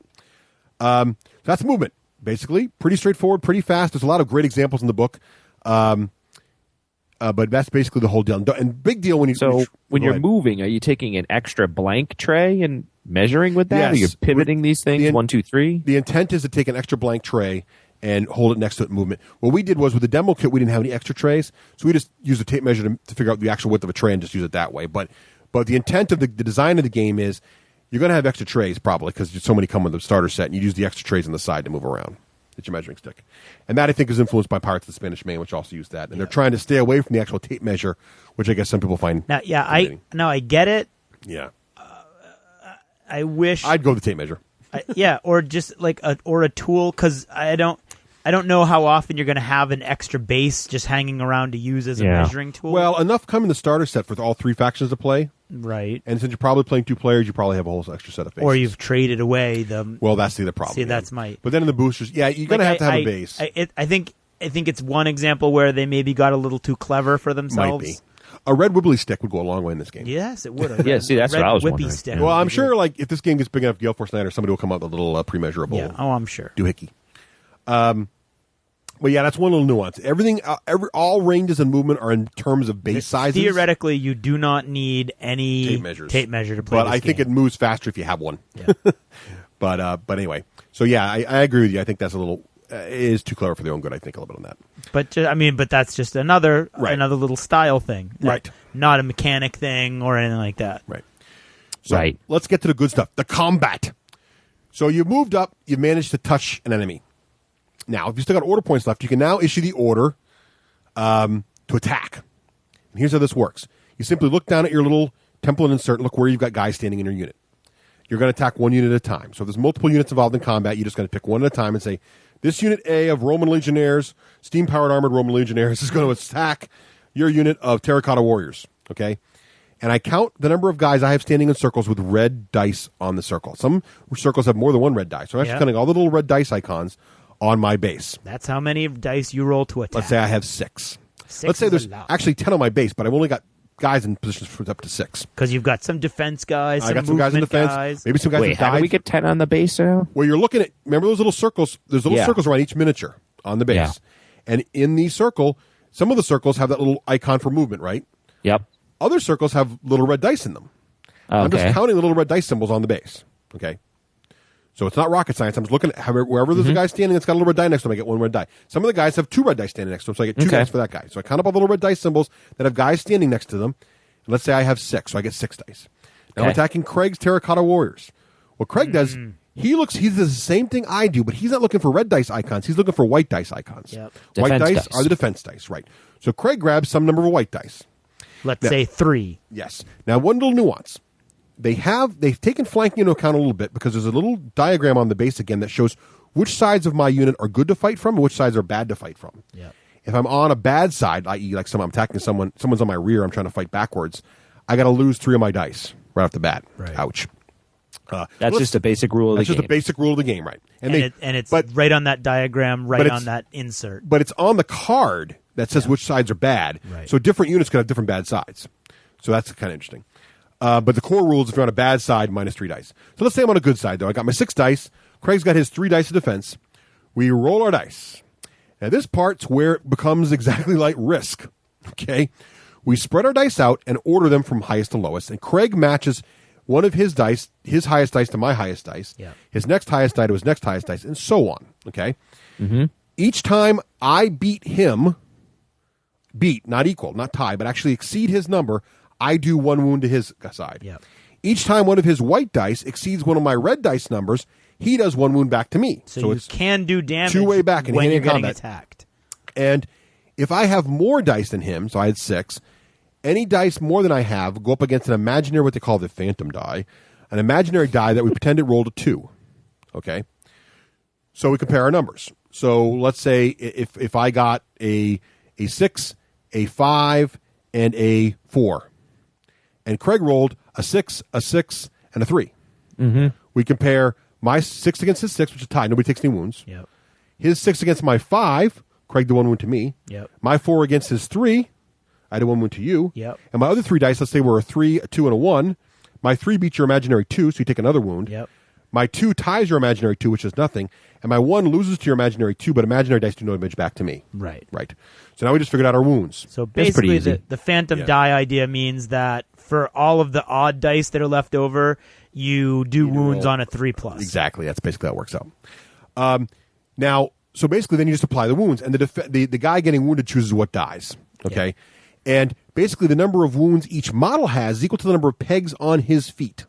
Okay? So most infantry models, regular looking dudes, have 1 peg that fits into 1 hole, and that means he's got 1 wound. So Craig might lose 1 terracotta warrior. But if I'm fighting with my steam armored legionnaires, they're actually on 2 peg bases. They take 2 wounds each. Okay? I see. So how this works is I have to apply, if I have guys with more than 1 peg, i.e. more than 1 wound, I have to apply all wounds to the same model first until he's dead, and then extra wounds go to the next model, and I put a little die next to him marking how he's wounded. Any additional wounds taken later in that turn have to apply to the model already wounded first. At the end of my turn, any unused wounds are healed. So they don't carry over from turn to turn, basically. So basically all that happens really is you roll the dice, you count up the number of times I beat you, that's how many wounds I do to you. You count the number of times you beat me, that's how many wounds I take. We remove our models of our choice, and the combat is over. Okay? Mm-hmm. Now, the running away trick. If I choose to run away from engaged combat, I just get the opponent gets 1 free swing on me, unless I'm one of the little bases. The little bases can run away for free. Yep. So the sortie units are definitely those skirmish units that can come in, hit hard, and run away. It's one of their aspects. So that's pretty much the hand-to-hand combat system. Mm-hmm. And we've gotten through the hard mechanics. That's pretty much the hardest part of the game right there. It's really looking at the base. Now, what's interesting is, again, if I was in the wrong formation for maximum attack, the problem now is when Craig swings me at his turn, my defense dice might be very low. Yep. So maybe I want to attack Craig, get the most red dice I can, then issue a reform order and get into defensive position so I have most white dice when Craig attacks me back. And remember that when you're taking models away, it's taking away opportunities and options for you on your base. When I'm killing guys, what am I killing? Am I killing guys standing in white dice circles? Am I killing guys standing in red dice circles? I think that's the part I missed or zoned out on or something. So when do I pick these formations? That's during the order phase? In the very beginning of the game, the units' formations are dictated by the numbers on the base. You have to. There's like little symbols that nothing require. You can do. Right.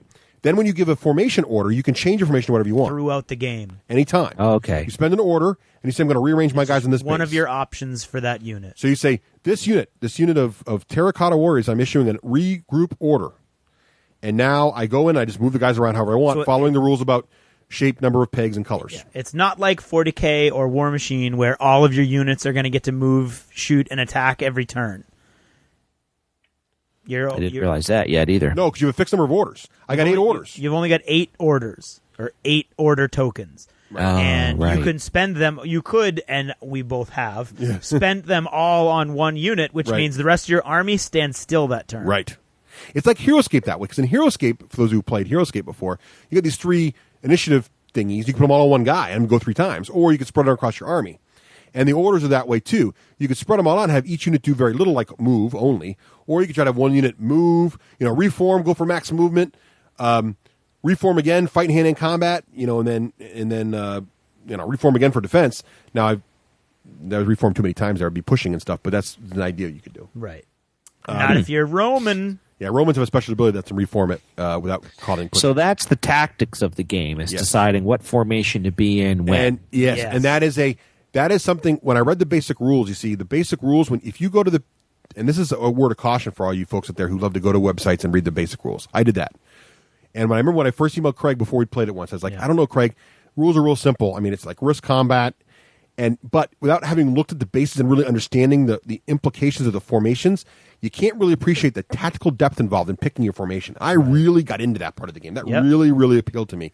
And it was so different than it's where all your agonizing decisions and your brilliant strategies are going to come in. I got to tell you, when you guys were explaining this, I'm like, I don't get where the fun is. It's really well, think about this. It's like, and where it really shines is in certain units, especially the Romans, because like if you think about the Romans, how the Roman legionaries work with their big shields, they've got their how do you pronounce them, Craig? Pilum spears, and they've got their swords. So you think about a Roman legionnaires. In one formation, you've basically given the order, Pilums out, and they've got a lot of blue dice, right? And very crappy defense and very crappy hand-to-hand combat. Or you can give the order, rank up, and they've got their swords out, and they've got the shields braced, and they've got decent defense, and they've got good hand-to-hand combat. Or you can give the order tortoise formation, which gives them crappy attack abilities, but they've got huge amount of defense dice. So you can kind of see in your head, you're issuing that order, which many games don't capture that feeling. That sounds pretty cool. And that is what really is interesting about the game and really, really different. Yeah, the Roman Testudo, which is that unit that has that ability to totally turtle up with its shields. Right.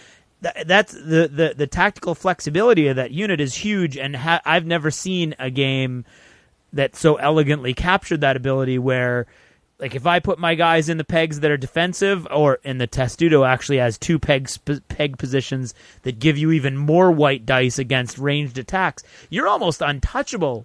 Right, against ranged attacks in the Testudo when you put all your guys in. But your movement is slow as hell. Exactly. Which is because you have less, and it's very simple Makes mechanics. sense. Your movements are slow because you have less guys standing in spots that have the little chevrons. Icons. You have crappy attack. You have those icons are mostly gone, but you're in this great formation, so you kind of shuffle forward slowly. If you need to run, you can flip back out into maximum speed and have them run and go faster. Yeah. But now you're standing in the open, exposed to more range fire. But because of the order system that the game has, you can run forward and reform at the end of your movement. Right. But now you've just given a bunch of orders to one unit, and the rest of your army's doing nothing. Exactly. So, and it's one order to reform, or it depends? One order, regardless of base, reforming is always one order, right? Okay. So it's really, there's a lot of tactical depth there, and what it really felt like to me, Rafe, was it gave me a little bit of the feeling of War Machine in that in a low model count game, and this game is meant to be a much high unit count game, you got a lot of tactical options with this one unit. Yeah, that's what it was reminding me and of. That's what I like about it. Options with but instead of like 30 ways to throw a guy with two hands or a bunch of complicated rules, you've got these really interesting formations, but they're very simply, elegantly designed. There's not a lot of thinking. It's just, there's a lot of thinking, but it's not hard to understand what you play at once. Right. Yeah. Okay. All right. I get it. So that is hand-to-hand combat. Now, let's go to range combat. Range combat works very similar to hand-to-hand combat. First, you've got to figure out how far you can shoot, which is always in this game so far with the units we've had. The core mechanics say it's 3 of the long edges of the formation bases for range. Which is great compared to the short range side, which is what we used to start with. Right. And that works out to be about 23 inches, folks, for those game track who care about inches. So it's pretty good, about half the table width sometimes. What's interesting about this game, too, we didn't mention this, it's designed to be played on 4x6, 4 foot by 6 foot Fighting table. along the long edge. And you deploy on the short edge. Access. And so you're playing the lengthwise way, which is sort of interesting. So now we didn't mention this either. The bases have these little notches in the center of each side. Which is what the tool uses. Which is what the tool locks into for movement. But also these notches are used for figuring out line of sight. So what you basically do is you draw an imaginary line from my center notch to the center notch on the side I'm shooting out of your opposing unit. And if that line goes through certain things happen. So if it goes through a piece of terrain that blocks line of sight completely, I can't shoot you.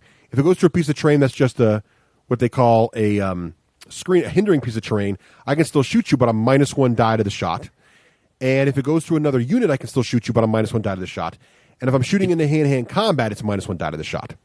So I can shoot in hand-to-hand combat. I can shoot through woods. I can shoot through my or enemy units, but I lose 1 die from the number of dice I'm going to roll to shoot you for every one of those things I'm shooting through.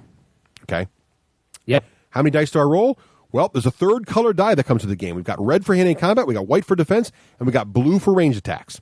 So I look on my unit, and I'm hoping I have guys that are standing in blue dice. If I have no blue dice at all in the unit, that means it's not a ranged unit. If I do have guys with blue dice on them, I count up the number of blue dice I have guys standing next to, and that's how many blue dice I'm going to roll to try to shoot you. Okay? Pew, pew. No modifiers or range or anything. What do you roll in defense? Same as combat. You just count up your white dice. So if I'm shooting Craig with my archers, Craig's going to roll. And he's in turtle formation. He's in turtle formation. He's going to have a metric ton of white dice. Yeah, if I'm in if I'm in the testudo, then I've got like 10 white dice. Now, what's interesting about this is, and remember, ties in the basic rules do nothing. So I roll my dice, and if Craig's rolling 10 dice and I've got like 4 blue dice, odds are he's going to roll a few 6s and some 5s. I'm going to bounce off this testudo, no problem. Ping, ping, ping. Now, what's interesting is another example of a special rule. Craig, we brought up the testudo formation for one of the units. The Hans have a unit that's got what's called very accurate arrows.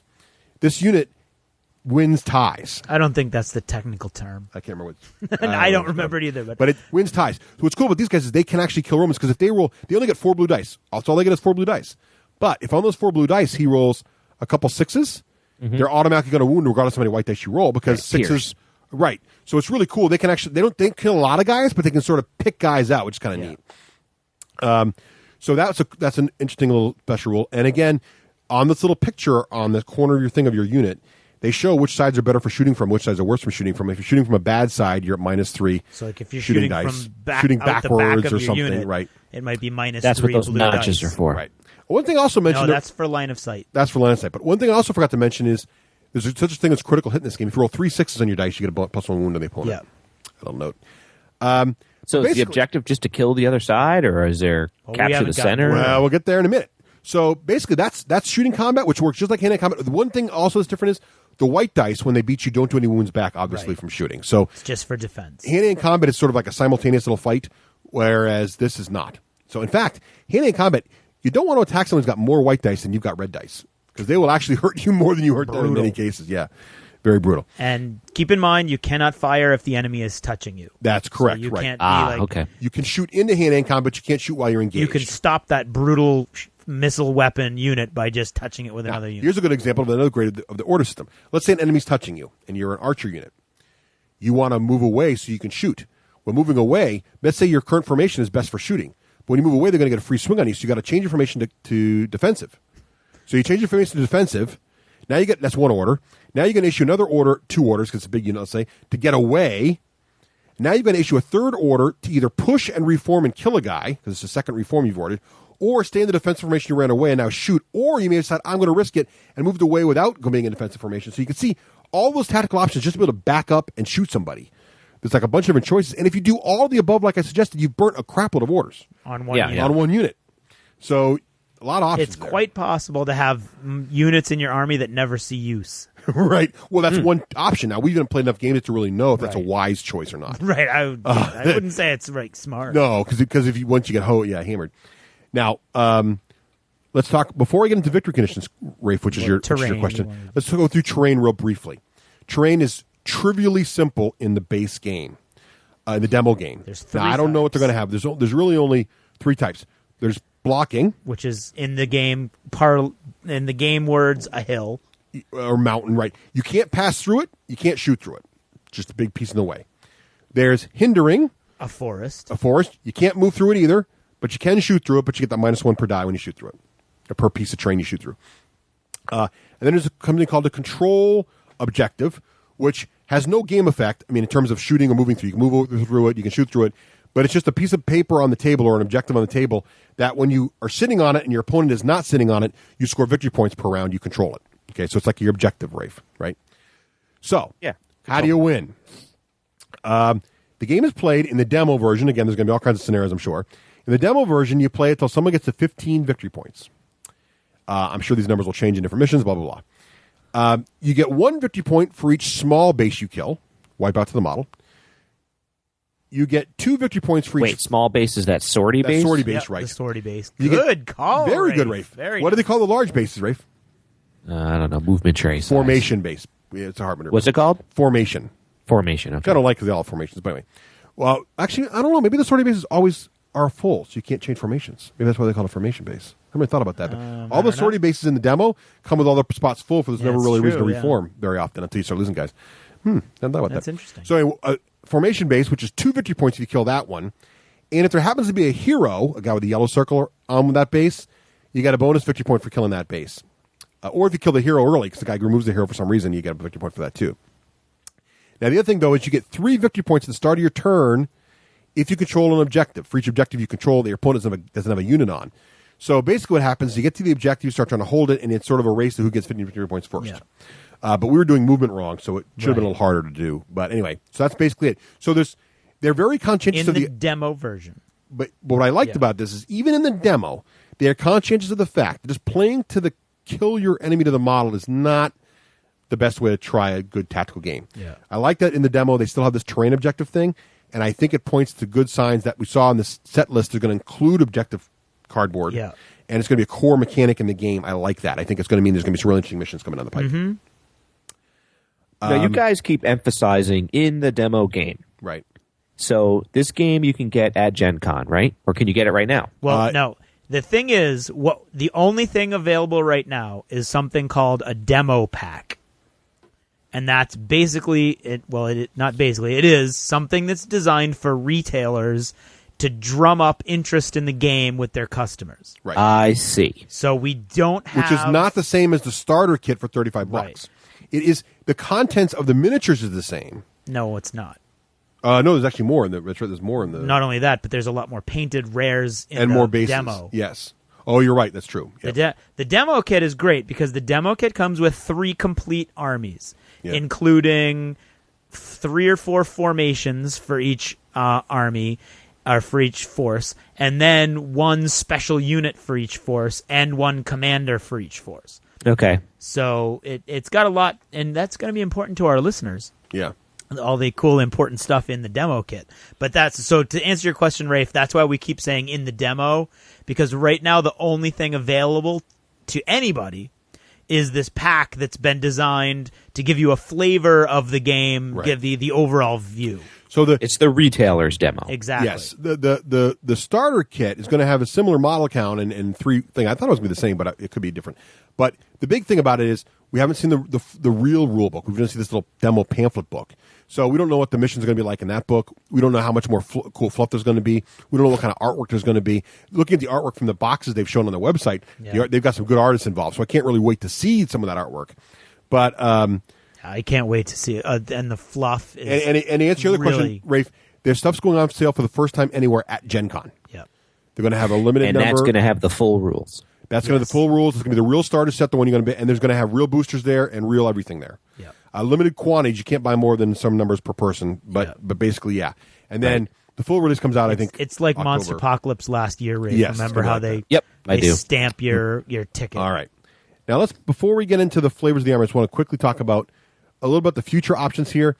They're talking. Now, remember these formation cards. What they're talking about, which is also kind of innovative, is they're going to have this online web tool that you're going to be able to go and design your own formations. You Rafe. have to become subscribe. Just subscribe. There's going to be some small monthly $5 a month, $2 a month, some kind of fee.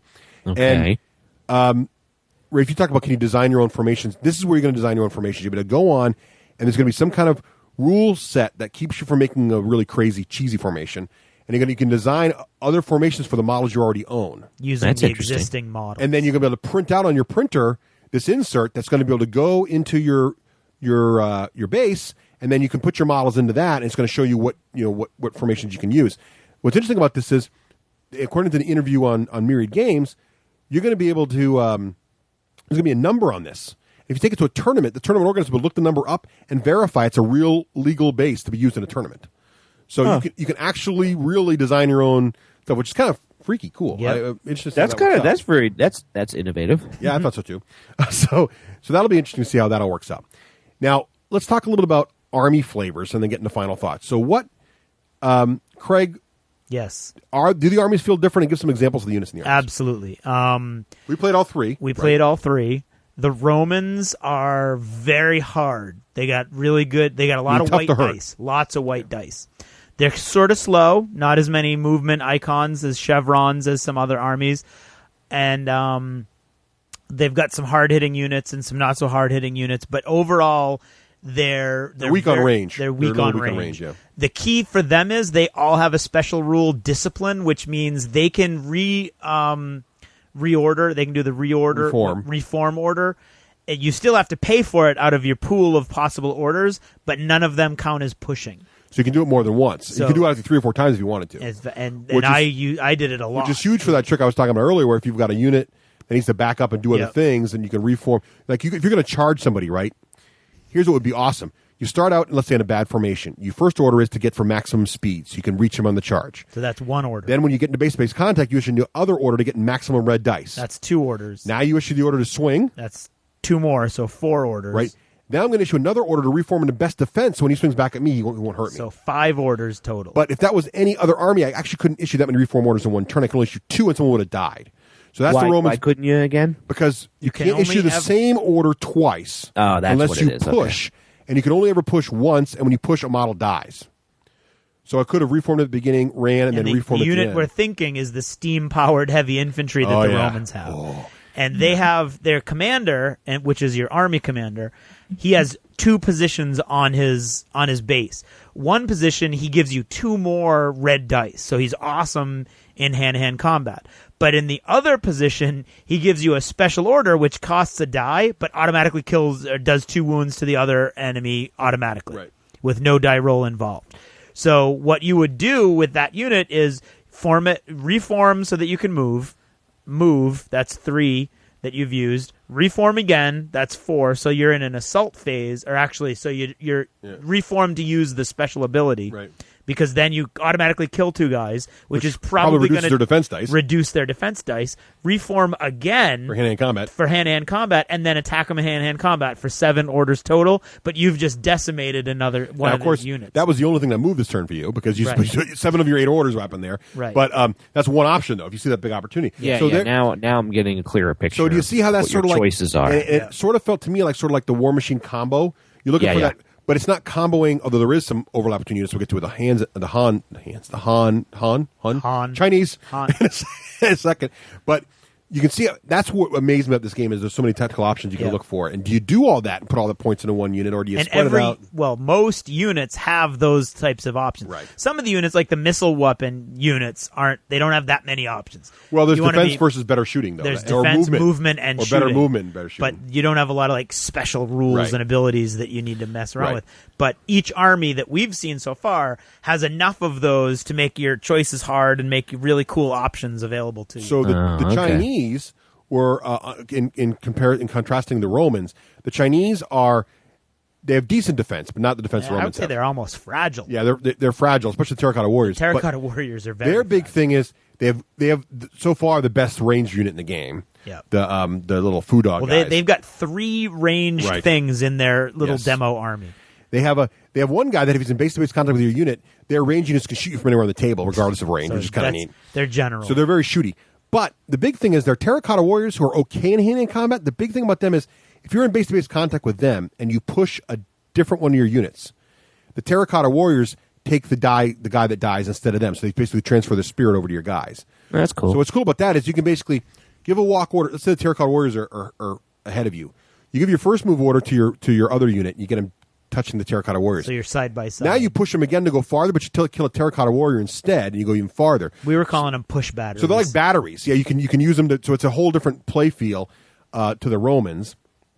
And then you have the Egyptians. The Egyptians who they're very fragile, but they're like the undead. They can bring models back to life. But they are undead. They can bring models back to life, and they're brutal in assault. Oh yeah, but they have crap for defense. They yes. have the worst defense, I think. Yeah, like there's units there that are like all red dice, like 2 white dice. Like but literally. The cool breakdown is the Romans are all Roman with some Scandinavian allies and some Greek allies, and the Chinese are all Chinese with some other Asian allies.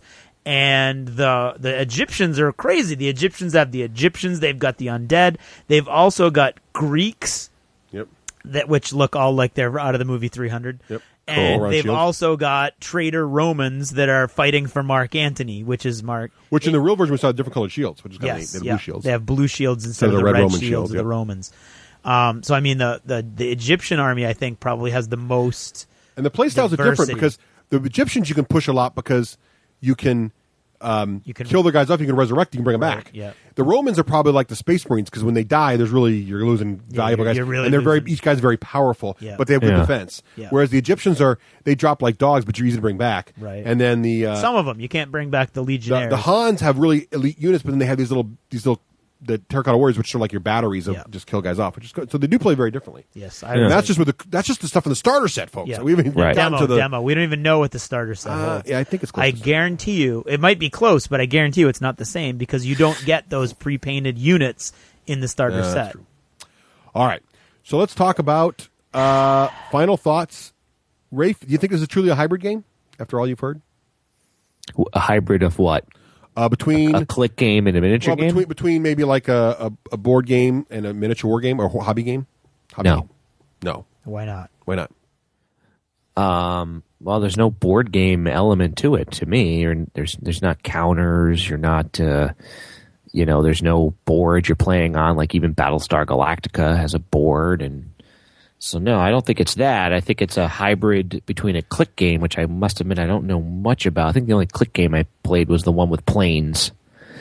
I think it's more a hybrid game of that. I would say it's in its own genre. Sounds pretty different. What do you think, Craig? Do you think it's a good? I think we're looking for? The truth, or my opinion, I think, is somewhere between Rafe and you. Where I think I can see what you're saying board game wise, and I could kind of see it because there are those elements, but it almost fits. I don't know, like click game isn't really its own. Putting it together category. for me felt like putting together Axis and Allies. Clipping them out, it felt that. To yeah, me, there's that board. I guess the pieces feel almost board game. It's a good gateway game, I think. Yeah. Let's put gateway game, I think I can totally agree. Yes, with. Gateway game, I agree with. Yeah. It's a good gateway miniature war game. There you go. Because you're coming from board games, I can say assembly is pretty straightforward. Yep. It's not really it's just a little bit of stuff to learn, but not much. You don't have to paint. Nope. But you certainly could try. You totally and can. it wouldn't be that hard to get a good looking force. Nope. It'd be a good way to now try it's that not out. that funky type of rubber that takes paint funny. It doesn't. If you prime it, it's fine. You got to prime. The prime will stick on it, no problem. Yeah, Battlelord's the same way though. You definitely got to prime. You got to prime it, but you got to prime everything. Never paint an unprimed model, kids. Just don't do it. All right. Do you want me to start with my final thoughts? You want to go first? Yes, you start with your 8 million bullet point final thoughts. Oh, it doesn't take long. All right. When I first read the rules, I thought the game was going to be too simple, as I said earlier. But I was worried there's no morale rules in the game. Okay, there's no break from combat or everything. But it turns out it doesn't need it because as your guys die, the units become so useless as they just can't fill in all the cool holes. Yeah. And it may seem counterintuitive that when there's only one guy left, you can't move very fast because you can't get enough of the little yellow chevrons. But I view that as like command and control is totally lost. The guy's just standing there, doesn't know what to do. He's panicked. So really, when you start killing guys, the units become. It's one of the few games where they do inside unit attrition very, very well. Yeah. You really feel like as your guys die, you're like, no, I can't move and fight. It's not that you're just losing attacks as or whatever. you lose guys, losing options. You've got to give more. You've got to like babysit units even more as they lose guys. You got to give more orders to keep them under control, which is very realistic because the guys would be panicking, right, to keep them under control. Yeah. What will end up happening is you start ignoring them because they have no power, and that's like them broken. They don't do anything. I thought when I read the rules, I'm like, oh, there's fixed movement rates. Everybody moves, but you don't because the chevron count on the model on the unit basis, the number of chevrons really dictates the movement rates. I was like, the fixed ranges are going to be a problem. But that doesn't really bother me in the game. It feels like that fast, simple HeroScape sort of mechanics. It doesn't bother me.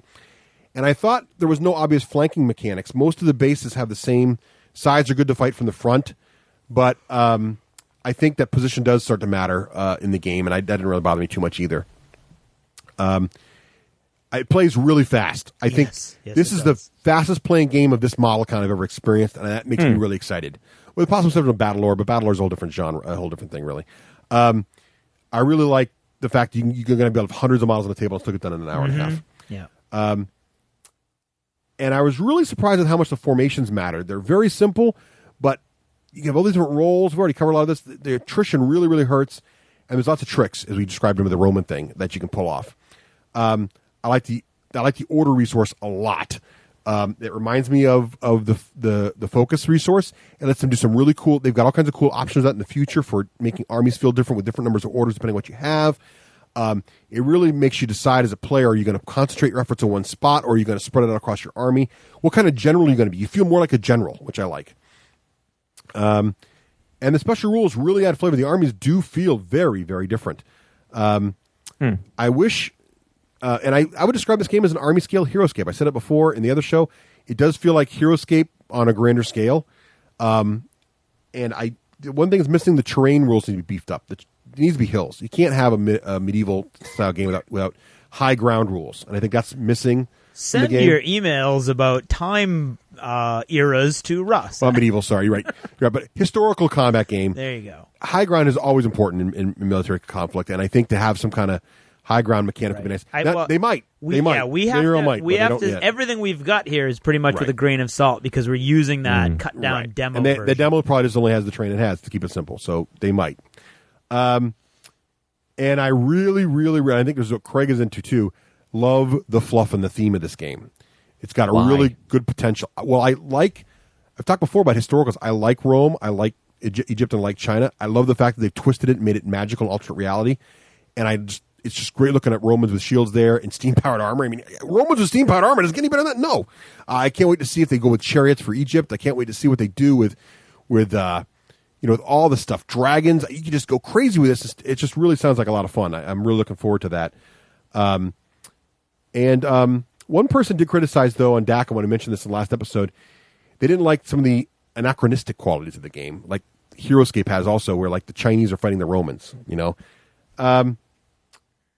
but I don't think that's a problem because there's magic and you can teleport all over the place and everything else, so I'm cool with it. And it was Paul, and his actual thing was more of, and I think that you addressed it with the teleporting and everything. I think he might have mentioned that too because of the magic. His more issue was China being thousands of miles away from the Mediterranean, but they're not fighting in the Mediterranean; they're fighting in the Middle East, which is only touches the Mediterranean at its westernmost edge. So, I'm willing to buy it. And they can have airships. I mean, with that stuff, they got steam powered armor. Who knows why? But I'm willing to buy it. So you got to rate it? So I got to rate this thing. Okay, here we go. How many ratings does he have there? I don't have any right now. He doesn't write those down. I don't. That's got to keep that for surprise. I'm going to give it. Explain our rating system. Okay, the D6G rating system, patent pending, is the number you need to roll on a D6 in order to probably enjoy the game. The average gamer. The average gamer. So if there are 4 guys standing there, and I say it's a 4+, that people will enjoy this game. If you roll a D6 for each guy, and 2 of them get a 4 or better, that those 2 guys will enjoy it. So basically, I think that if you like Clicks and Mage Knight and those games.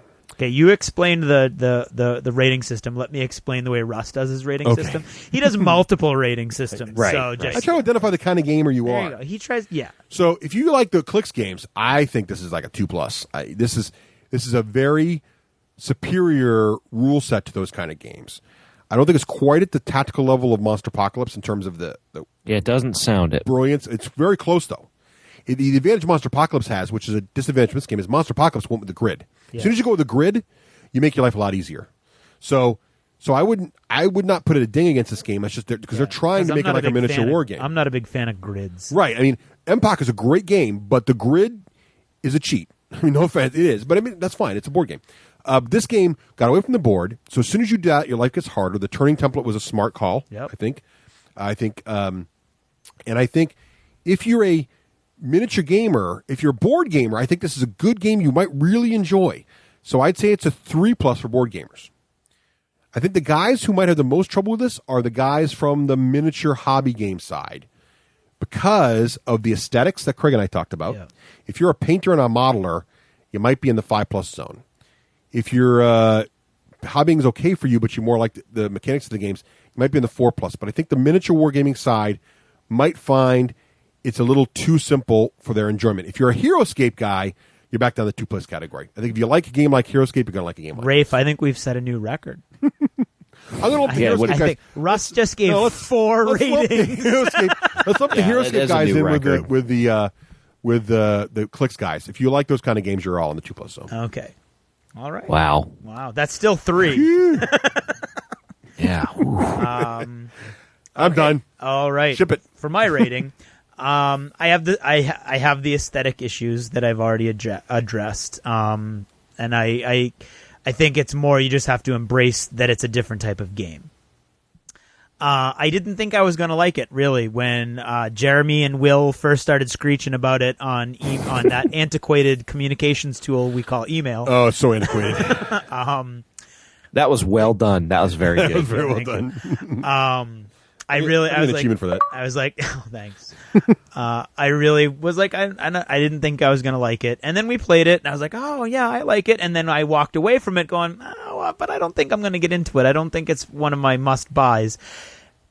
But the fluff won't let my brain go. I know, the fluff is awesome. And I've been to Greece, and I've been to Rome, and I've been to China, and I've been to Egypt, thankfully, because of weird little things in my life. And I love all of those cultures. My license plate for listeners is actually SPQR, which is Senatorum Populus Quem Romanus, the motto of the Roman legions for the Senate and the Roman people. So which army are you going to collect, Craig? I don't know. That's my problem, though. I love Romans. I've actually Craig has that brand.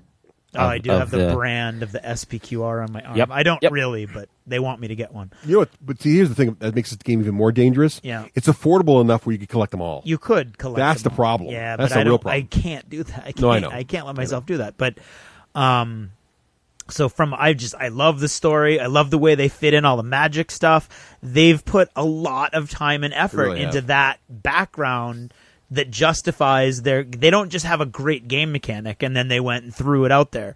They've got a great game mechanic, I think, with some superior story background fluff that I just love. And I love. And if you think about how many times historicals of nuts. fantasy's been done. Yeah. Oh, It I know. really is, It's yeah. really the fluff really seems new. Like, I mean, I'm on the record. I don't think the War Machine fluff is that innovative. I think it's better than I once thought. I've come around a bit, but I still think it's pretty. The War Machine fluff is awesome. We're still working on him. I think it's still pretty derivative. It's okay. It's This not. is Unlike it is GW, which is not totally- derivative at all. But let's go there. Oh, it's got to go to GW, right? I mean, that's the only other. Well, if we're going to go. Right, yo, if we're gonna throw down, we're gonna throw down now. Well, derivative, I mean, When's the everything's last time derivative. You guys That's played very true. MPOC? What? When's the last time you guys played MPOC? February? Forever. Mm-hmm. February. That's what's going to happen with this game. No. What was the last time you played Flames of War? Well, I blame my good friend Don. Yeah, it's always somebody's It's older fault. than February, isn't it? You Yeah. can have more than one game. I don't have to play a game every day. Right. So anyway, I'm That's gonna a give bad argument. That's a fine argument. I'm gonna give. Can I Poopy go argument. back to my rating? All right, go for it. I'm gonna give this game a 3+. Yeah, nice. 3+. Yeah. I like it. That's a good call. Yeah, I mean, that's a good call right there. Oh, Excellent. Mr. Hotkey. The crowd approves. Yeah. Yeah. So I mean, I think there are a lot of gamers and I agree with you. If I was going to sully myself and give 2 ratings, I would say that your guys that are already crossed over and your war gamers are less likely to like this, mainly because of that aesthetic element.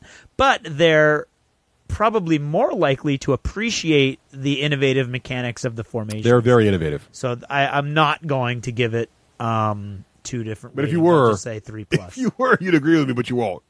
No, We'll give it 2+. I'm saying you. I spread, I'm a 4+, 2+. Dude, You're like he's 3+. going to put it on Facebook what his second rating is. Just leave him alone. Actually, I don't post gamer stuff on Facebook. All right, so go ahead. No, I didn't say you. He is. Oh, you. Okay, go for it. Okay, but I won't And he's because I'm gonna tweet afraid. I'm terribly afraid. He's living in the shadow of Facebook, monster. Okay, that's me. We got Granger. Now here, okay, so Rafe, you never played it, so you're rating this on how Never played desirable. it, never seen it played. How much would Rafe want to play this game now that he's heard us talk about it for an hour? That's right. It's not fair to give it a rating if I haven't played it. So, my desire to want to try the game is a 3+. Ooh, that's pretty good. That is good. My desire for thinking that I want to run out and buy the game is a 5+. Yeah, you got to try And it. this is how it's based on. Trying it's a big deal. Right. It's a night of gaming. Yeah. Sounds fun. I want to check out this innovative formation thing. It sounds pretty neat. I like innovation in the gaming industry, so I think that deserves my time, definitely, to check it out. And then after I played it, I'll either go, oh, yeah, now I see what you guys were talking about. This game is fun, where I want to own an army and play it multiple times. But see, I think MPOC is fun too, but it just doesn't ring my bell. Right. Yeah, but let's say Dave comes to you and says, Rafe, the starts is $35. You drop $16 on me, let's go pick it up, or whatever it is. Not without playing it, no. But if you played it once, because it's so. I think what the brilliance of this game too is it's so cheap. it's But it's almost because it's not going to be impulse. $16. I like it's to gonna really be like get my less bang. than 12. Yeah, It's not. You'll It's be not that it's split in 3 ways, most likely. Yeah. But it's not that it's expensive. I just like to get my bang for my buck. That's one of the reasons why I didn't buy MPOC, was not because I didn't think I wouldn't like to play it every now and again, but I wouldn't like to play it enough to spend money Right. on it. I mean, everybody's That's got their break point Right. for when Yeah. it's worth Yeah. it. Yeah. Yeah, but it does sound neat. So yeah, I'll play a test game. All right. Okay. That's fair. Sounds But good. I'm not going to be one of those guys standing in line to get the demo copy. Right. You know, starter set. The starter set, yeah. Yeah. I've already sold my space to some dude, like some fan emailed me, and for $1,000, I'm doing that for him. Nice. But, not for me. All right. The standing. All right. Well, that's Arcane Legions. There you go.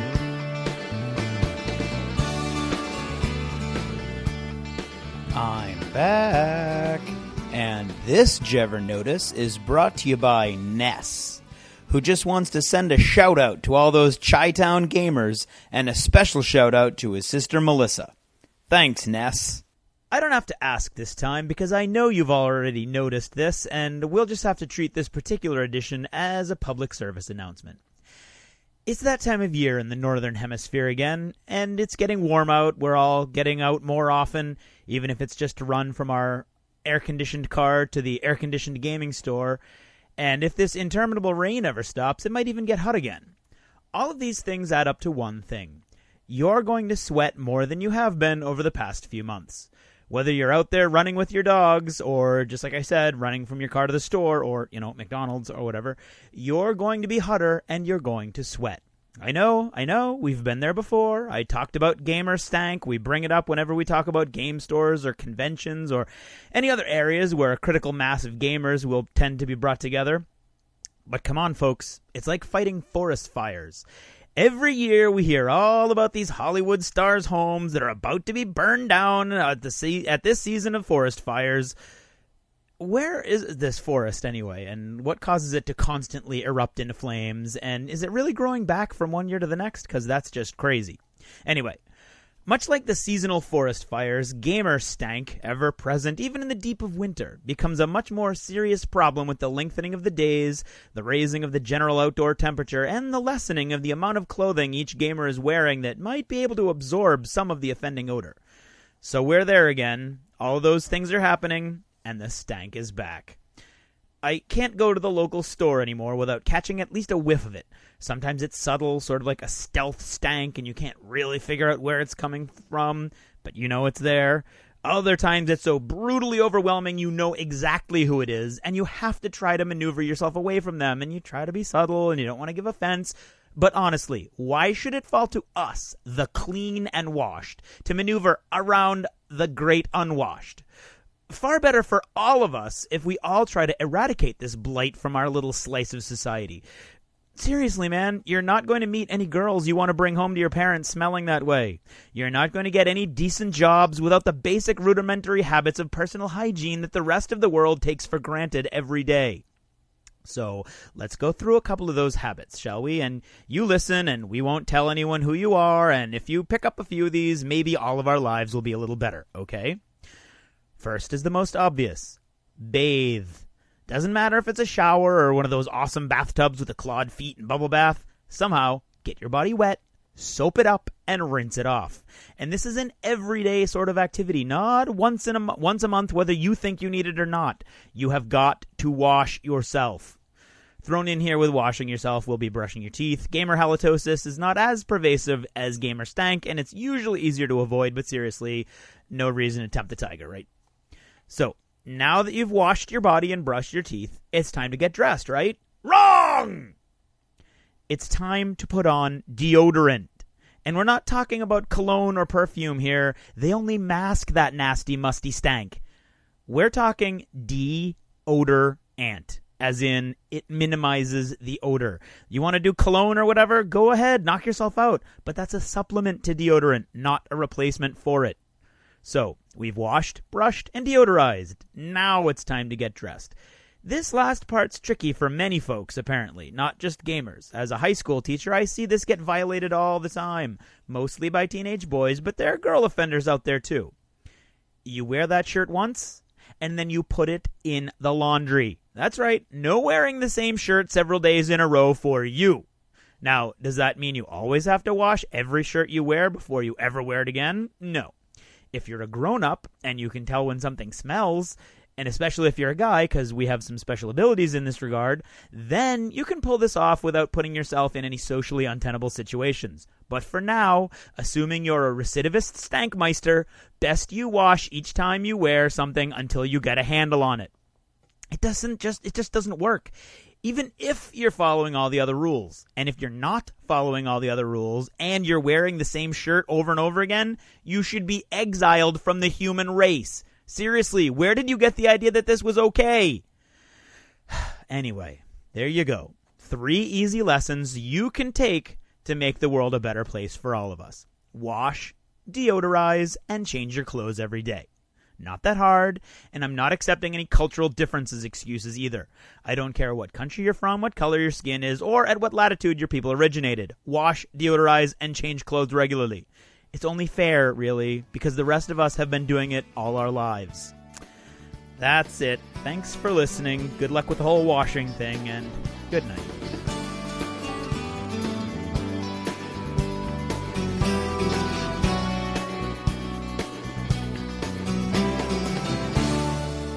Achievement unlocked! You've made it to the end of another D6 Generation episode, the podcast whose humor has universally been acclaimed as not too horrible. Please let us know what you thought of the show by either emailing us at info@the d6generation.com or by posting in our official D6G episode thread at the top of the DACA discussions forum on DACA.com.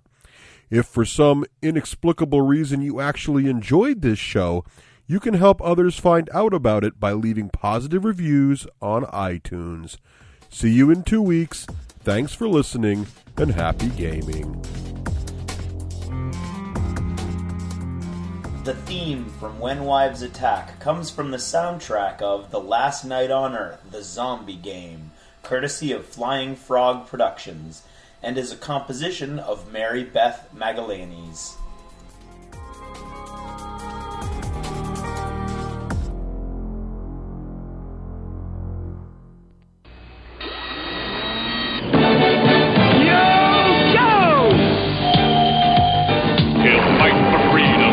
There's trouble. G.I. Joe is there. G.I. Joe, American hero. G.I. Joe is there. It's G.I. Joe against Cobra, the enemy, fighting to save the day. He never gives up. He's always there, fighting for freedom over land and air. G.I. Joe, American hero. G.I. Joe is there. G.I. Joe is the code name for America's daring, highly trained Special Mission Force. Its purpose, to defend human freedom against Cobra, a ruthless terrorist organization determined to rule the world. He never gives up. He'll stay till the fight's won. G.I. Joe will dare. G.I. Joe, American hero. G.I. Joe.